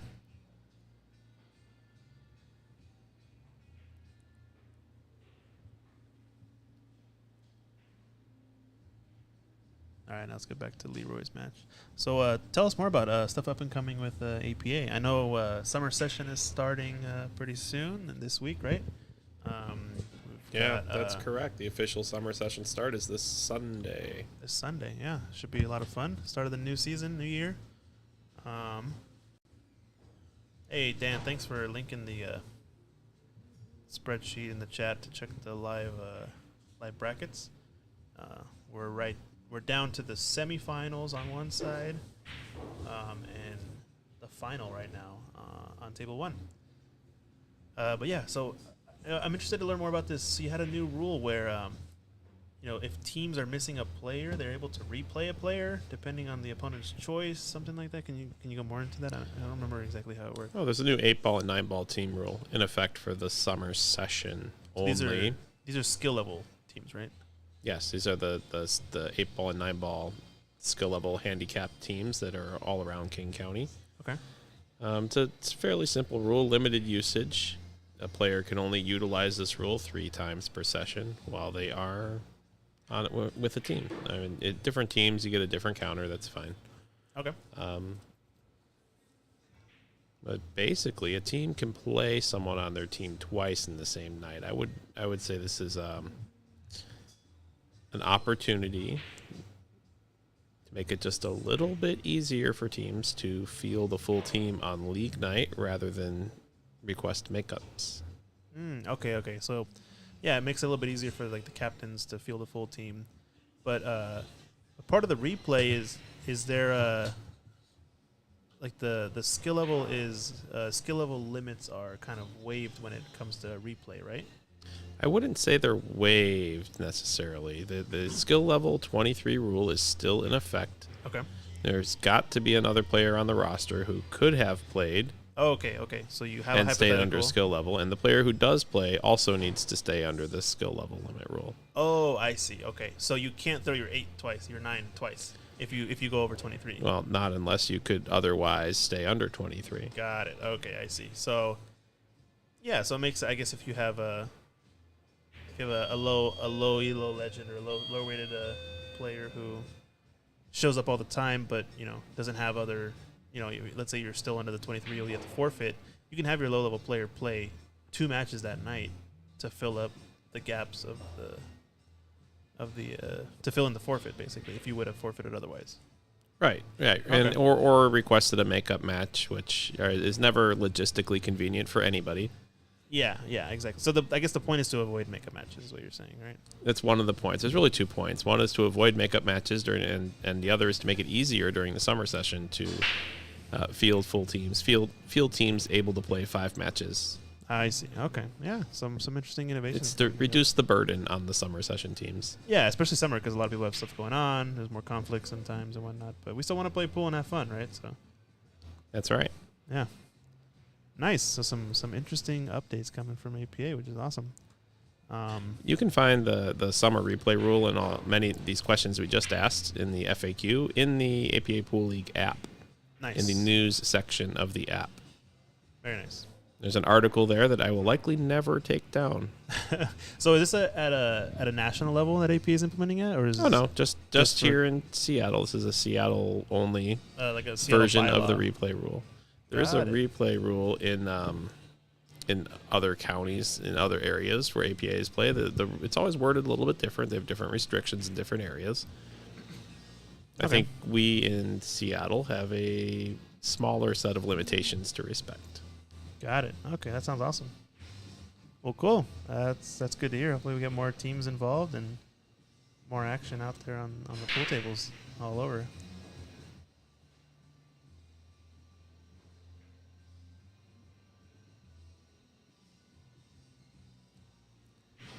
Oh, looks like Vinny's going for this run out. I think trying to deal with this 4 ball. Oh, he's trying to make the ball and follow it in. Does he Ooh. get it? No. Crafty. Yeah, pretty Very cheeky. crafty. I mean, he hasn't left much of an easy shot for Leroy, but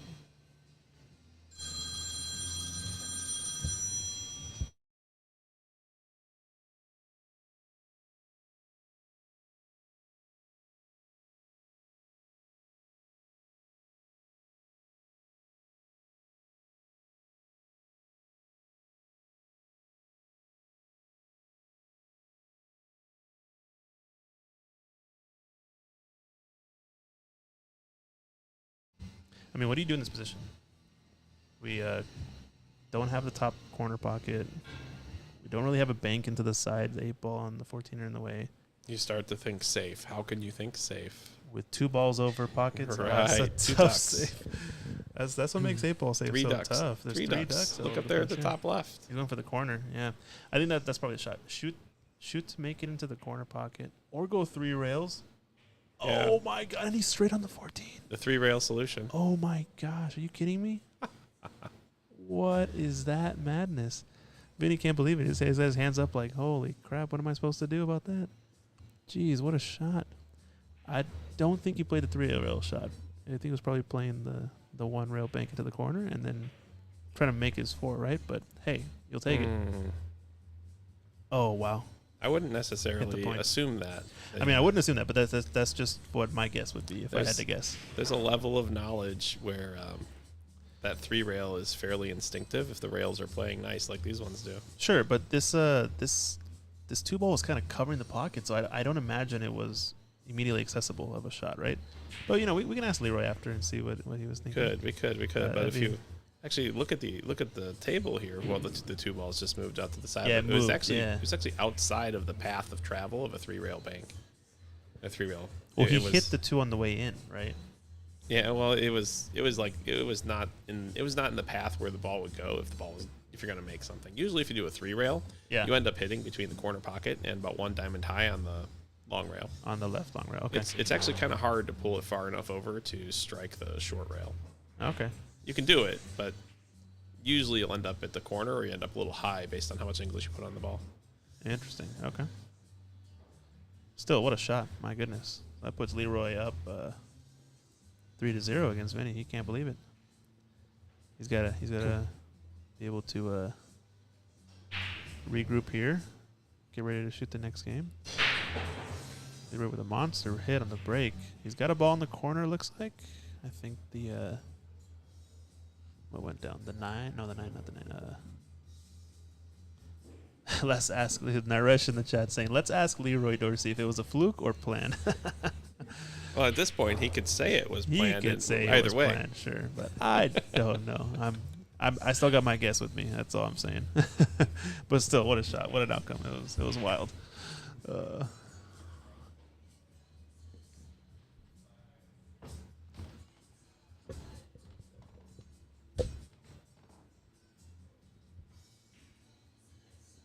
Well, it looks like what is he got solids? Yeah, he made the 6 ball on the break.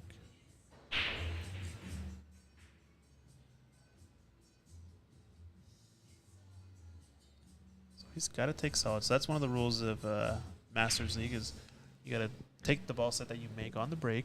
There's no open rule unless you make one of each set. Then the table's open.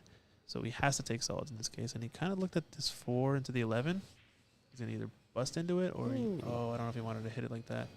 I feel like he was trying to maybe shoot the 4 off the 11 into the side. But now I think that is no longer an option. He might just have to cut this 4 directly. But it's a pretty thin shot.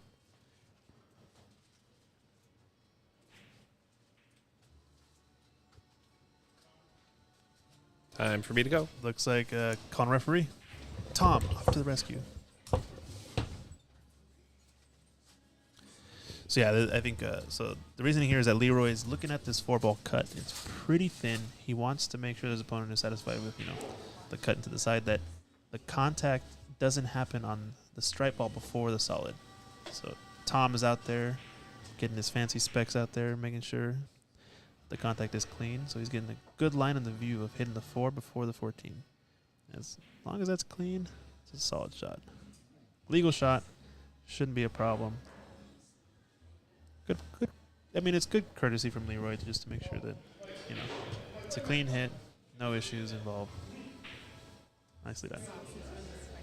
Even though he didn't make it, this is still a pretty favorable position for solids because all the balls are open and Vinny's got a lot more problems to deal with.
All right, ladies and gentlemen, we have a score update. One of the semifinals, one of the matches has ended from table 7. It was Slava playing against Archit. So first match went to Scott, who you see in the top right corner. Second match went to Slava on the opposite team. And third match is currently going on here on table 6. Shu Chang is playing here against Cliff. Winner of this match will be into the finals, the other final of this Whirlpool qualifier for the Seattle GS APA Masters. So, pretty interesting stuff. I think Shu Chang here is up 3-0 against Cliff, and they're playing 8-ball, so we'll keep an eye on this match and see where it goes. And then the other semifinal is in its third match as well on table 2. Looks like Christian Zarate is playing against, not quite sure who his opponent is, on Taking Care of Business.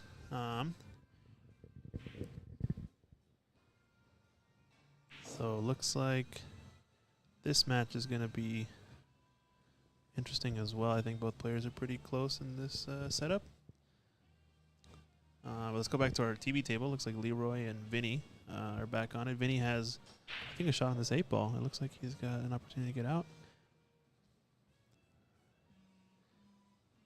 Should be favored to make this, but not an easy 8. Ooh, a little twist of the cue there, but he still made the 8. Not bad. Vinny gets on the board.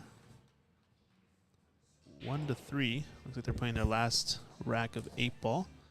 The APA Masters format. And then we got table 4 here. Alex. Not exactly sure what the score update here is, but it looks like he's at the table. Mr. Santiago in the chat saying, what's the score for Christian's match? Where is Lee when you need him? I don't know what the score in Christian's match is, but I'll be right back. I'm going to go get some updates, and I will update you all shortly. So stay tuned.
All right, we got some score updates. So we've got Leroy versus Vinny here, 3-1 as you see on the screen.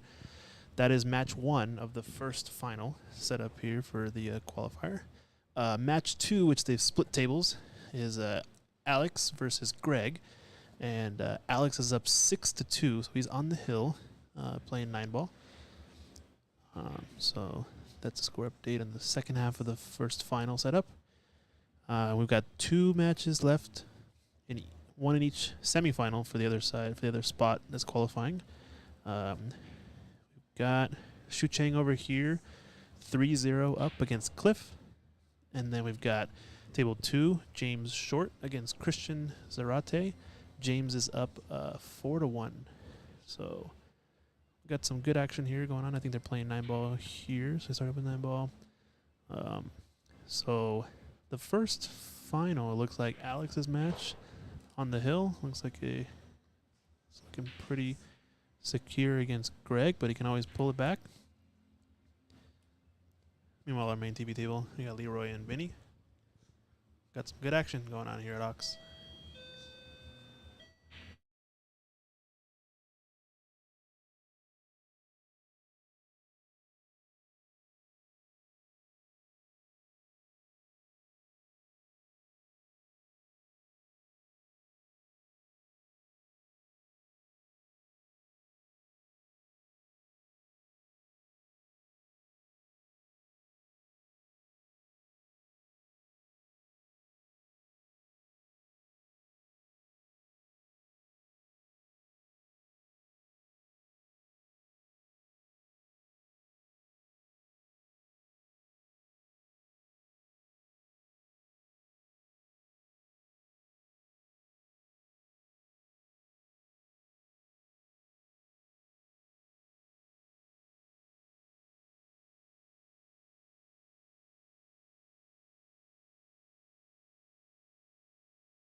Well, Vinny has a chance here to run this ball. I think all these stripes are available. He has a chance to get this run out. If this 11 passes the 6, he's looking pretty good.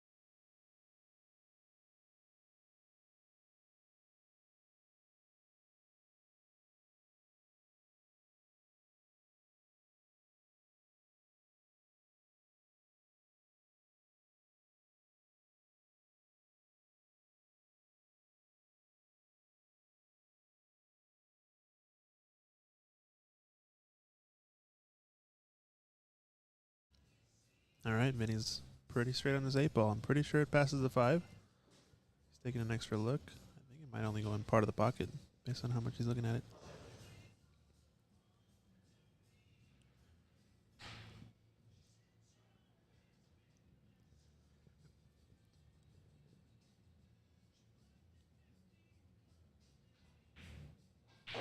Nice shot there.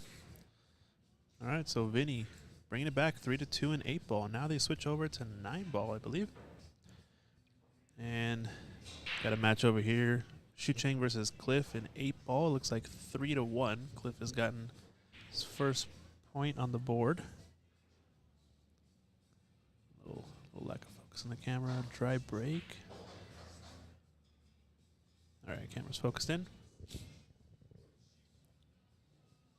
Shu Cheng at the table. Getting a good chance to run out. Table 4 looks like Alex is here. He's on the hill, so if he can run this table, looks like they're an 8 ball, so I believe it's 6-2. And I think that's a foul. Ball in hand for Greg. This is one half of the final going on.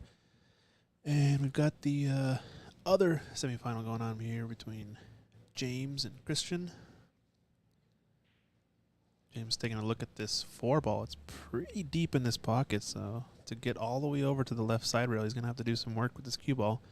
He also doesn't have much of the bottom of the cue ball since it's up against the rail, so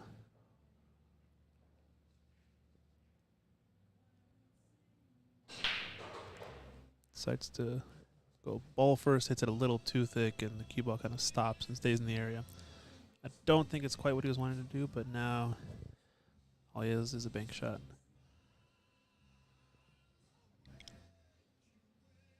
See what he's got.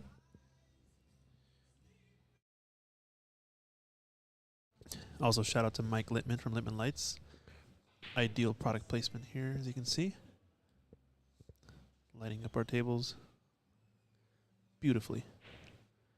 Banks it into the side. Nice shot from James. Well done. Nice line, too, to get 6 up into the corner. I think he's looking pretty good. Let's focus on getting mostly a stop shot. Guarantee some angle on the 8. And he might be 5-2 up. Or maybe 5-1 up. I'm pretty sure. Sinks that ball. A little bit of angle on the 8 to stun draw down for the 9.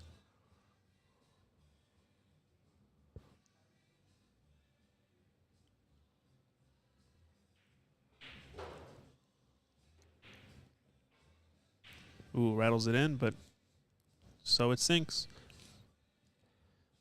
This 9 ball to put him up to 5. 1 away from the hill, at least, from what I can tell.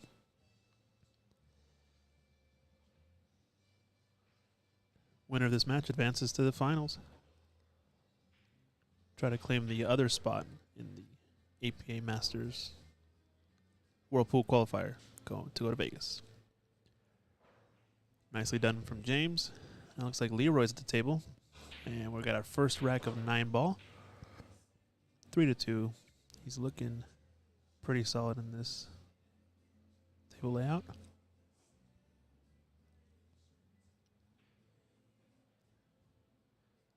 Doesn't want to get towards the rail because that'll leave him on the rail. Yeah, he might have to take a stop shot or draw a little bit back to get the side pocket to give him more of the cue ball so he's not on the rail.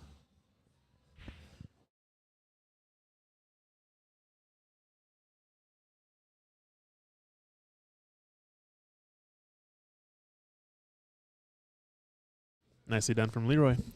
Clears it up, goes 4-2 up and 9-ball.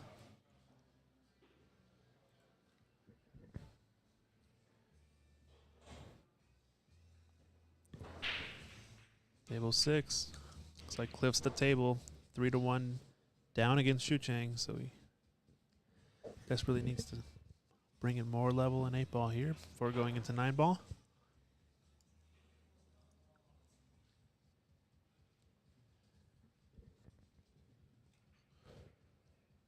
Meanwhile, I think Alex just made the 8-ball. Shaking hands with Greg. First match done in the first final between Amigos and Terry's Kitchen. Amigos is up 1-0. And they're probably going to get their next match started here on table 4 shortly. Let's go back to Cliff and Shu Chang here.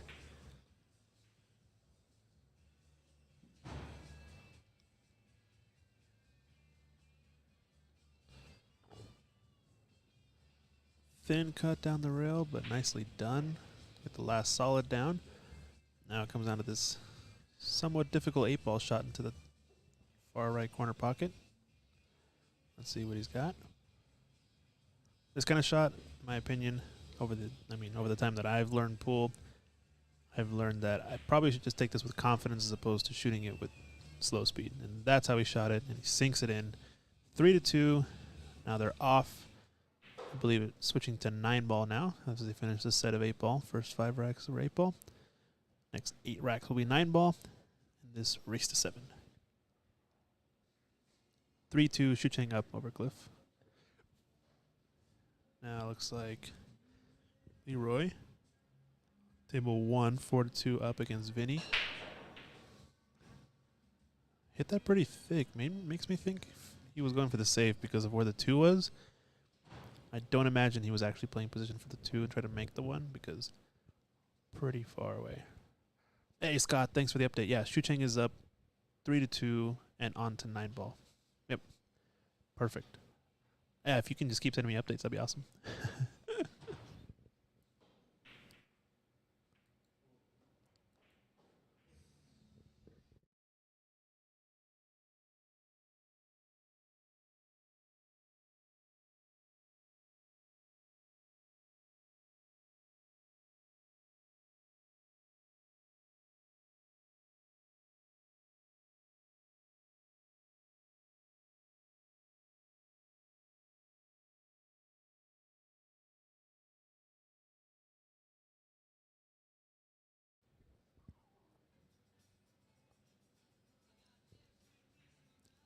All right, so Vinny trying to take the first crack at this rack, but he's hooked himself on the 6-ball. I don't think he has a potting angle on the 3. He's going to have to either bank at it, do a cross-corner bank, or, come 1 or 2 rails underneath it. I think he can see enough of the 3, though, to try to do the cross-corner.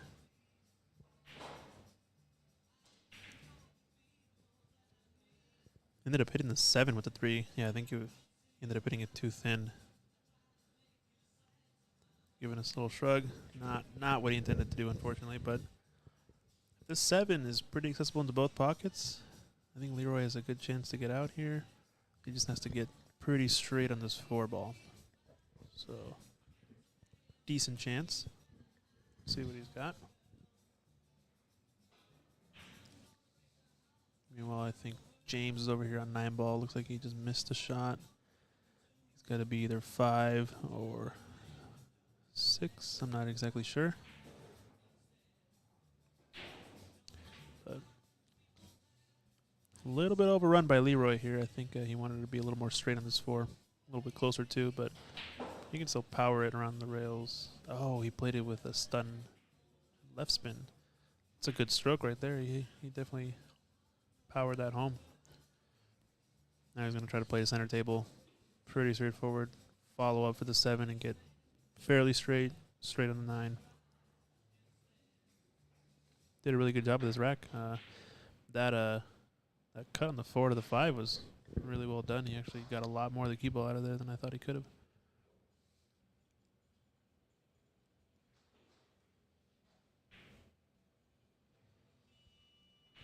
He's come a little bit short here.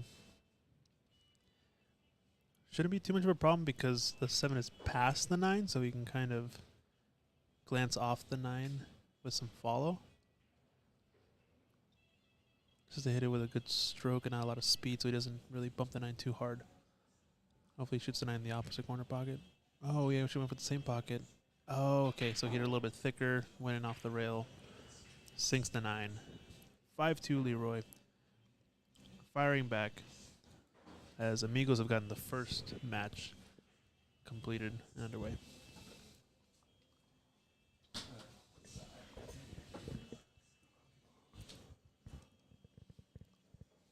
Cliff and Shucheng playing 9 ball. 3-2 is the score. Shucheng up by 1. This match to decide who goes on to the finals. We have the great Lee Baldwin closing out his card, getting ready.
All right, I see you in the chat, Jose. I see you. The commentator stopped commentating. Okay, sure. Yeah, we had to take a little bit of a break.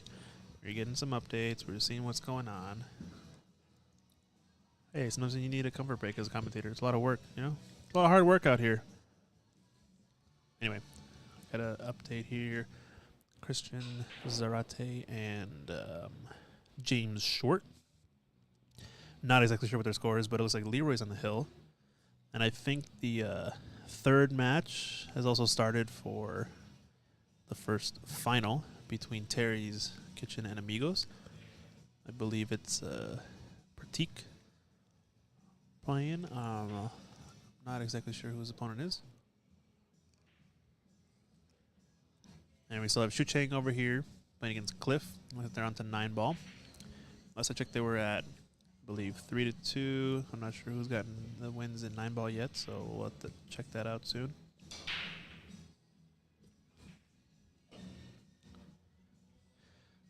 So yeah, let us know how you're doing in the chat. Come by, say hello. We got 13 or so viewers in the Facebook chat, a couple of YouTubers and a Twitch viewer. Let us know how you're doing. Come say hi. Tell us who you're rooting for. You have any friends in the tournament? It's always a good time to see your buds playing pool, representing well.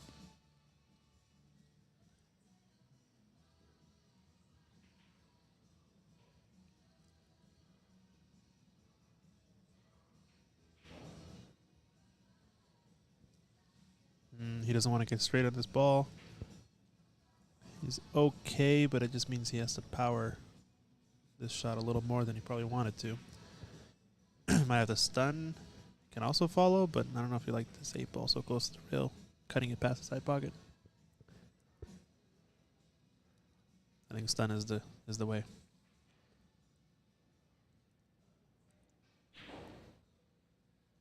Nicely done.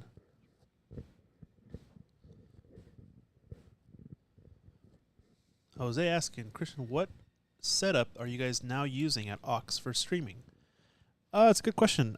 We've gained multiple inspiration, but on a high level, we're using IP cameras, PTZ IP cameras over the network. We've got an audio mixer here, Rodecaster Pro.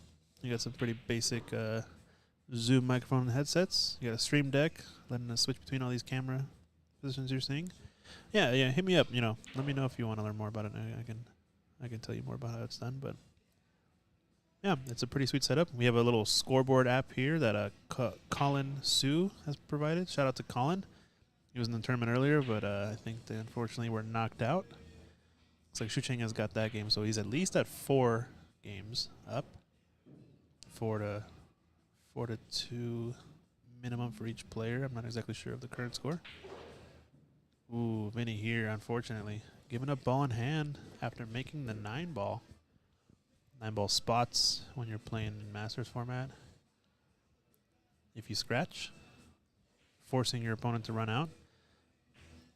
Yeah, Jose, let me, reach out to me separately if you want to learn more about the actual details. But it's a decent setup, and hopefully we're going to set this up permanently so we can, at the press of a button, set up a new live stream for any new event coming up at Aux Billiards. Come check us out. We're in the heart of Capitol Hill in the Seattle area. We've got a lot of events coming up. We've got professional snooker player Ricky Walden coming to town on the nights of June 2nd and June 3rd. You can buy tickets to take a lesson and get dinner with him for $75. We've got $20 tickets to watch his exhibition, or if you pay an extra $25, you can play a frame against him. So, a lot of cool stuff coming up at Aux. We will have some other events up and coming as well, so keep an eye out for that. Maybe some other players might be joining the Seattle area. Watch out for what's coming out.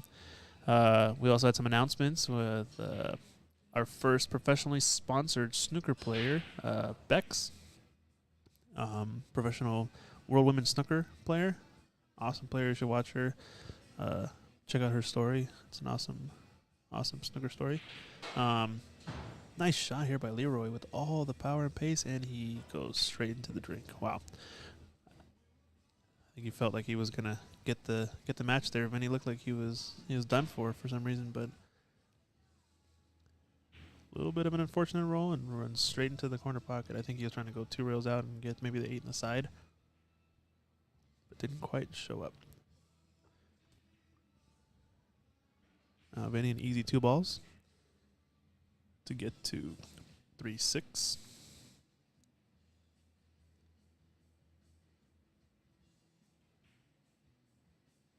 He overcut it. Oh no.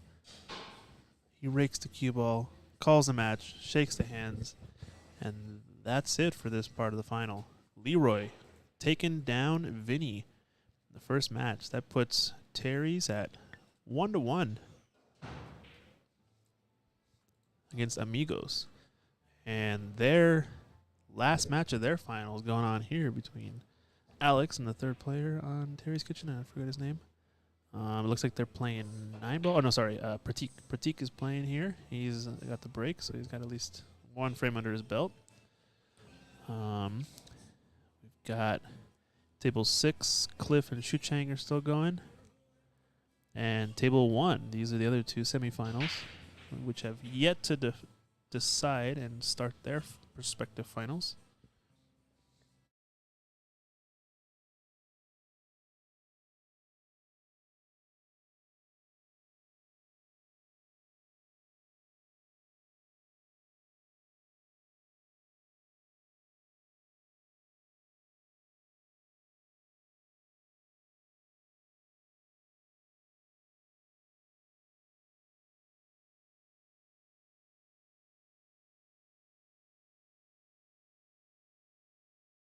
All right, a score update. On table 4, the last match, the deciding match of this first final to decide who gets to go to Vegas for the Whirlpool qualifier for the Seattle area GSAPA. This match is at 1-1, starting off playing a 9-ball. This match is between Amigos and Terry's Kitchen.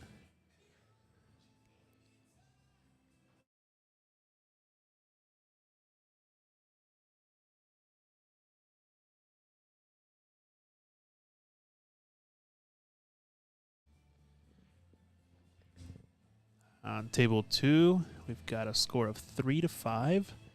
James against Christian Zarate. James short, Christian Zarate. So James is 5-3 up, 1 away from the hill, playing 8-ball. If he can run these solids, I believe he will be on the hill.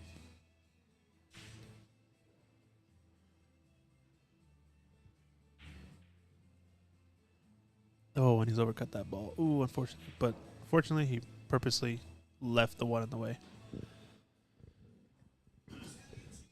Leroy is saying that's exactly what he was playing for. Okay, I believe it. Sure. 3 rails around the table, off the ball in the corner pocket. What a shot from Leroy earlier in the match to close out the 8-ball. So that's nicely done.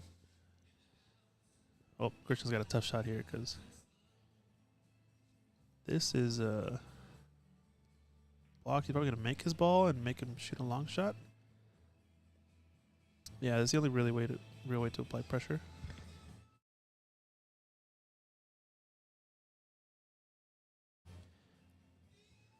There's an interesting situation here, and the last score update we have. Oh, James playing the safe. Banking. Oh, wow. What a shot from James. My goodness. It was a bit of a 2-way because he was trying to play kind of a safe on the 8, but if he makes that bank, he was going to be in. Nicely done from James. What a shot. Easy roll up on this 4-ball. Should cut easy into the side. Roll up for the 8 into the top corner. And that will put James on the hill. If he sinks this 8-ball, he's on the hill, 6-3. Look at this other match update from Shuchang and Cliff. Shuchang on the 9-ball, on the hill. This is for the match, for the win.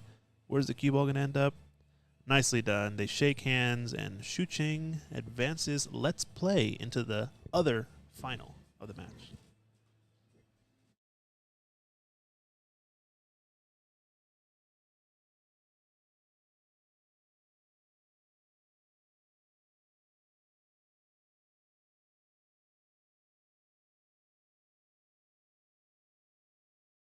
Ladies and gentlemen, we have an update on one of the matches. Leroy actually had a 8-ball break and run patch.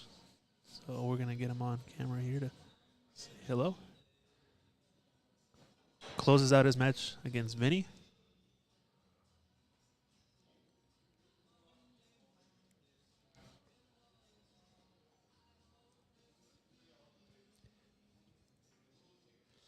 Hey, how's it going, Leroy? Say hi to the camera. 8-ball break and run. Nicely done. Very well. Very good. Very good. There we go. We got Leroy sporting the 8-ball break and run patch as he closes out the match against Vinny. Nicely done.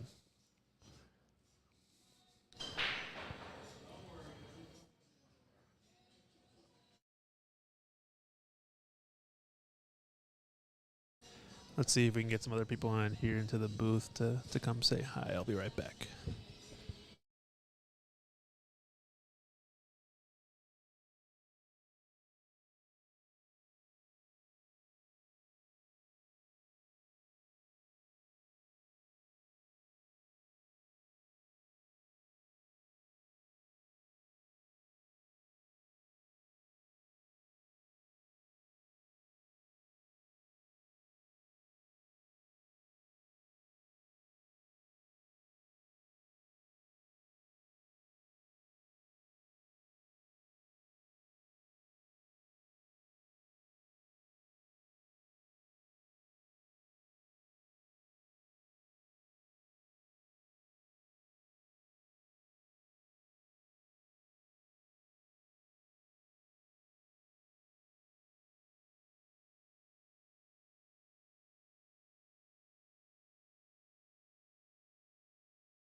All right, folks, we're back. We have Vinny here in the booth. We just finished his match against Leroy.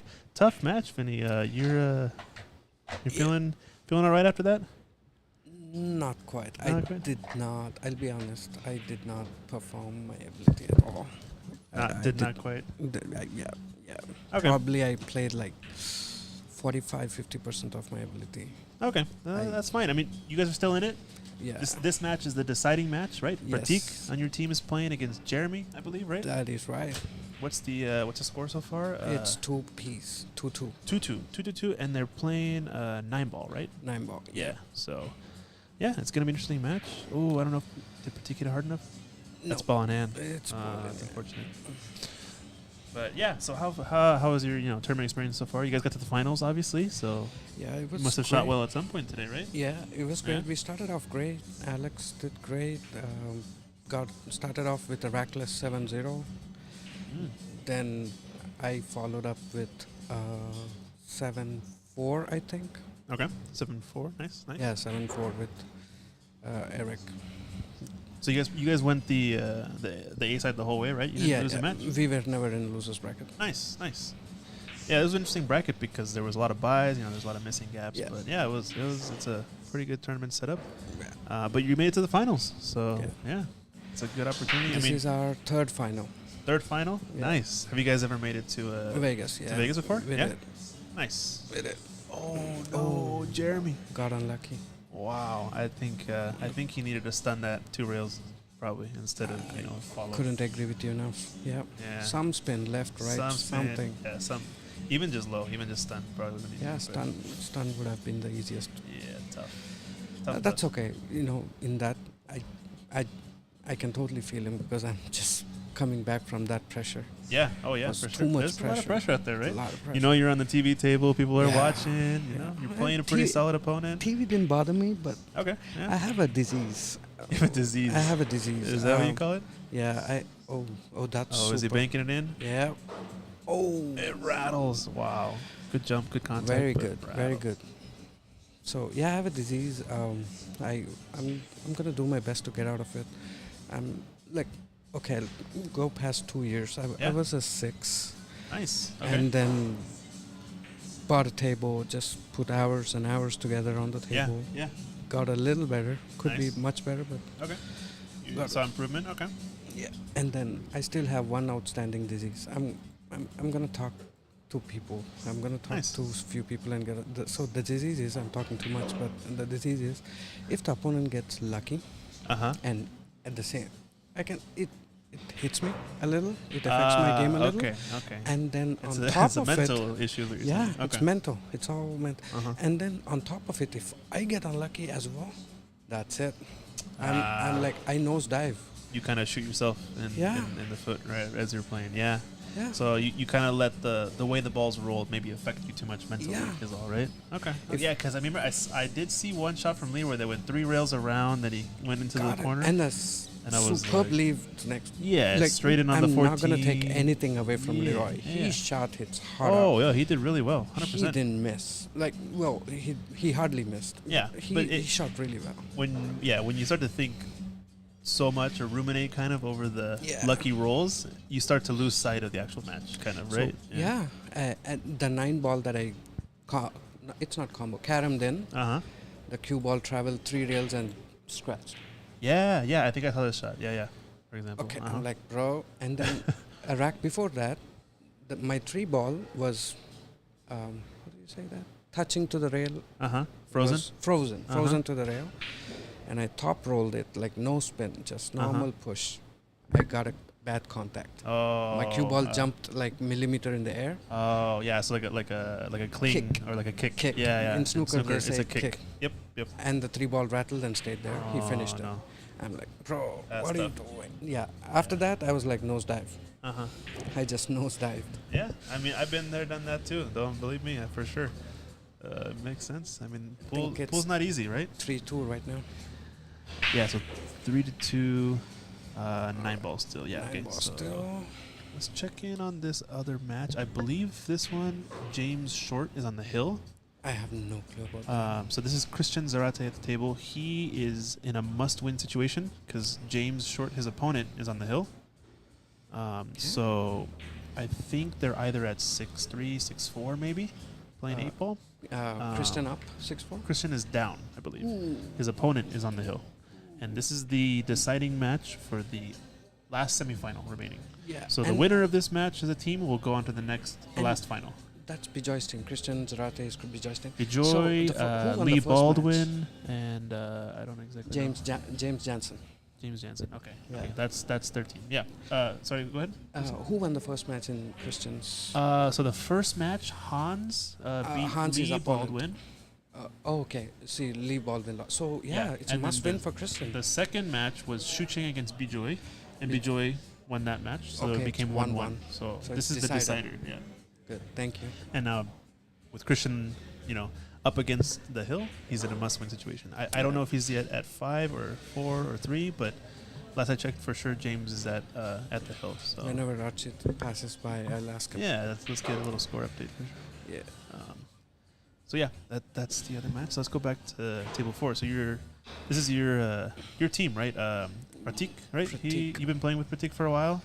Solid player. 2019, yeah. 2019. We have been Nice. friends since 2019. Before Awesome. that, I saw him a couple of times. I played against him.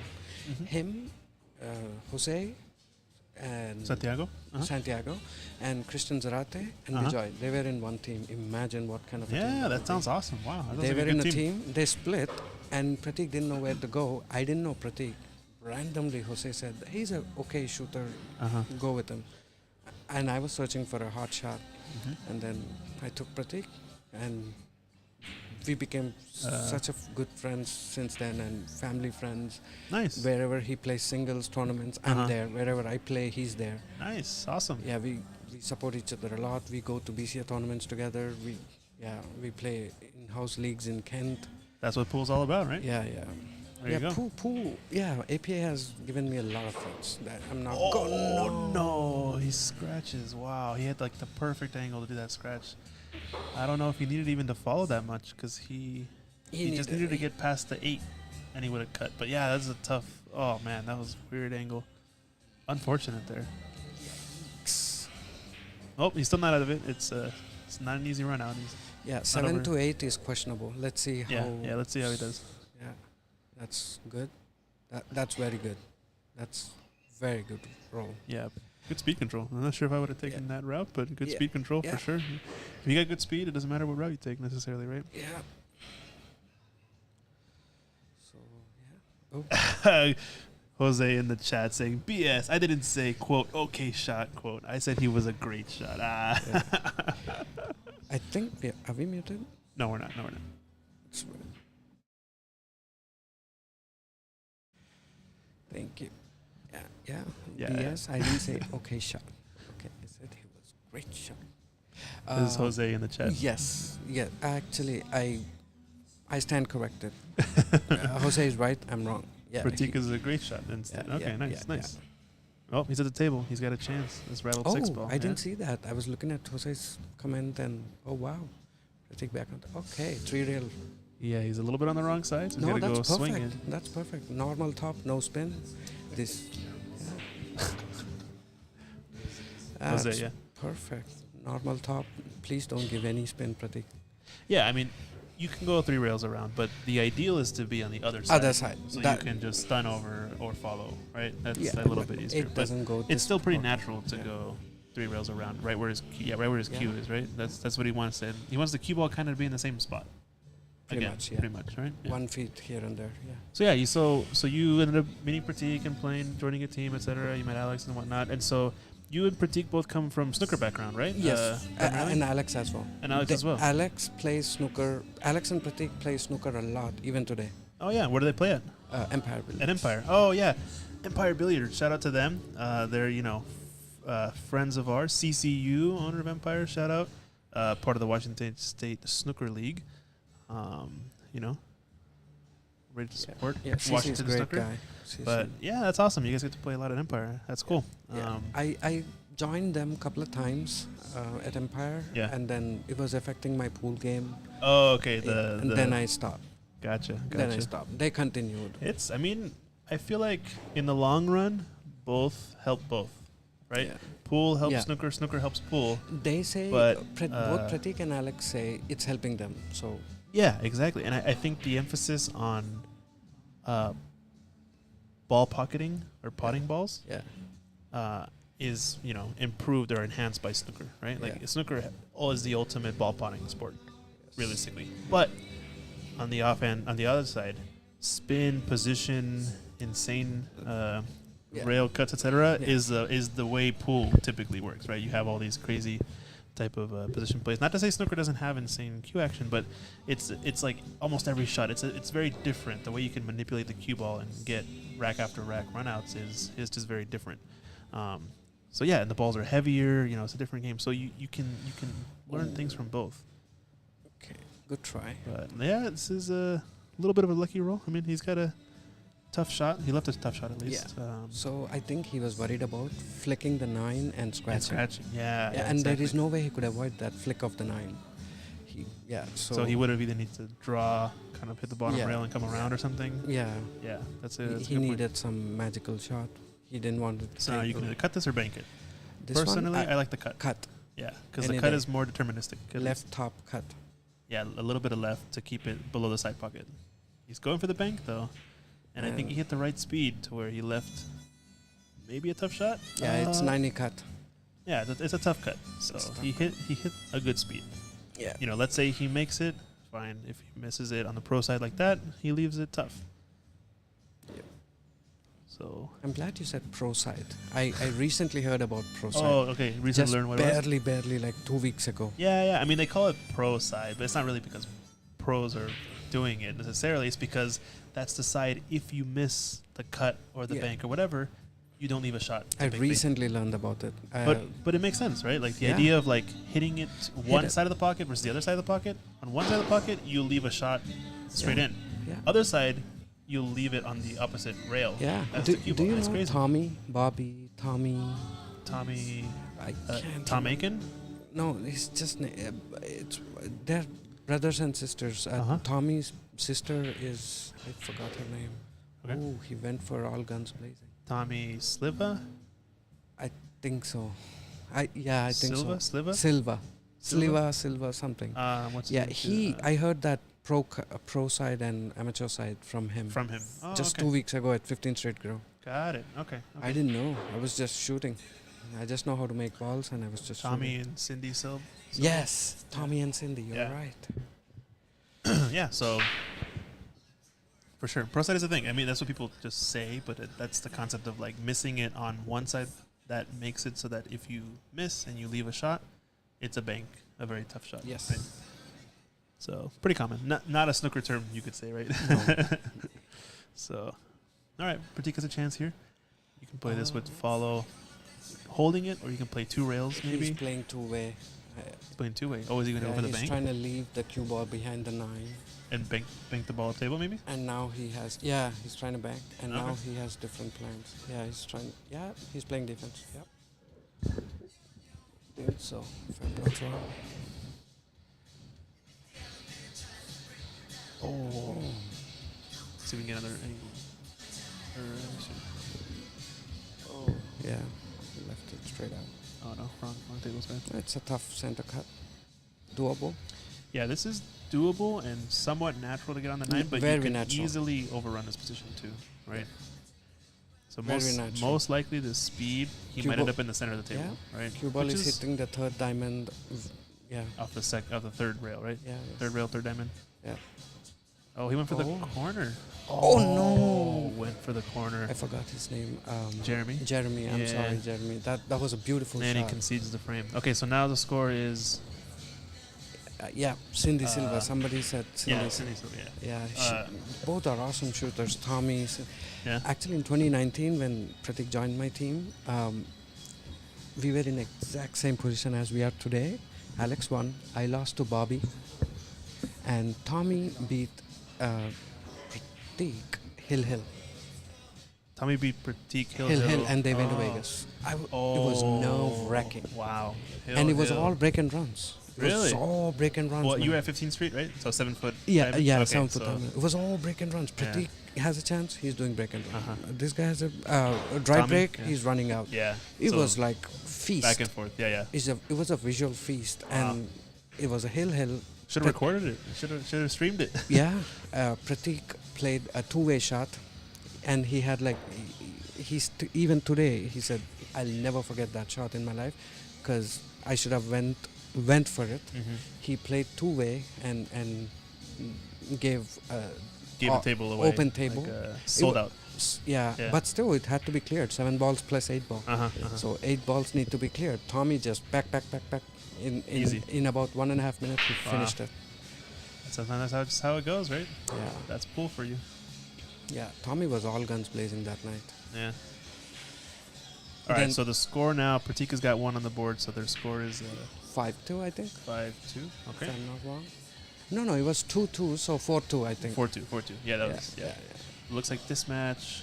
So it must be that Christian has gotten another frame on. Yes, so it Because they're must still be 6-4. going. Must be either 6-4 or 6-5. I'm not Yeah, sure. 6-4, 6-5. Relax. Oh, Chow. Oh. Oh, rattles them 1, Stop. but left it. Yeah. Fortunate. He's not gonna like the leave now. He's gonna be behind the 9. He's not gonna Yeah, like the he leave. might not leave. Yeah, he might not like the next shot.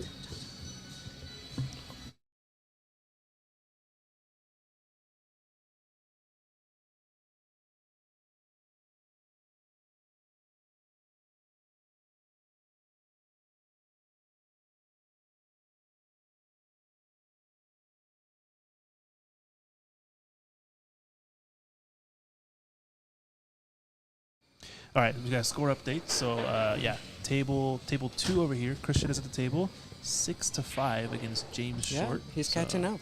Christian at 5, Very good. As a James captain. at 6, and he's got a pretty good safety here on April. So Very good. maybe another chance to get another yeah, rack back. Yeah.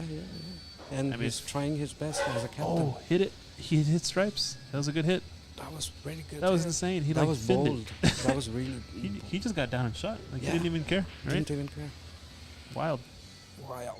Yeah, it's gonna be a. It's gonna be a little bit of a thriller. There's a I lot of think. mess. Uh-huh. So one interesting thing here is that Shu Cheng, right? He is on Let's Play, Yes. who is waiting in the finals Oh really? for the winner of this match. Nice. He is also on Taking Care of Business, which Oh, is the he's same on the team current- as James Short. He's got to choose. if So they he win. has to choose which team to play on. But if either team advances, he's on the roster either way Either way, he's on the roster. as an individual. So Yeah. he has to pick which team he's going to play for. Like And win-win situation. for him as For an him, individual. yeah. If James can pull this out, right? But if Christian wins, then Shucheng is only on one team now, Yeah. right? So anything can happen. You know, this is how pool is sometimes. I think the happiest man. We can call him the happiest man on the in the pool hall. If James wins this, he's the only one guaranteed in as of now, out of anybody here, right? Yeah. No matter which team he gets to, right? Sitting, so I'm assuming James. Oh, nice missed shot. that. All right, let's see if Christian can get the run out. Christian. Let's go back to our other table. So it looks Oh. like Jeremy is on the floor. Okay. Oh, Nice nice, shot. shot. Oh, movement. Yeah. Oh, I don't know if you wanted to hit the 9 quite like Yeah. that. It's but good. Snook behind the 6. you put it safe behind the 6, yeah. Yeah. But we talked about this with Lee, for example. How do you control the purple? Where do you put the purple? Do you put it by the 7 or do you put it all the way up table? Looks like he's putting it more by the 7. He tried for the 6 thing and he missed. Yeah, but there's one. So there's a revelation I had as a player, Mhm. which was when you play safety and defense, especially 9 ball, because you're only guarding against the 1 ball that you're hitting. Correct. There is a philosophy of focusing fully on the cue ball, right? No. Oh, yeah. no side? Okay, he's good. So focusing fully on the cue ball, but there's also a philosophy of focusing fully on the object ball. I totally agree with you. So look. Oh my gosh. Uncharacteristic miss there, wow. Is he taking things from? Okay. So on that particular shot, Yeah. the way the angle was there, I believe this Uh-huh. is just me. I believe just focus on the cue ball. He was focusing on the cue ball for sure, right? I would focus I on was the cue also ball. of the opinion where you could focus fully on getting the 5 tucked under the 7 on the left side rail. Yeah. Right? Yes. And if you do that, you guarantee at minimum a bank, but most likely a cluster. So if you could push the 5 at the 7, and who cares where your cue ball ends up on this half of the table was also fine, right? There's a different way to approach the shot, True, but a different type of safety. But Because if he leaves, let's say he plays. Oh, that. it would be a containing safety as opposed to True, but a very full snooker. Right? most likely, if let's say he played the 4, right? That was the 4 ball. The 4, yeah, he was hitting the 4 the or 5, 5 ball to get behind the 6. So let's say 5 and 7 are tied together, and the cue ball is out in the open. Yeah, Jeremy can come back and hook. another safe. Yeah. Yeah. So yeah. So, but then if he misses the initial safe, he sells out the table because Yes. it's open, right? So like that's a trade-off. He almost he sold out the 5. Pratik Yeah. made the 5. But And then- almost crashed, by the way. but then almost, missed an unfortunate 6 ball, right? So that it's a Okay. trade-off you have to think about, I guess, when Yeah. you're trying to Power do the draw. containing safe versus not. power draw. Oh, he hit that overcut. He was trying to get too much angle. Or he Oh. generated too much angle to get to the 7. As a result, he cut it a little too far, right? So Now the 9 came to the rescue. actually, yeah, this is a little tough. If he can get to the spot or to the right of the spot, So he should be fine. yeah. Right? So back and forth. Play the 7. Anywhere to the left of the spot where you rack. Yeah. Oh, won't that's be a able to good get shot. it. That's really good Does shot. he hit the 9? Yeah, he hit it. Oh, nice shot. Very nice. He hit has it. an angle toward the 9 too. Very This good. is perfect. I wouldn't dare to do that, but that was really good. Yeah. I would have gone back little and risky. forth with the 7. Yeah, yeah. But that was really good. Really good. Totally deserves it. So now what's the score? So the current score is 5-2, I think. Oh no, 4-2. It was 4-2. 4-2. It's gonna be Pratik. 4-3. if he makes this, we'll put it at 4-3. He made it. Sinks the 9. Nicely done by Jeremy. 4-3 up. Or 4-3 down, let's say. So we're back over here to the other match. The other semi-final going Oh. on between Christian and the James. clusters are the slowly clusters opening. they're breaking up. This is the same rack that we were looking at. So it's still 6-5. 6-5. James is on the hill. Christian is in a must-win situation for team, for match. Must-win to get to the finals. James needs one more rack to advance to the finals. Play against Let's Play. Let's Play is a new addition to East Side. Yeah, They formed the team 2 sessions ago, I think, or Yeah. 3 sessions. Archit, Shu Chang, Scott Proud, And right? Pratmesh. and Prathamesh. Prathamesh is unfortunately not here. I think he's out of town. Okay. But yeah, they have the three players here tonight, which is good. Scott Proud, man, that guy, holy smokes. He loves these tables. Oh yeah. He's been shooting lights out today, from what I've seen. It's been fun to watch. Yep. And he's not been playing for like the past few months, which is insane. We're watching his match, and he was not only playing well, but also getting lucky. And at that point, it's not fair. It's like when you get lucky and you shoot well on top of that, there's no chance, right? Imagine opponent being doesn't on the have- receiving end of that. Exactly. It's like your opponent doesn't have the chance. It's been unfortunate, but there. that's how pool goes, right? I've been there a lot of times with Pratik. Yeah.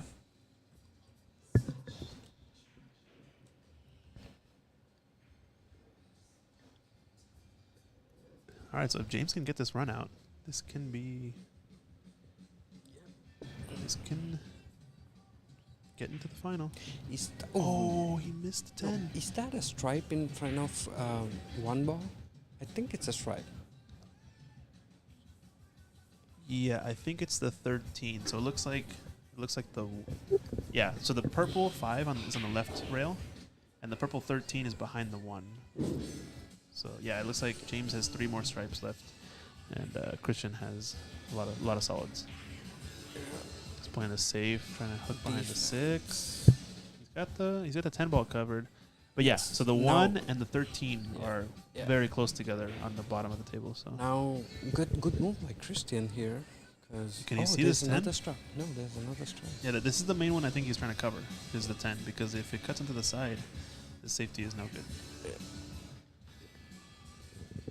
Yeah, I think It we looks can like get he's the shooting 10. at it. He might have to shoot into the corner. No, oh. Yeah, corner pocket, yeah. He must have not had the cutting angle for the side, or it was too thin, too Yeah, steep. too steep. But he's left this 1 ball now. Now I think this 1 for sure goes, based on what he's looking at. Yeah. If it goes, and he if can I get on know- the 5, Yeah.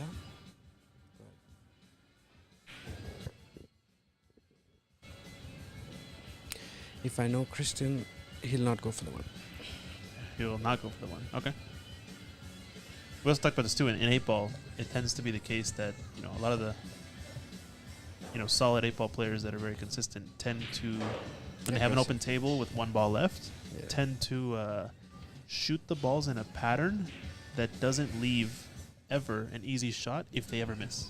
Two-way shots. Right? So every single shot is thought of as a two-way shot where you're always blocking your opponent's ball. And if you don't have a good shot to continue, you always have a very easy safety. True. Right? When you have 5 balls and your opponent has only the 8. Typically. Unless the 8's maybe in the pocket and your balls are on the rails or something, right? I agree. Most often, if you have a lot of balls, you have a lot of safety options. So he took this 5 first, which is an interesting choice because I feel like the 1 is his main problem.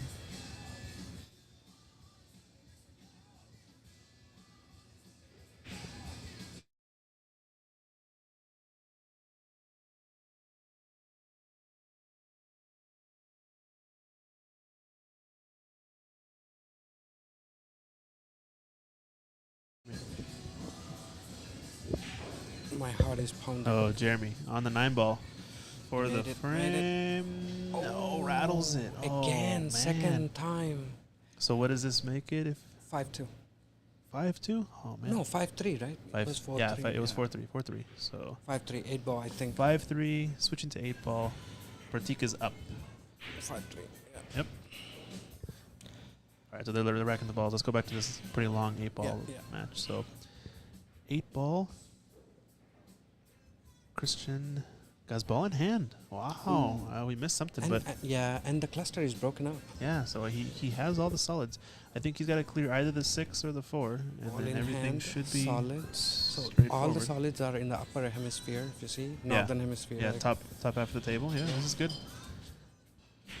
No, you don't want to give commentator curse though. Be careful. Yeah. But if Christian can run this out, He has shown a lot of heart. puts so us far. on the hill Yeah. match, right? So Like down he's from got some pressure on, but down he's from feeling it. 6-2 to Yeah. 6-5. He's playing with a lot of heart. Yeah. Let's see if he can pull it out. I mean, he, like you said, he's got as good of a layout as he could want. All the balls are on one half of the Yeah. table. It's interesting he's All taking the about- 7 first, Yeah, unless he has a stop shot toward 4. If he Yeah. can stop and do 4 on the side or 6 on the side, Yeah. this is great. I can't see the angles much, but I wouldn't go for the 7 first ever. You wouldn't go for the 7 first yeah, ever? 6. Okay. 6 in the center, then the 7, then the 4, then 1. Yeah, that's kind of what I was thinking. It was like 6 or 4 first because 6 or 4 they're first. blocking each other and guarantee your only problem-ish balls I think solved. I'm pretty sure he can get the 6 in the middle now. Yeah, it looks like it, right? Like Yeah. he's kind of lining up where he's seeing where his cue ball's going to end up. So he wants to see what side of the 4 he wants to be on, maybe. Yeah. Because he has the option to stun, he has the option to follow, most likely. Let's see where he ends up. Or he can play the 4 and hook him behind the 6. Oh no, I he's think playing at this 6. point he's trying to get the out. I think he's okay enough that he can go for the run out. It's doable. Let's see. Yeah, it's all He about might nerves, be man. playing for the 1 instead of the 4. If he's below 6, he can kind of go roll to the center of the table, maybe. Yes. Oh, but looks like the angle is going. To, yeah, there you go. Center table. Yeah. Yeah. Okay. So now he has his option. Which one does he want to do? Yeah. It's up to him, right? Like it Sta- depends on the angle. Stun shot on the 1. Stun shot on the 1, I think. Yeah. He's looking at the 4. Yeah. Whatever he feels comfortable. Both are even. Yeah, I think if both have a good enough angle, you can get easily to center table again. Yeah. That's the goal, right? The thing is, if you play 1 from 4 to 8 is easier. It If you're straighter. That's just my preference. Uh-huh. So now he has to get Perfect speed. farther to get to 8 in the Yeah. bottom left corner. Yeah. But it might go on the side too, right? So if he's straight enough, he can play for 8 on the side. He's pointing to there, so he's aiming for your position for the 8. So yeah. So he's just got to cross over Soft farther. left bottom. Soft left draw. Yeah, not too much. Not yeah. If you overjack it, it won't take Yeah. the draw. Oh, Yeah. he's going. No, he's going He's just gonna stun maybe Yeah. a little. third diamond above the center. Yeah, Third he just diamond. wants to get to that side there of the table. you go. Nicely done. Nicely done. Right. Take your time.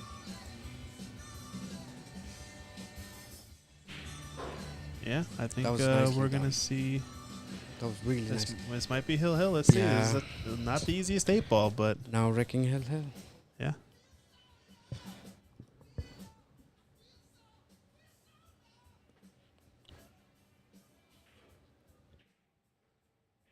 And he sinks it. Nicely done, Christian. My Hill man. Hill. Hill My Hill. man. That he's got a lot of heart to do. Yeah, from 6-2 down on a do-or-die match. Yeah. Wow. All right. The decider in one of the finals. This is your man Pratik. It's Yeah. 5-3 in the first rack of Yep. 8-ball, right? Yeah, and looks like he's on solids. So How many he's- stripes are there? 1, 2, 3, 4, Is he 5 shooting? stripes. He's on solids. He's on solids. Okay. Yeah. And he has a lot of solids. 4 stripes and all solids. So while we are waiting,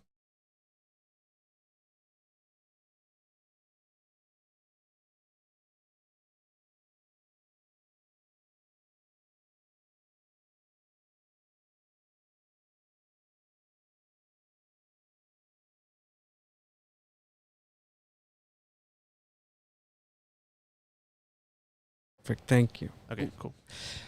While we're waiting, Yeah. I wanted to give a shout out to you, Christian, for helping me out with practice. Oh yeah. No. Of course. No It problem. was on Monday night. I still remember, like 8:30 p.m. rattle.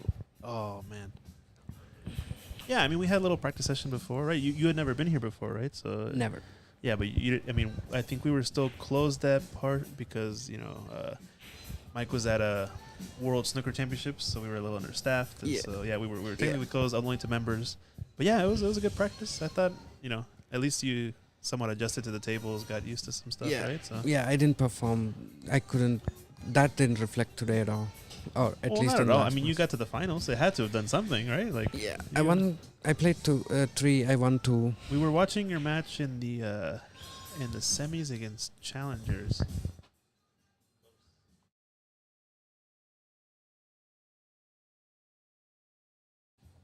Yeah, we were watching your match against challengers. Bob, yeah, I played them twice. Yeah. And yeah, it was I mean, it was a good match you had against Bob. I mean, you closed that match out pretty well. You won 8-ball 4-1. Mm. I think me Yeah. and Scott were talking about that match, and it was interesting because you and Bob were playing a lot of Deep. I would say a lot of aggressive 8-ball. Like you guys were both trying to run out every time. Yeah, yeah. And Scott, being the massive 8-ball player he is, was talking about some stuff, and I was like, oh yeah, that makes sense. So there was like a couple. Go back and rewatch it, and you'll see. I'm definitely gonna watch my There's some games. stuff that was interesting. That was like, Questionable. oh, I didn't think about this or think about that. I think the main thing was there was a couple times where you would run down and leave the hardest ball last. I did that on one rack. I totally remember. Yeah. And it was like the hardest ball, and it was like, well, I had no chance to get to it. I was watching at it from the Yeah. get-go, and I'm like, there's no way I can get on go it. back and rewatch. I think Scott had some good ideas on how to get to it. Okay, There I'm was gonna a watch point. Scott, Yeah, Scott yeah. feedback. It's important for me too. Yeah. Oh wait, Uh, Pratik is back on table. I didn't think he would be back on table. Temujin Long. These are masters. So masters is the name of the division in APA. So the masters division is a APA division that does no handicap. It's a mix of 8 and 9-ball. You play either the first set of 8 or 9, depending on which one. Who the winner of the lag determines either the break or what starts which format starts.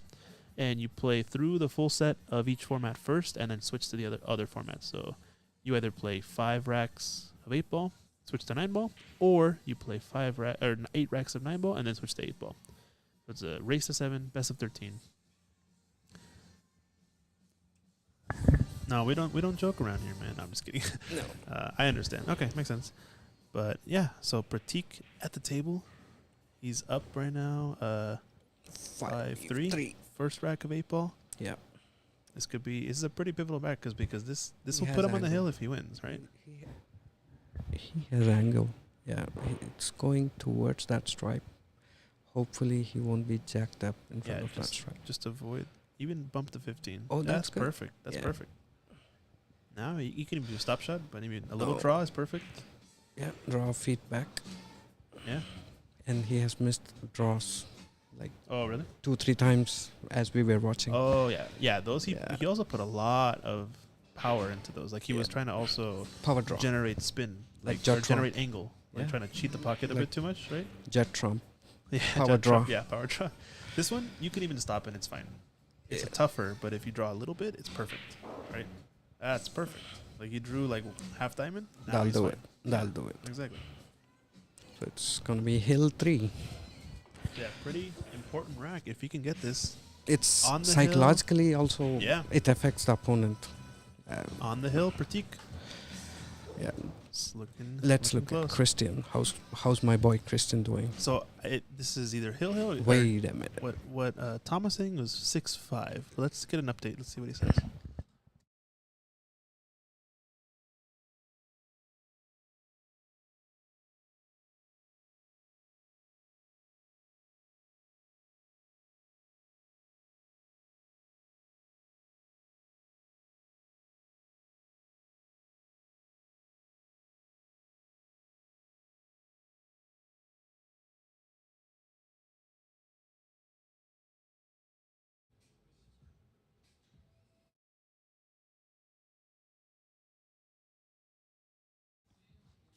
Yeah, so confirming this match is Hill 8-ball, deciding who gets to advance to the finals.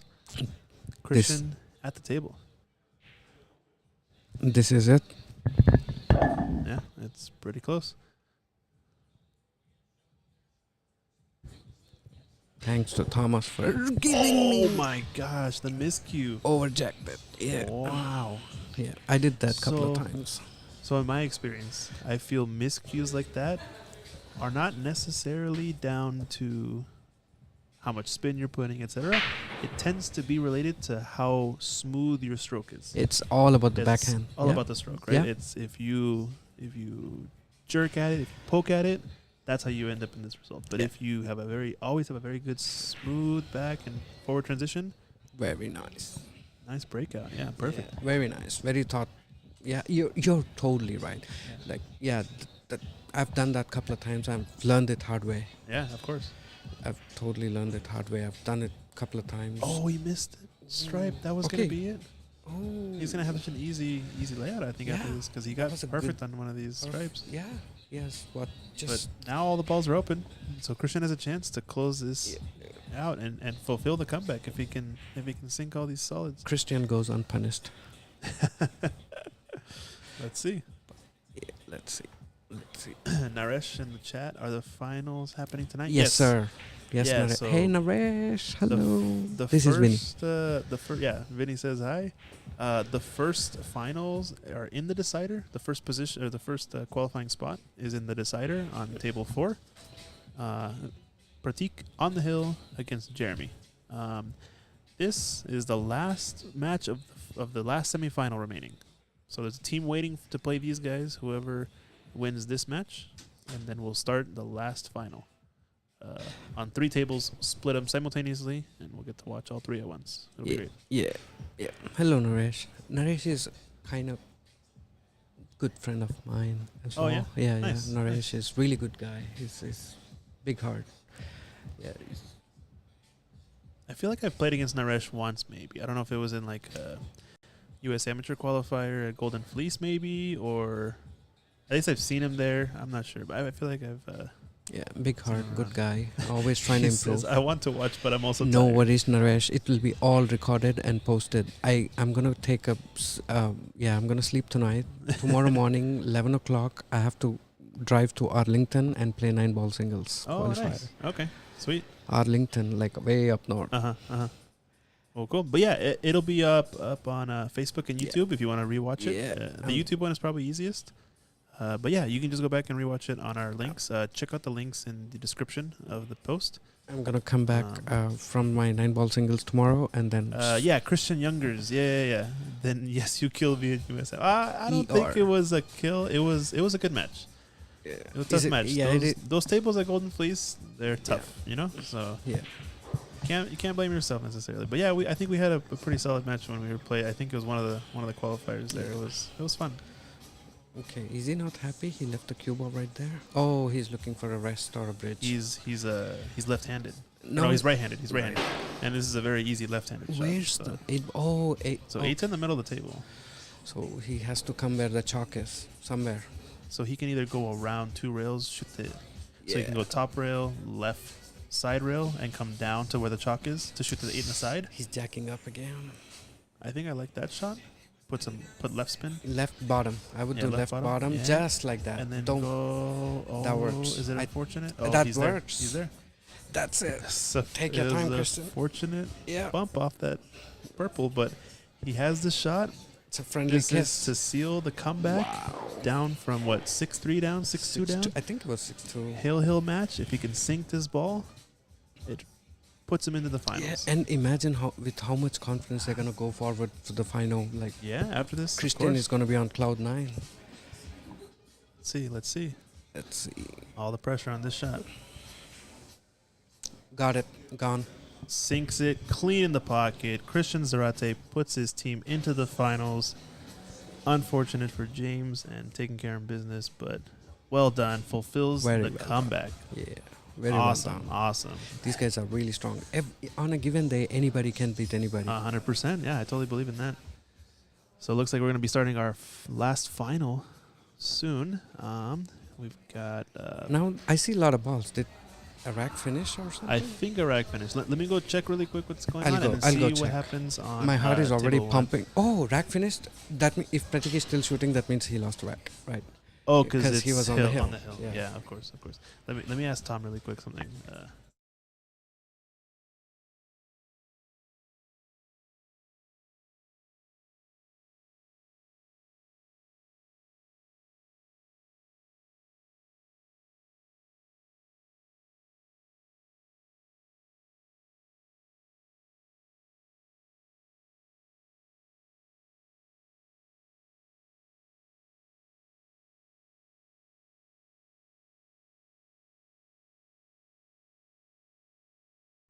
Actually, yeah, this one.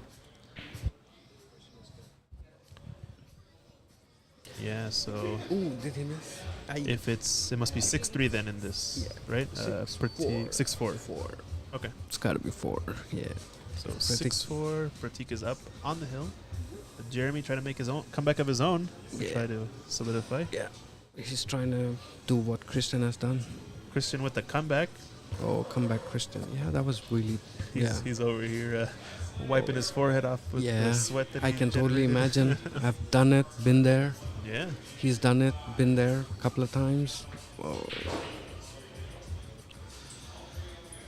Yeah. Let's see. So our last final is set to start now, and they're going to split onto 3 tables. So they're all simultaneously going to play because we got to get out of here at some point tonight. And yeah, it looks like it's going to be Scott Proud, Archit, and Shuchang versus Bijoy, team with Christian, Bijoy, Lee Baldwin, and Christian and James. And James. James. Is James here? James Jason is here. Yeah. Oh, okay. So yeah, so they have a team of 4 versus a team of 3.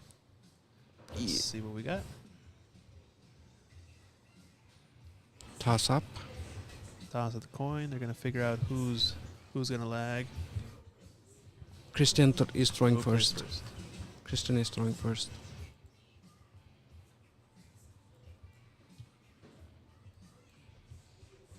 No matter who goes, looks like Scott is ready to play. Scott's playing first. He's playing table 1. He doesn't care. He's ready. Yeah, looks like he wants to put the first point on the board. Yes, he does. It's up to Christian how strategic he wants to I be. think we want to put Lee Baldwin versus Scott. That's what I want to see. Lee versus Scott. That's what I want to see. Oh, that's what you want to see? That's what I want to see. Any reason? They've played each other. So the story goes, Lee was in the booth earlier talking to us, and Okay. Lee was playing against Scott. So when Scott first arrived to Seattle, he like joined Archit's team or something, and we started talking to him, and I told Lee, I was like, hey, this guy, he's a 715 Fargo from Texas. He just came to Seattle. And he's like, oh really? And he reached out to him. They went to Temple, or not Temple. They went to Empire Billiards, right? Mm-hmm. They went over there. They had some games, and Lee was like, let me see what you got, Scott. Turns out he was in for it because Scott gave him quite the beating apparently that day. They eventually played. I think they played for like the table time or something, but it was brutal. Apparently, it was like something like 20 racks without win from Lee Baldwin. It was insane. Wow. But yeah, this is Scott fresh from Texas. He hasn't been playing a lot in the past few months, but you know, it's like riding a bike. You'll eventually learn or relearn what happened. If you're a 17 Fargo at some point, you obviously know how to play. Yeah, I so. think he's 680, down 680 right now. Yeah, But still really good. He's consistent. very consistent for sure. Yeah. So We all got the spins. he's playing table 1, and let's see who he's up against. I really wanted to play against Lee. Lee Bowen. Lee or Bijoy? I would love to see Bijoy go head on with Lee Scott. or Bijoy for Scott? 'Cause Bijoy is book player, like bookish, meaning whatever is written in the book. This is the speed, this is the spin, this is the arm. Yeah, he's like perfect, picture perfect. He's really good. All right, Alright. so we got Pratik here. Oh, he sinks this solid. He's on the 7. He played two-way see. Very He's nice. on the hill, right?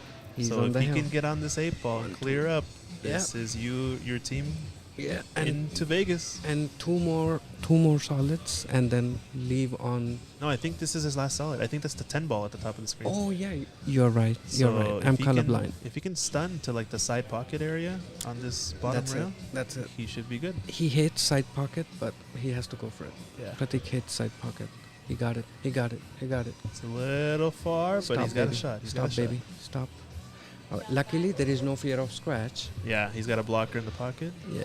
This is for the trip to Vegas. Yeah. Pratik Unless shooting the 8 ball. he stuns and kicks that stripe and scratches in the right lung. I think you're overthinking it. I think I he's am. gonna hit this Totally. with center ball. You have. You're Yeah. gonna My sink it heart. in the center of the pocket. Yeah. My watch is saying my heart rate is like 120, 130 right now. This is But- to but go to Vegas. You've only been here since 9 a.m., right? there you 8 go, my ball, man. and he My wins man. it. End of the Alright. match. Wow. Congratulations. You guys Thank you. Thank you. advanced to Christian. Vegas. Good job, Thank you, Pratik. Christian. Thank you. Well done. Well done. I'll be right back. I need to go hug Pratik. No problem. No problem. His brother from another mother. All right. Meanwhile, we got a match starting here. Christian. It looks like. Oh, my pick wasn't chosen, but looks like Scott Proud versus Christian Zarate on table 1. Let me get these scores updated.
Oh, we're back.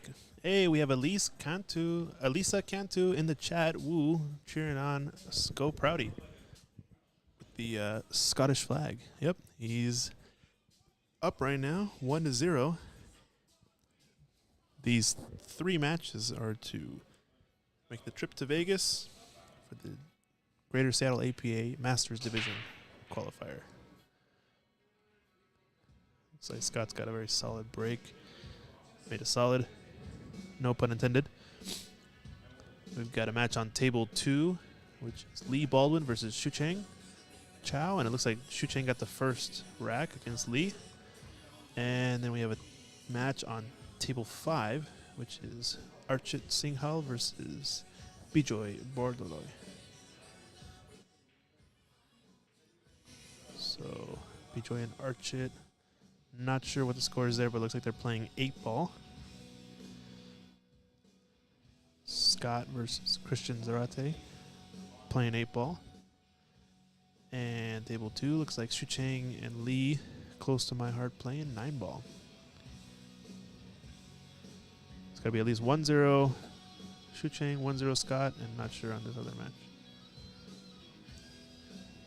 This is going to be a thriller.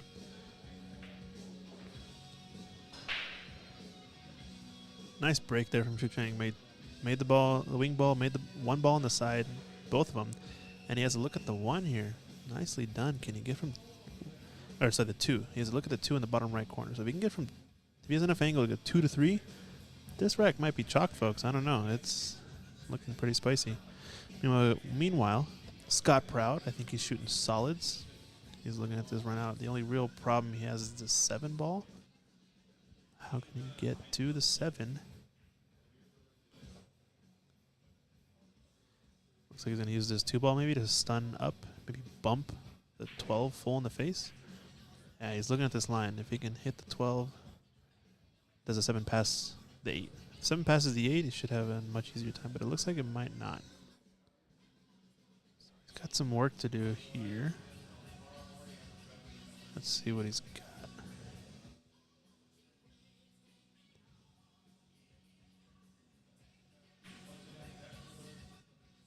How's the speed? How do you hit it? Oh, man, if it passed the 8, he overhit it. Yeah, he's kind of shrugging. I don't think that's what he wanted.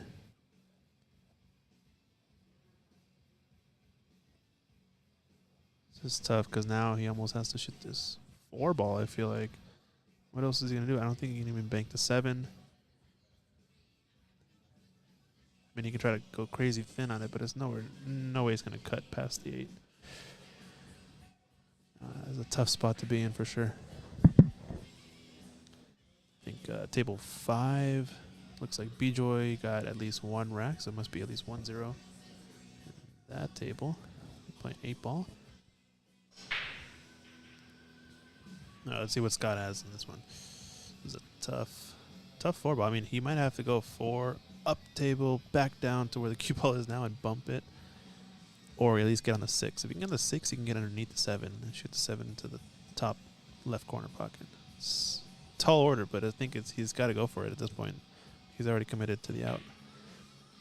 Overcut it. See where his cue ball ends up. He's going to leave an easy starter on the 11. Yeah, he's not going to like that. All right, let's see if Christian can keep that momentum coming out from the last match. He was able to come back from a 6-2 deficit to win Hill, get to 7 before his opponent, qualify his team. So we got Shu Chang. I'm not sure if this was from the break, if this is a break and run opportunity, or if the other team had an option. Abhay Pandey, what's the team score? So the team score is dependent on basically 1 point per match. It's all about wins. It's not about points. So every race of each of these 3 matches is equally important. It's a best of 3 at the match level. Each match is a best of 7. So currently, looks like Shu Chang is up 1-0 and shooting to try to get up to 2-0. I believe Scott Proud is at 1-0 up against Christian Zarate. And it looks like Bijoy is up 1-0. So if you're looking at who's ahead, Let's Play, which is Scott, Archit, and Chucheng. Archit is down, Scott is up, Chucheng is up. Yep, Chucheng gets 2-0 up. And their opponents are currently down 2-1. Hopefully that answers your question. It's like Lee Baldwin racking the balls there. So Christian Zarte sailed the table. He's got a chance to get around out. The balls are fairly open. The 10 is the only real tricky ball. He's really got to focus on getting on this 10. I guess if you can get on the purple stripe kind of in the middle of the table, top middle of the table area, he can come in behind the 4. That might be the way to go about it. I'm not exactly sure.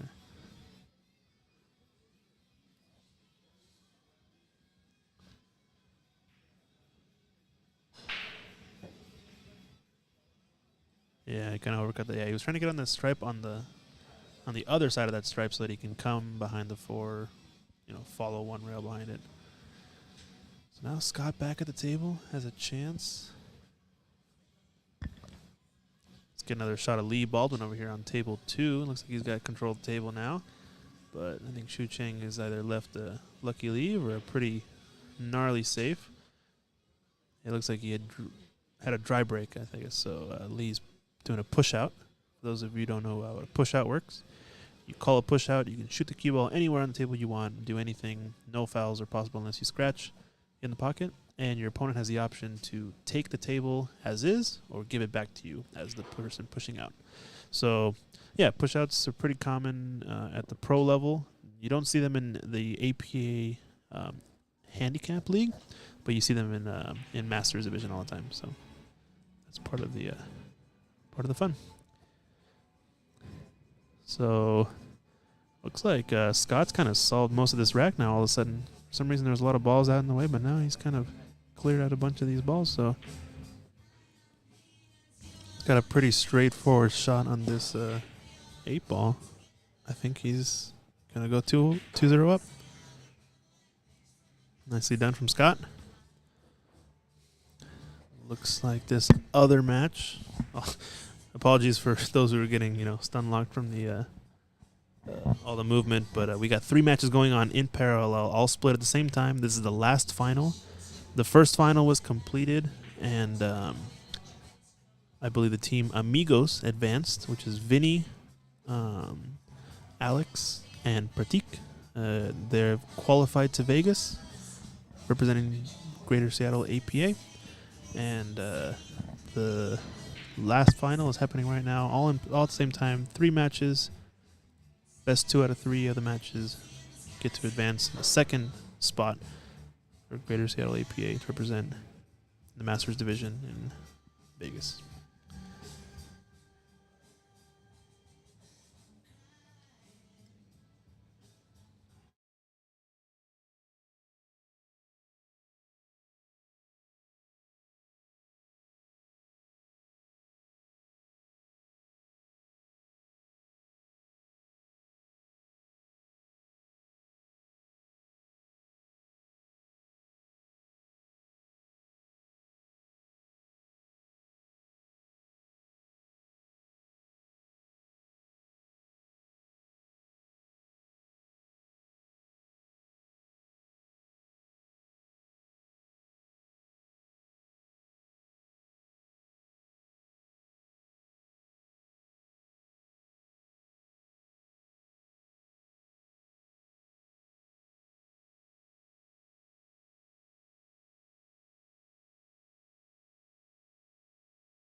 Oh no, missed there from Lee.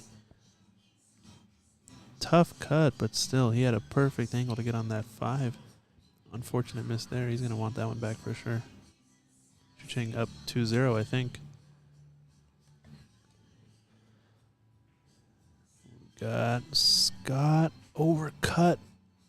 That 10 ball, wow. Uncharacteristic miss there. It wasn't that steep of a cut, so it was a little surprising that he got that miss. Christian now at the table, the chance to run out. And we've got Bijoy shooting the 8 ball, I believe, to close out this rack.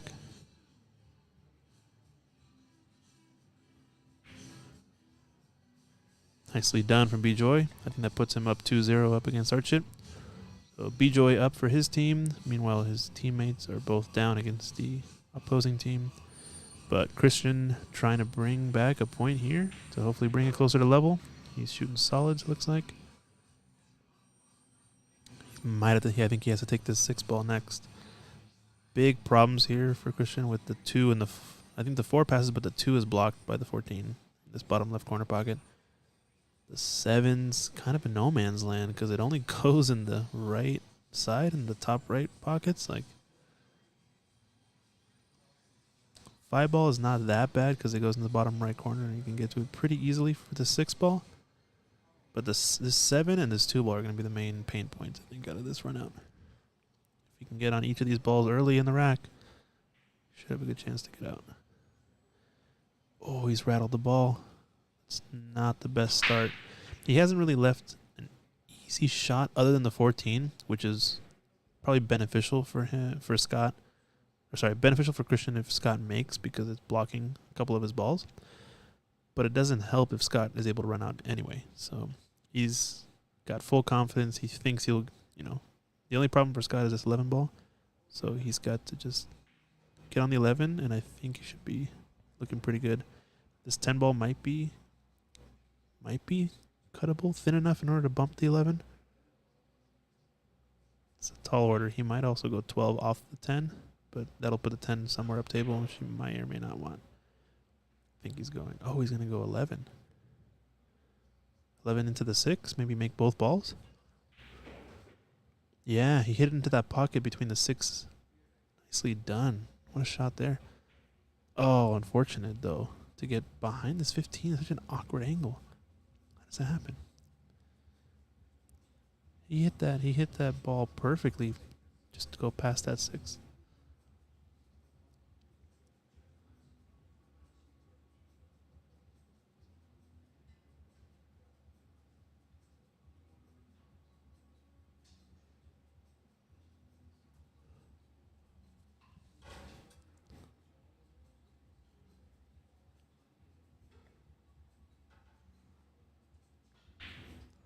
I think he's going to have to swerve it.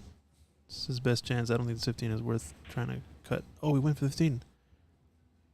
Oh, undercut it. It's a tough shot. When you're that close to the ball, really, really tough. Lee Baldwin sinks a 9 ball, gets on the board. I believe it's 2-1 now in that match. Making a comeback. So I think Bijoy in this match is up 2-0, it looks like, against Archit. So he's going to want to keep extending his lead if possible. And Christian now at the table, on our main TV table. Trying to clear out these solids. For the most part, everything's now out in the open. It's just getting up table to the 1 ball that's going to be tough. Oh, he hit the near point. I think he's also exposed the 10 ball for Scott. So he's not going to like what might happen next. It's not looking too good.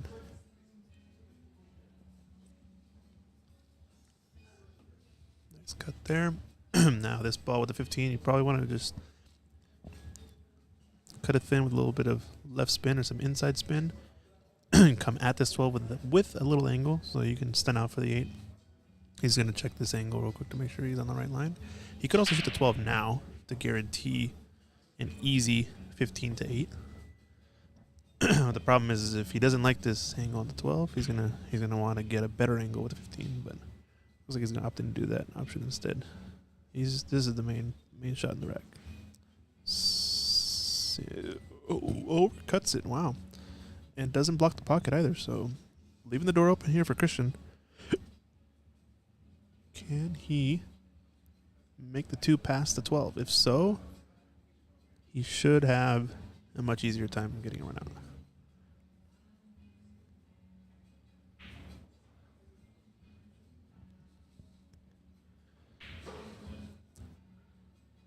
Stop shot. I feel like I would have followed a little bit farther just to not be jacked up over this 2 ball. Now this makes the 7 ball a lot more missable. He could, I mean, he's still okay, but it's just a lot harder than it needed to be. Does he hit the point? Wow, he scratches off of that angle. Are you kidding me? Actually happens a lot more often than you think, but he hit that at the only angle that could have gone in that side pocket. Now you'd expect Scott to get out. He just wants to get straight on this 12 ball. Draw back a couple inches to get 8 in the side. That's what I'm banking on. He's got a little bit of a funny angle, though. He's going to have to go around and shoot the 8 in the other side pocket, probably. Which is okay. Either angle is fine. Now I think he has to take the 8 in the corner. It was come up a little short. He wanted to shoot it up in that top left, but the way Scott shoots, he should be able to sink this 8 ball. Hit it a little thick. Wow. But he controlled his cue ball pretty well and left a tough shot. So that's what the good players do. They shoot the balls that they miss. They're never leaving something easy.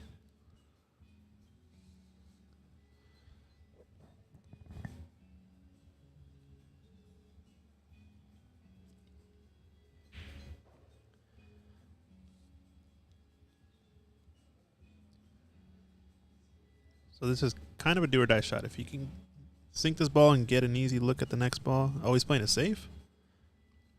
Oh, does he play? Yeah, he's going to play it safe. Okay, pretty solid. This does even leave a jump shot, which I think Scott's definitely going to take on. But even this, if Scott doesn't quite make the 8 and leaves the cue ball down in that area, he still leaves a pretty tough shot as long as the 2 is not cuttable. So I still like his odds, even if he misses his 8 ball, as long as the 8 or cue ball doesn't get lost and go all over the table and maybe go in the wrong pocket. Yeah, he hit the other side. Don't scratch is the only problem. Oh, he made the 4. That's actually really good for Scott because now it leaves 2 pretty tough shots instead. And no ball in hand. He hit the 8 clean, so pretty good situation for Scott. Meanwhile, I think Lee's shooting a pretty tough jump shot as well. Oh, he's shooting a swerve, and he hits it clean. Does he go on the side? Nope. Where's the cue ball going to end up? It's going to leave a shot, but it's not easy. So Shucheng still has a lot of work to do to get back to the 6. And looks like B-Joy is giving up the table to Archit. It should be 2-0, I think, in that game. So I think right now we got 2-0. Scott is up for Let's Play. 2-0. B-Joy is up for Arrowheads, and I believe 2-1 Shucheng is up for Let's Play. And Christian has got the run out. He must have made that ball in the bottom left corner pocket pretty straightforward. Hopefully trying to get this 8 in, get on the board, show us what he's got. He's got a tall order. Scott's not an easy player, but anything can happen on these tables. Nicely done by Christian. 2-1.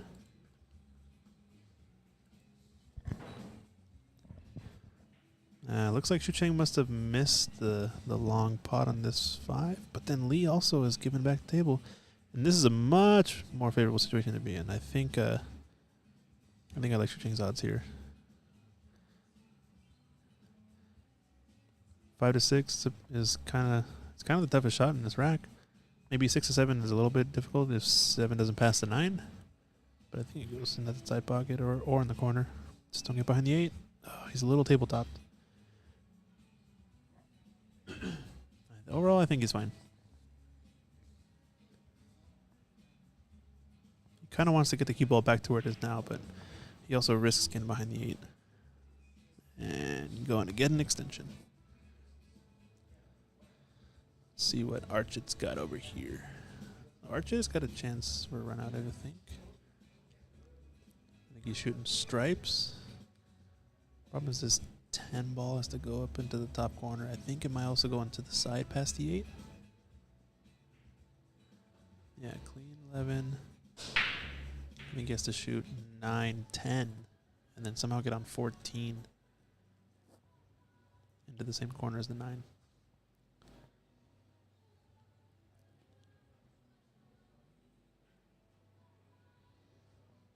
right, let's go back to Xu Cheng. He's got the extension out now. He's going to shoot this 6. Trying to get the cue ball back to where it is now to shoot in the same corner. Oh, he went up and down 2 rails. Oh, at least once he passes the 8, he should have a shot either into the side or into the corner. Looks like he's going up to the side pocket. Now the key is getting above the 8, so he can follow or stun down towards the 9. This is the key shot here on the 7. If he can get perfect position on the 8, it should be a cakewalk.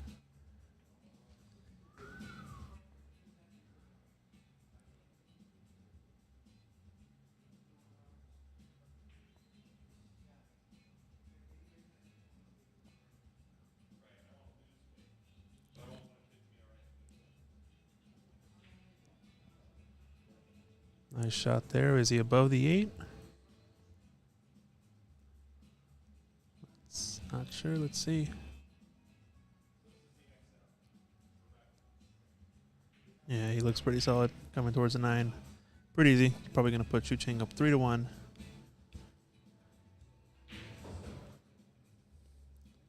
Now, check out Scott at the table shooting solids. Xu Cheng sinks that 9, goes up 3-1 against Lee. Archit has missed, bringing B-Joy back to the table, so let's see what Scott has if he can get this solids run out. The only kind of tricky ball is this 1 and this 2. Like he has to maybe do a stop shot on the 3 to get decent angle on the 1. The 8 ball is on the rail, so he kind of wants to save that 7 ball to get on the 8. If he can get the cue ball where it is now, as the 7 ball being the last ball, he can kind of follow, hit the gap between the 9 and the rail, shoot the 8 in the top corner. But getting from 1 to 2 or 2 to 1 or 3 to 2 is going to be tough. Oh, he did not want to hit that 6. That makes things a little more difficult. Because if he misses that 6 and gets down on the 2, he's fine because the 6 still goes in this corner pocket. But now getting on the 6, a lot more difficult. If it passes the 15 to the bottom left, it's not a bad shout. I think he has to take the 2, though. Take the 2 and hopefully bump into these stripes in the middle of the table. Oh, he missed all the balls. Oh, okay. He has to take this 1 then. Now the 6 is the key shot. If he can get on the 6, he can get out. There is a gap between 12 and 11. If he can roll up and hit the 11 full in the face, he's dead on the 6. Perfect. He might have that angle. He's kind of looking. He was looking at it. Hit the 1. Dead. Oh, nice shot from Scott. Wow. What a shot there. Perfect angle from the 6 to get up to the 7. Yeah, he wants to be anywhere in that line. As long as he gets straight-ish on the 7, he can follow and shoot the gap. Nice shot, though, to get onto the 6. Oh, does he hook himself? No. No way. Wow. He had no business getting close to that 12. He did not even need to run up against it. He could have just missed the 12 altogether, put a little more draw.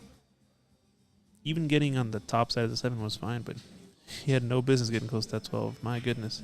That was the only place on the table he could have messed up at. This is going to have to be a tough shot. He might have to kick at this 7-1 rail off the bottom rail. Or he kicks at the 7 off the left side rail if he's not glued to this 12.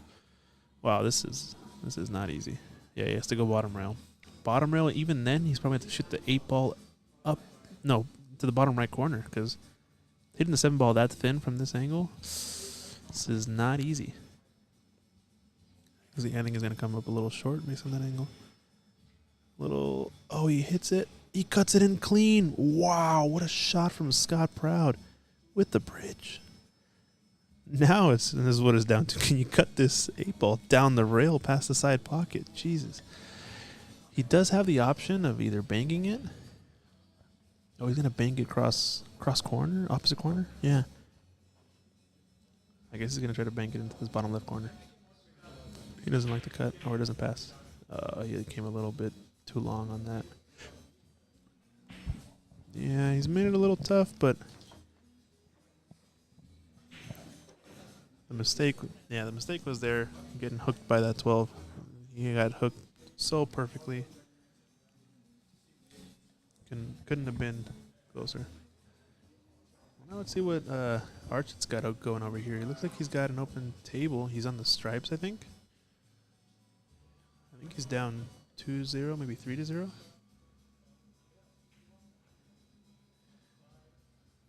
Oh, he's really close to that 8-ball. This is going to be a tough shot to gauge the angle. I think he's definitely going to the top corner pocket.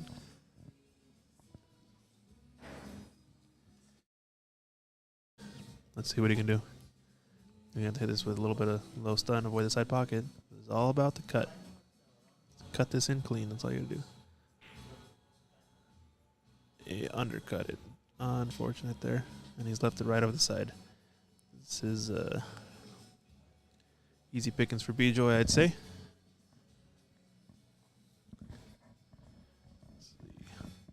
Shu Chang over here has got 7-ball. Coming up and down. A little awkward on this 9. Let's see what he's got. Looks like Christian's at the table now. Trying to get this clearance against Scott. And I think he's got a couple balls available. But let's see if Shu Chang can sink this.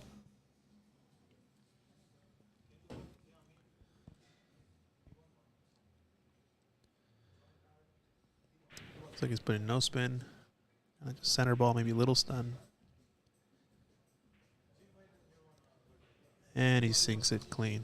That puts him at probably 4-1 on that table. Christian looks like he's cleared up most of these balls, but it's still a little tricky because the 8 looks like the 10-ball does pass, but I don't know about the 11 into the left corner. It's gonna be tough. I think. Oh, he did not want to bump that ball. Wow. This is a little unfortunate because I don't think this 10-ball goes anymore. He has to either carry him off of the 11 into the 8 or into the 10. I mean, or I think you're better off just playing safe, my dude. Honestly, I don't know what else to do. I mean, you could do a stop shot, I guess, or hit the 10 off the 8, but you're just putting so much risk involved. Oh, okay, he caromed. Yeah, that was the shot. He had to hit the 11 first, carom into the 10, and sink that ball. So now, what's your key ball? I feel like you take the 11 first because it's the easier position. It's harder to get back onto this position. Maybe not necessarily. If you get straight in the 11, you can follow it. But you kind of want some angle so you can get on the long side of the 8, not the short side. Now he's kind of on the same line. Actually, he's really straight. Now he has to play short side. So yeah, I like the 11 because you still didn't really give up an 8-ball shot if you stunned it and kind of do a little draw. And the 12 was so easy to get to the 8 if you just kind of follow up and down one rail. So this is all about speed control. I think if he goes too far, you might actually scratch because it's that straight. He might hit the long rail if he misses. That was the speed. Came up pretty good. This is to get Christian out to settle up at 2-2 if he can sink this 8-ball. Meanwhile, Scott, with the opportunity, had all the opportunity he wanted, but just got a little bit funky on that last ball. And Christian sinks it. Cue ball's nowhere in sight. Goes up to tie the match 2-2. Let's go check in on Lee Baldwin and Shu Chang. A nice safety here from Lee. A bit of a containing safe. Would have been a little bit of a bonus if he had gotten behind the cluster, behind that 9 and 4. But hey, you can't ask for much as long as you're controlling the cue ball really well, you can't necessarily ask for more. As long as you're controlling the object ball really well. We talked about this earlier. As long as you put the object ball in the right part of the rail, you're never going to give up a shot. But if you only focus on the cue ball, you might leave the object ball right in the pocket. This is the type of shot where your cue ball matters only. You give up a shot if you don't control the object ball.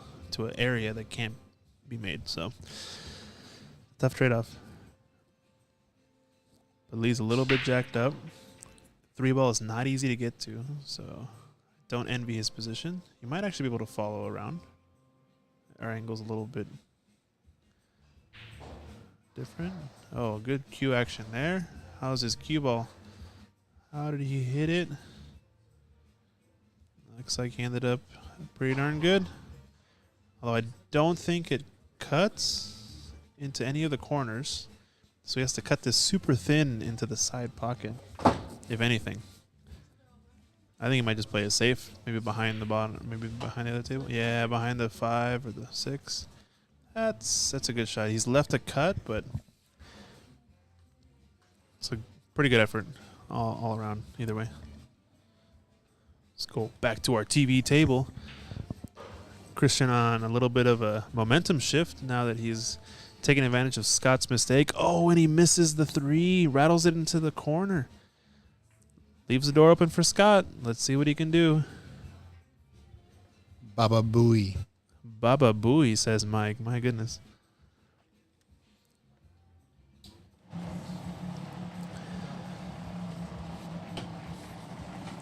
So getting on this 11 and 14 are going to be the key parts of this rack. Oh, he hit it too thick.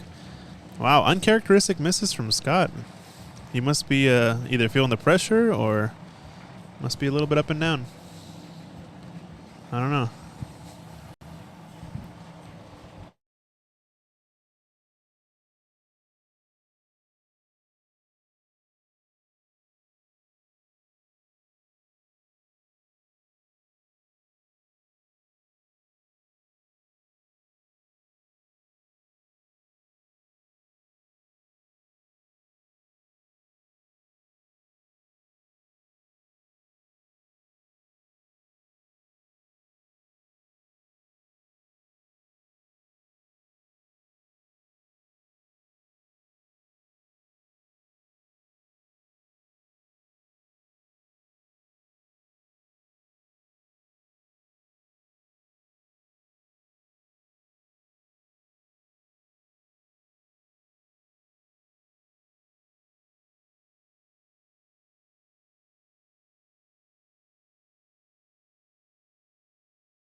Looks like on table 2, Shu Chang has got another rack down.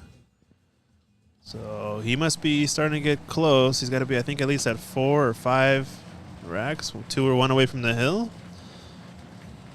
Pretty tough match over there. And here, a surprising miss from Scott up into the corner, leaving Christian a mostly open table. It's just a matter of whether this 7 passes the 14. If he can shoot the 7 past the 14, I like his chances to get out. But you never know. Yeah, he's looking at that line, so it must pass, but it's got to be pinpoint perfect to go past that 14.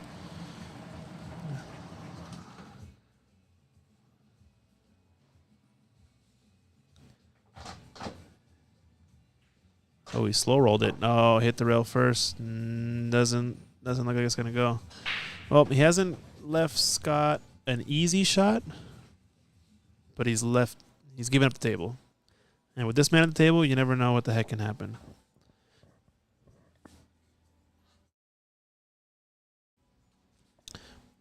Scott is known to be a prolific one-pocket player, so he might actually choose to bank this into the kind of reverse bank this underneath him into the corner pocket, right where he's standing. He could also choose to bank this towards the left corner pocket and maybe go in off the 1. You never know. There's a lot of options. But I feel like he's going to go for the bank and pocketing the opponent's ball. I think that's a minimum on the table. Oh, he's going to reverse bank it, it looks like. Yeah, reverse bank it. Does it go clean? What a shot. Scott Proud clearing up. No biggie. Reverse bank like a dream. That's what all that one pocket practice comes from. Sinks this 8 ball, goes 3-2 up. Nicely done. A little bit of a pinch, but nice shot to get up. Now we're switching to 9 ball. Let's see what action we got on the other table. Looks like Shu Chang still at the table. I'm not exactly sure of the score. We're going to get a score update from Vinny here.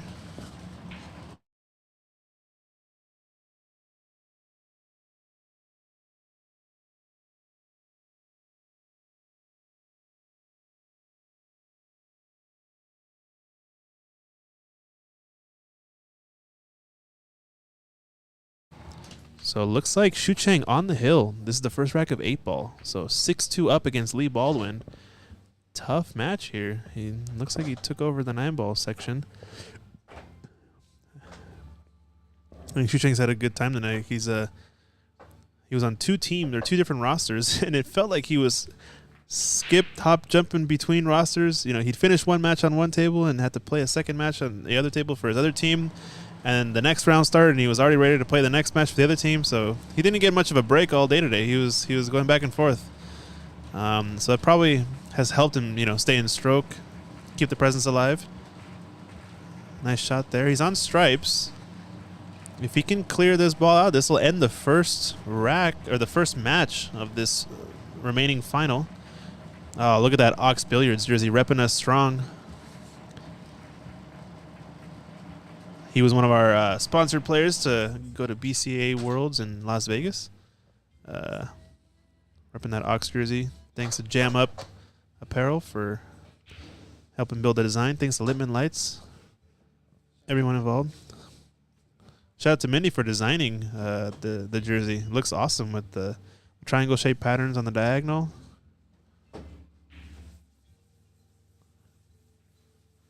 Looking strong. Is this in the pocket? Is it clean? Does it have the speed? Oh, it barely drops. Nice shot from Shu Chang, and I think he's perfect on this purple stripe. Man, if he can close this out 7-2, this is gonna, raise a big weight off of his teammates' shoulders, because you got Scott Proud, this madman, switching to 9 ball. I mean, if he knows his teammate is in, he's going balls to the walls. He's gonna go finish this rack out. Let's see if Shu Chang can close it out. Lee Baldwin, no easy opponent for sure. So it just goes to show you how the quality of this match must have been.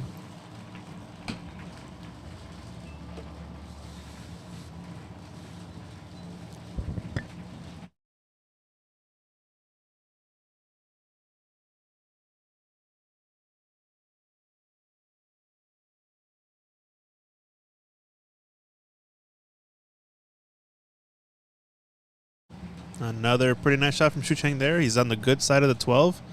Trying to shoot this into the side pocket.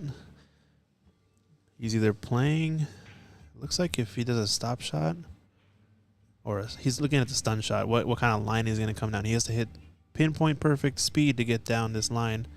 Shoot the 8 in the bottom right corner.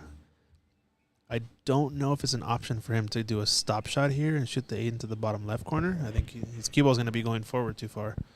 So he's going to have to stun this and get a perfect speed on the left side of the 8.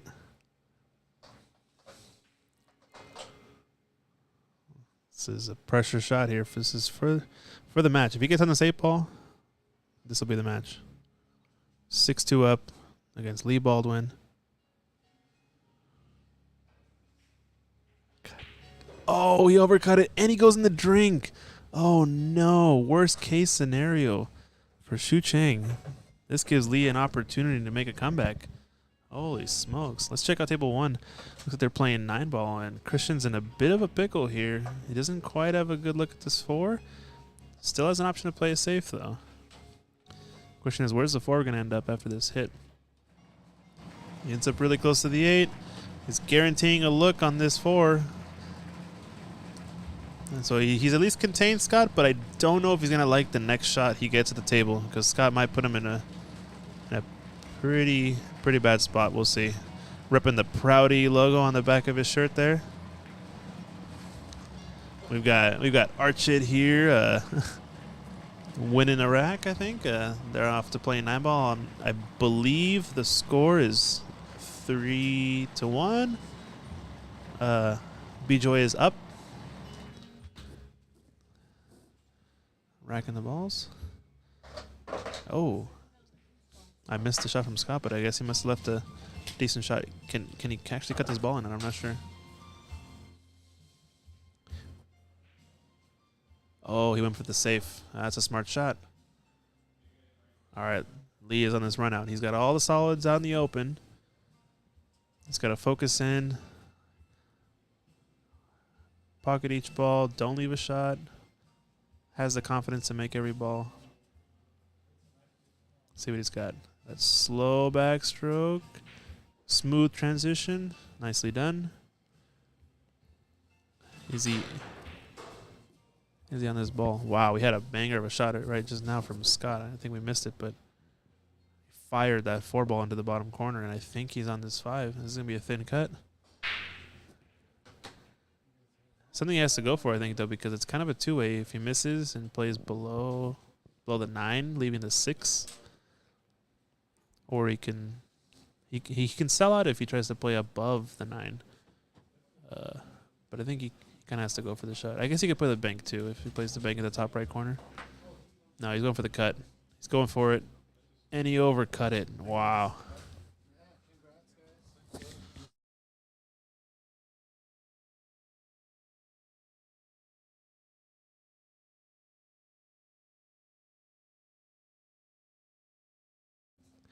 All right, so now what has Christian got? He's got an open table. Let's go back to Lee's table. So he looks like he's still there. He's got a shot on this 4. Getting from the 4 to the 1 is not easy. Definitely doable, though.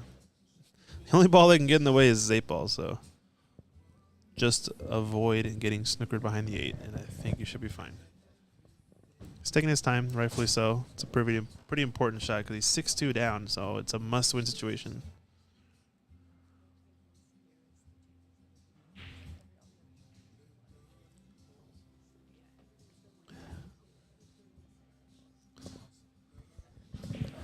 Oh, man, I think we just might have witnessed a miss by Christian on table 1. See what Lee has here, though.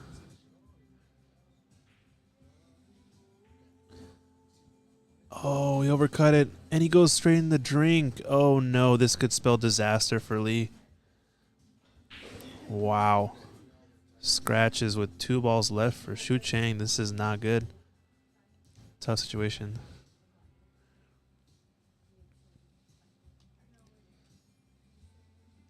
Meanwhile, it looks like Christian's gotten back to the table. shooting solids. It looks like. We gotta check this out. If Shucheng can win this match, this means only one of Archit or Scott is gonna have to finish up to advance the team.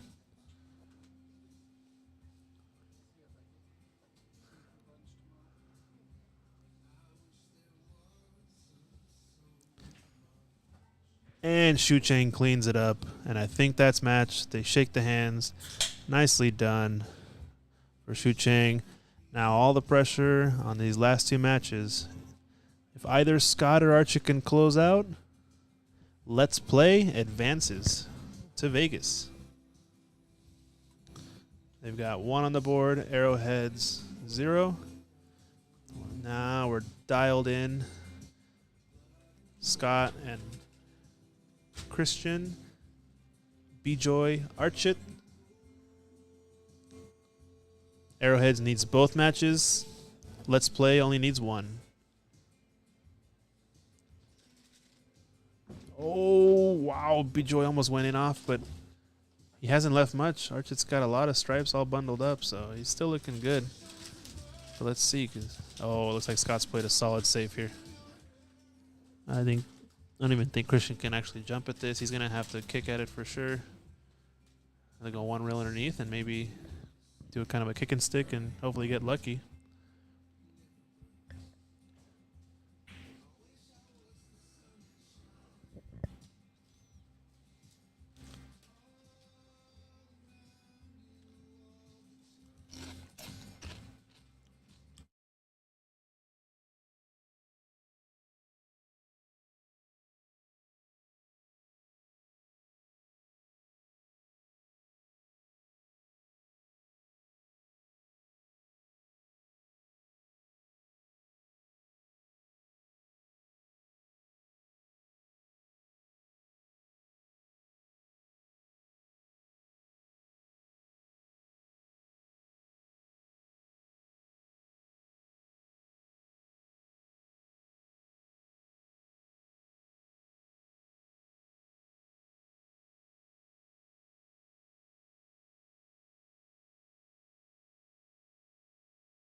Wow, tough miss there by Christian. That's the exact speed where you have to be perfectly clean in the pocket on these tables.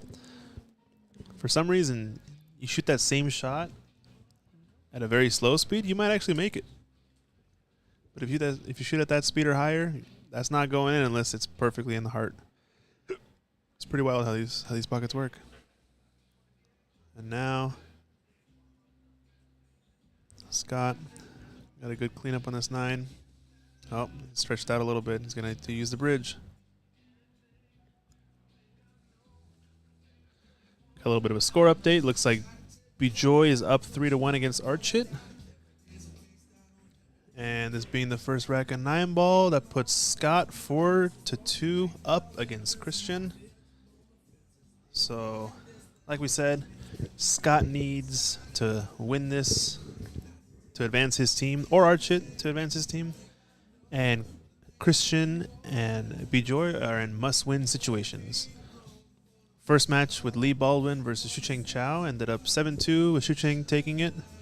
So now Arrowheads are in a must-win situation.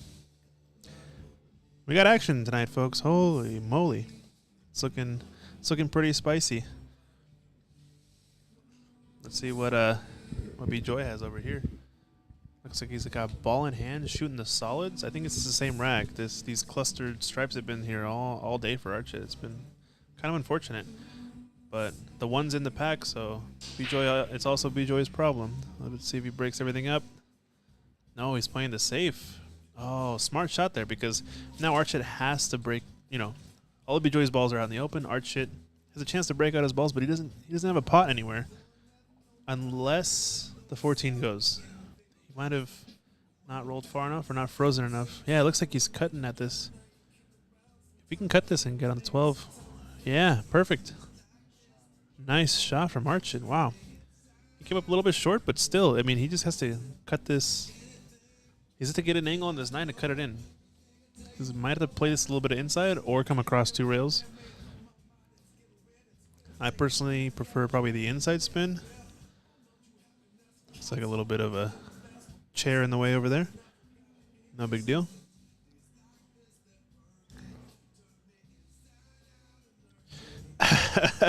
David Brock in the chat. How's it going, David? Mike says hi. He gives us a thought of the day. Take out those little tables and you could get some additional snooker tables installed. Proper job, wink wink. That is a great idea, David. I'm all behind it. David Brock, But what a legend. How could we miss this action if we had those big tables in here? Good to hear from you, David. Yeah. That's awesome. How's it going? Hey, we got to get you back out here. Did you hear we announced Ricky Walden's coming to town here to Seattle to Ox Billiards? He's going to be having an exhibition. Oh, interesting. Archie's taking this 9-ball at first. Wow. I would think he'd take the 12, but he's trying to shoot this 9-ball. And he cuts it, but he bumps the 12. Oh, man, I don't think he wanted to hit that. Ooh, suspense. A lot of pressure on these.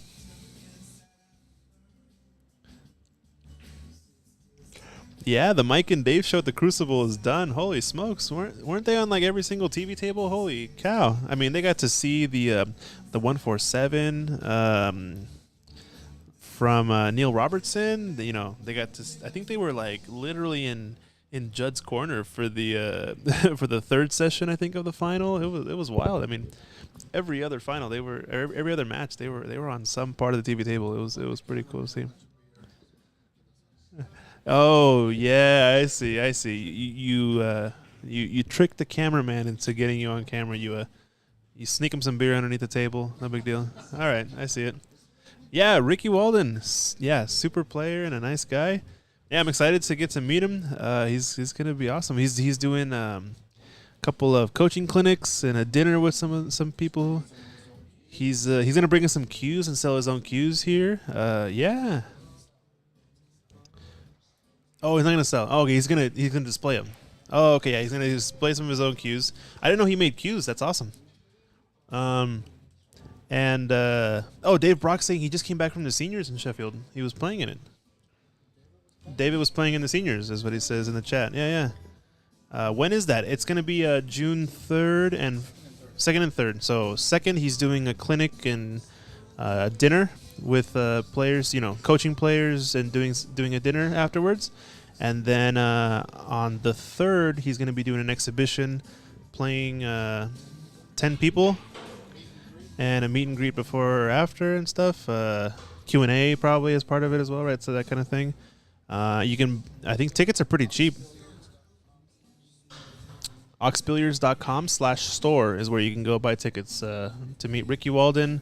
You get to play against him. I believe the ticket prices are insanely cheap. It's like $75 for the clinic and dinner with him.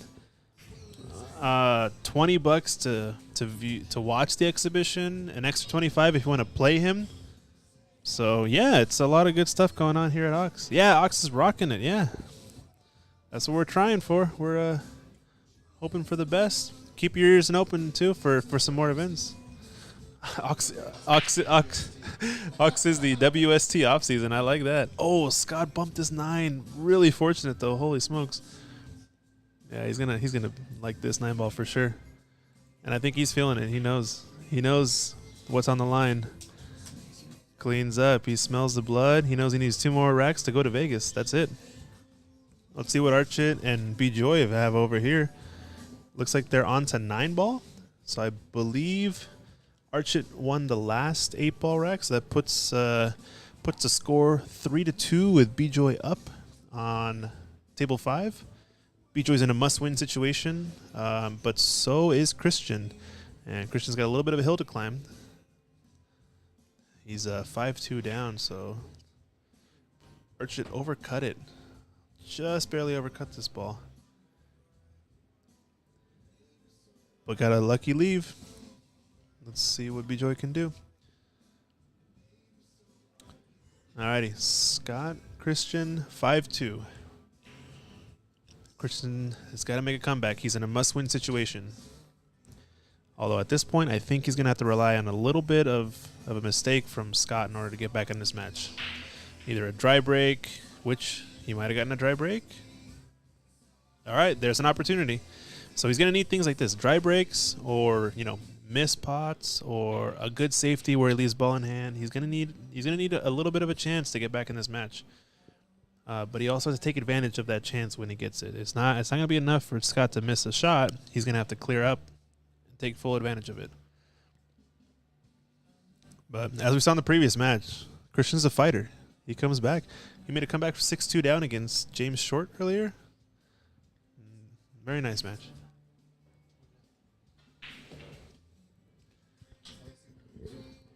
Question is, does the 2-9 combination go?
All right, Christian's got a chance. This is a tough 2-ball, but he's got to take advantage. Rail first, sinks it. Does he get a good roll? All right, he can see the 3. Don't know that he can make it. Definitely can play a solid safety, though. This is a pretty pivotal rack because Christian can get this rack back. It puts him at 5-3 down. He's on a comeback loop. But if he lets Scott get to the hill 6-2 down, it's going to be a repeat of last match. And for some reason, I don't think Scott's going to give him an inch if Scott gets back on the hill.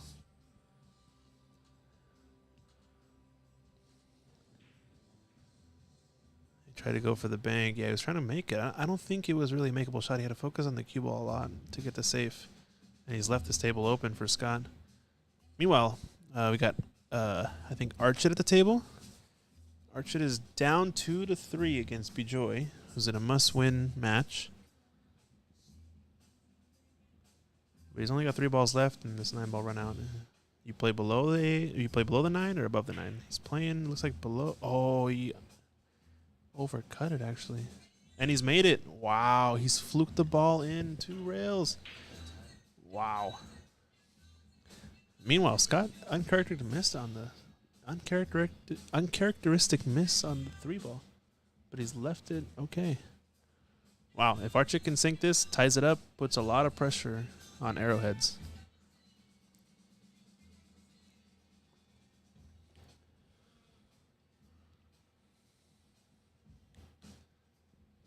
So he's taking his time. The only risk here is that he gets too close to this side pocket. He's hit it. Oh, he's going up table. I think he's under hit this a bit, though. Yeah, I think he wanted to hit that a little bit harder. All right, let's see what you got, Archid. This is cuttable. This is just a lot of distance is the only problem with this shot. Yeah, I guess he wasn't comfortable with just coming one rail across. That side pocket must have been looming large in his mind.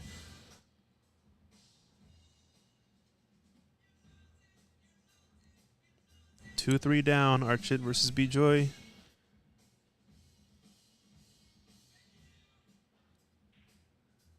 Overcut it. Where does he leave the cue ball? Wow, this is a tough situation. This is definitely makeable. Let's see what B-Joy can do. Seems like a pretty pivotal game because if B-Joy can get this, he starts to creep closer. 4-2 up. Puts a lot more pressure on Archid. And a lot more pressure on Scott, honestly. But I don't think Scott knows the score of Archid's match. Granted, he's over here watching this shot, and he sees him shoot it. And he rattles the ball. B-Joy rakes the cue ball, gives up the rack. Wow.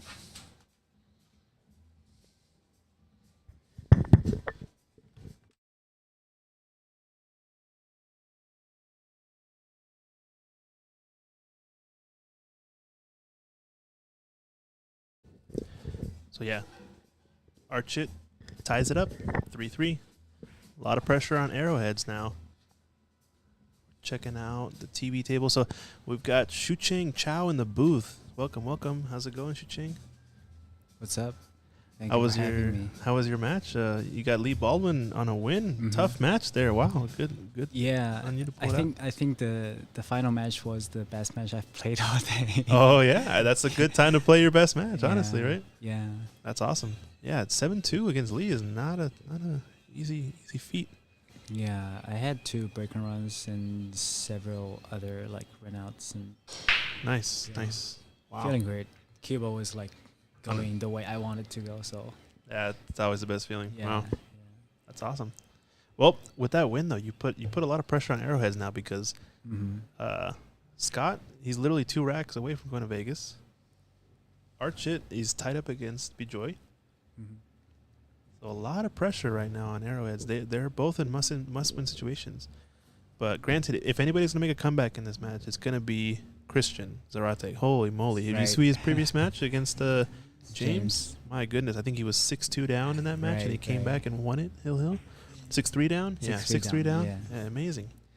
So, I mean, it's looking like it might be a similar situation in this game. So I wonder if he can pull out one more trick out of his hat. Yeah, that was against my other team. Yeah, you were playing the double dip strategy where you had a couple teams actually you were playing on, right? Yeah, So- during that match I lost to B-Joy.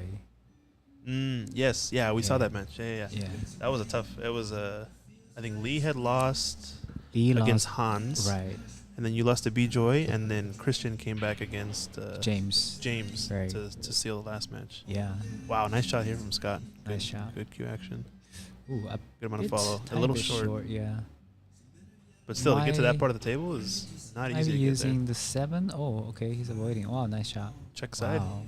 Wow. Yeah, he's feeling Wow, it. perfect. He knows you won, so Yeah. he's Oh, wow. he's bringing all the firepower he can.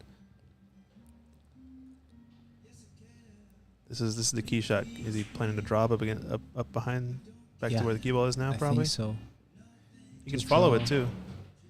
Oh wow, he almost rattled that down. Right. He almost missed that. Yeah, Scott usually likes to let his stroke out if possible. If possible, yeah. Well, looks like he's cruising on this rack. Nice shot. Nicely done there. Well, Scott to the hill. So, a little bit of a deeper hole this time for Christian to pull out of.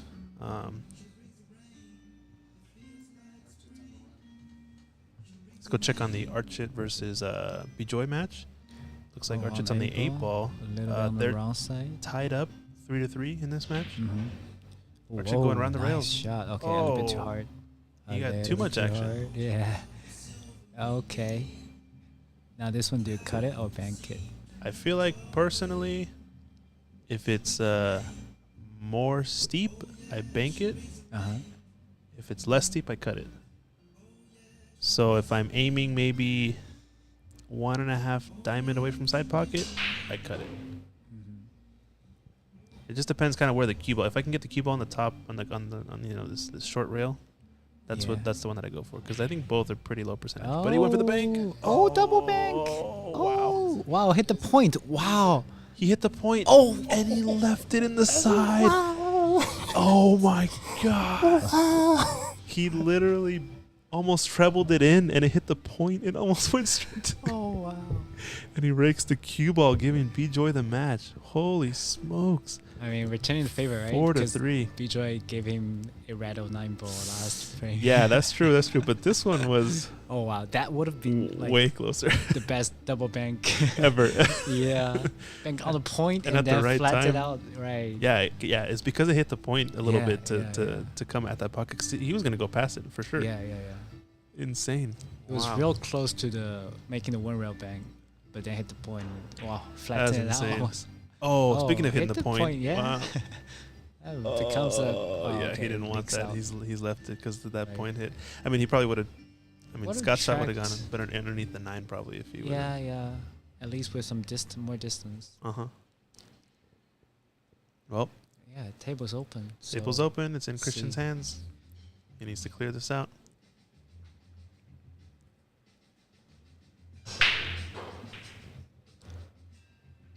Poor Archit. Yeah. Oh no! Oh, where does cue ball end up? I think he can still see Oh my it. gosh! No, he Maybe can't cut this not, though, right? Yeah, maybe not the cut angle. No, his demeanor is telling me he can't cut this in.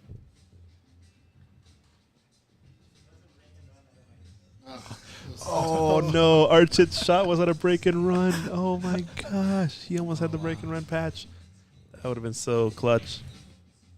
Literally double banked miss to miss the break and run and leave him in the pocket. That's insane. Tough situation there for sure. Well, I think Christian, he's looking at the 2-rail kick. I don't think he can thin it. Oh, he can't even see. the Yeah. three directly? 2-rail, missed it. he went too Oh, far. He missed needed more everything. left Wow, spin. It's not hitting anything. I think he hit it with a follow only. He needed to hit it more left spin to Yeah, left spin. to make it. So he did that strategy where you like pick the midpoint, aim at the pocket, and then Okay. parallel shift. Oh, Either he didn't two parallel ball. shift sorry. correctly. I completely ignored the 2 ball. I thought he was on 3. Yeah, two rail on the 2-ball. Yeah, Okay. but I think he either didn't put enough left spin, because these tables do play different than diamonds, or he just parallel shifted a little bit off. But now Scott's on a mission. Ooh, little soft maybe. I think he's there. Okay. Yeah, I think he's there. He, He's getting down and shooting. he wanted to leave some angle Follow? to follow out. Yeah. Yeah, he's there. Yeah, nice shot. Well, this might be it, folks. 3 balls to go to Vegas. Straight draw. He's gonna go Back follow, to maybe? the No, he's gonna middle. draw. Oh, No, follow. follow. Okay. Yeah, Follow with some smooth check. follow. Right. Oh, wow. beautiful shot. Perfect. Okay, tiny bit. Oh, perfect. No, he's perfect. Yeah, Yeah, he's perfect. Nice shot. I don't think you can ask for a better run out there. To go to Vegas for the win. Sinks the ball. Nice shot. Congratulations. Let's play. Advancing. Shu Cheng's win. Scott's win. Means Archit's match does not need to complete.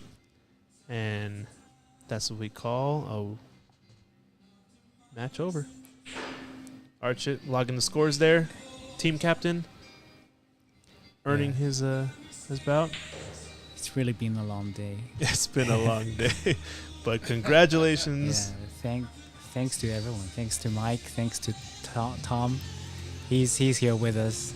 Yeah. Our dear league operator. All right, go say hi to your teammates. Go get in front of the camera. Okay. We'll see you guys. Shu Cheng, ladies and gentlemen. Congratulations.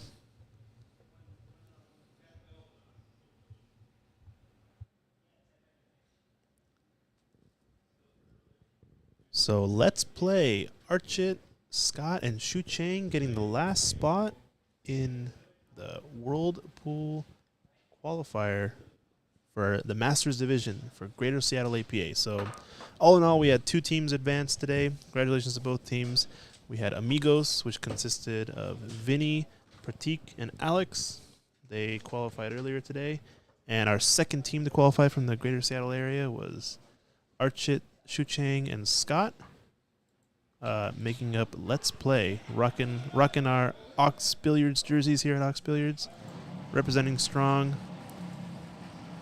Thanks, everyone, for tuning in. Hopefully, everybody had a wonderful time. We look forward to, more tournaments, more matches, more qualifiers in the future here at Ox Billiards. We can only go up from here. We've got some events coming up. We've got Ricky Walden coming in June. Go check that out at oxbilliards.com/store to buy your tickets for June 2nd, June 3rd. Professional snooker player Ricky Walden. Stay tuned for more events coming here at Ox Billiards. We'll have a lot of things coming up this summer. We'll be announcing them little by little. And congratulations to everybody who came out today. Thanks to everybody who came out. A lot of good pool today, a lot of action. And thanks everybody who's viewing. And with that, we're logging off. Thank you so much.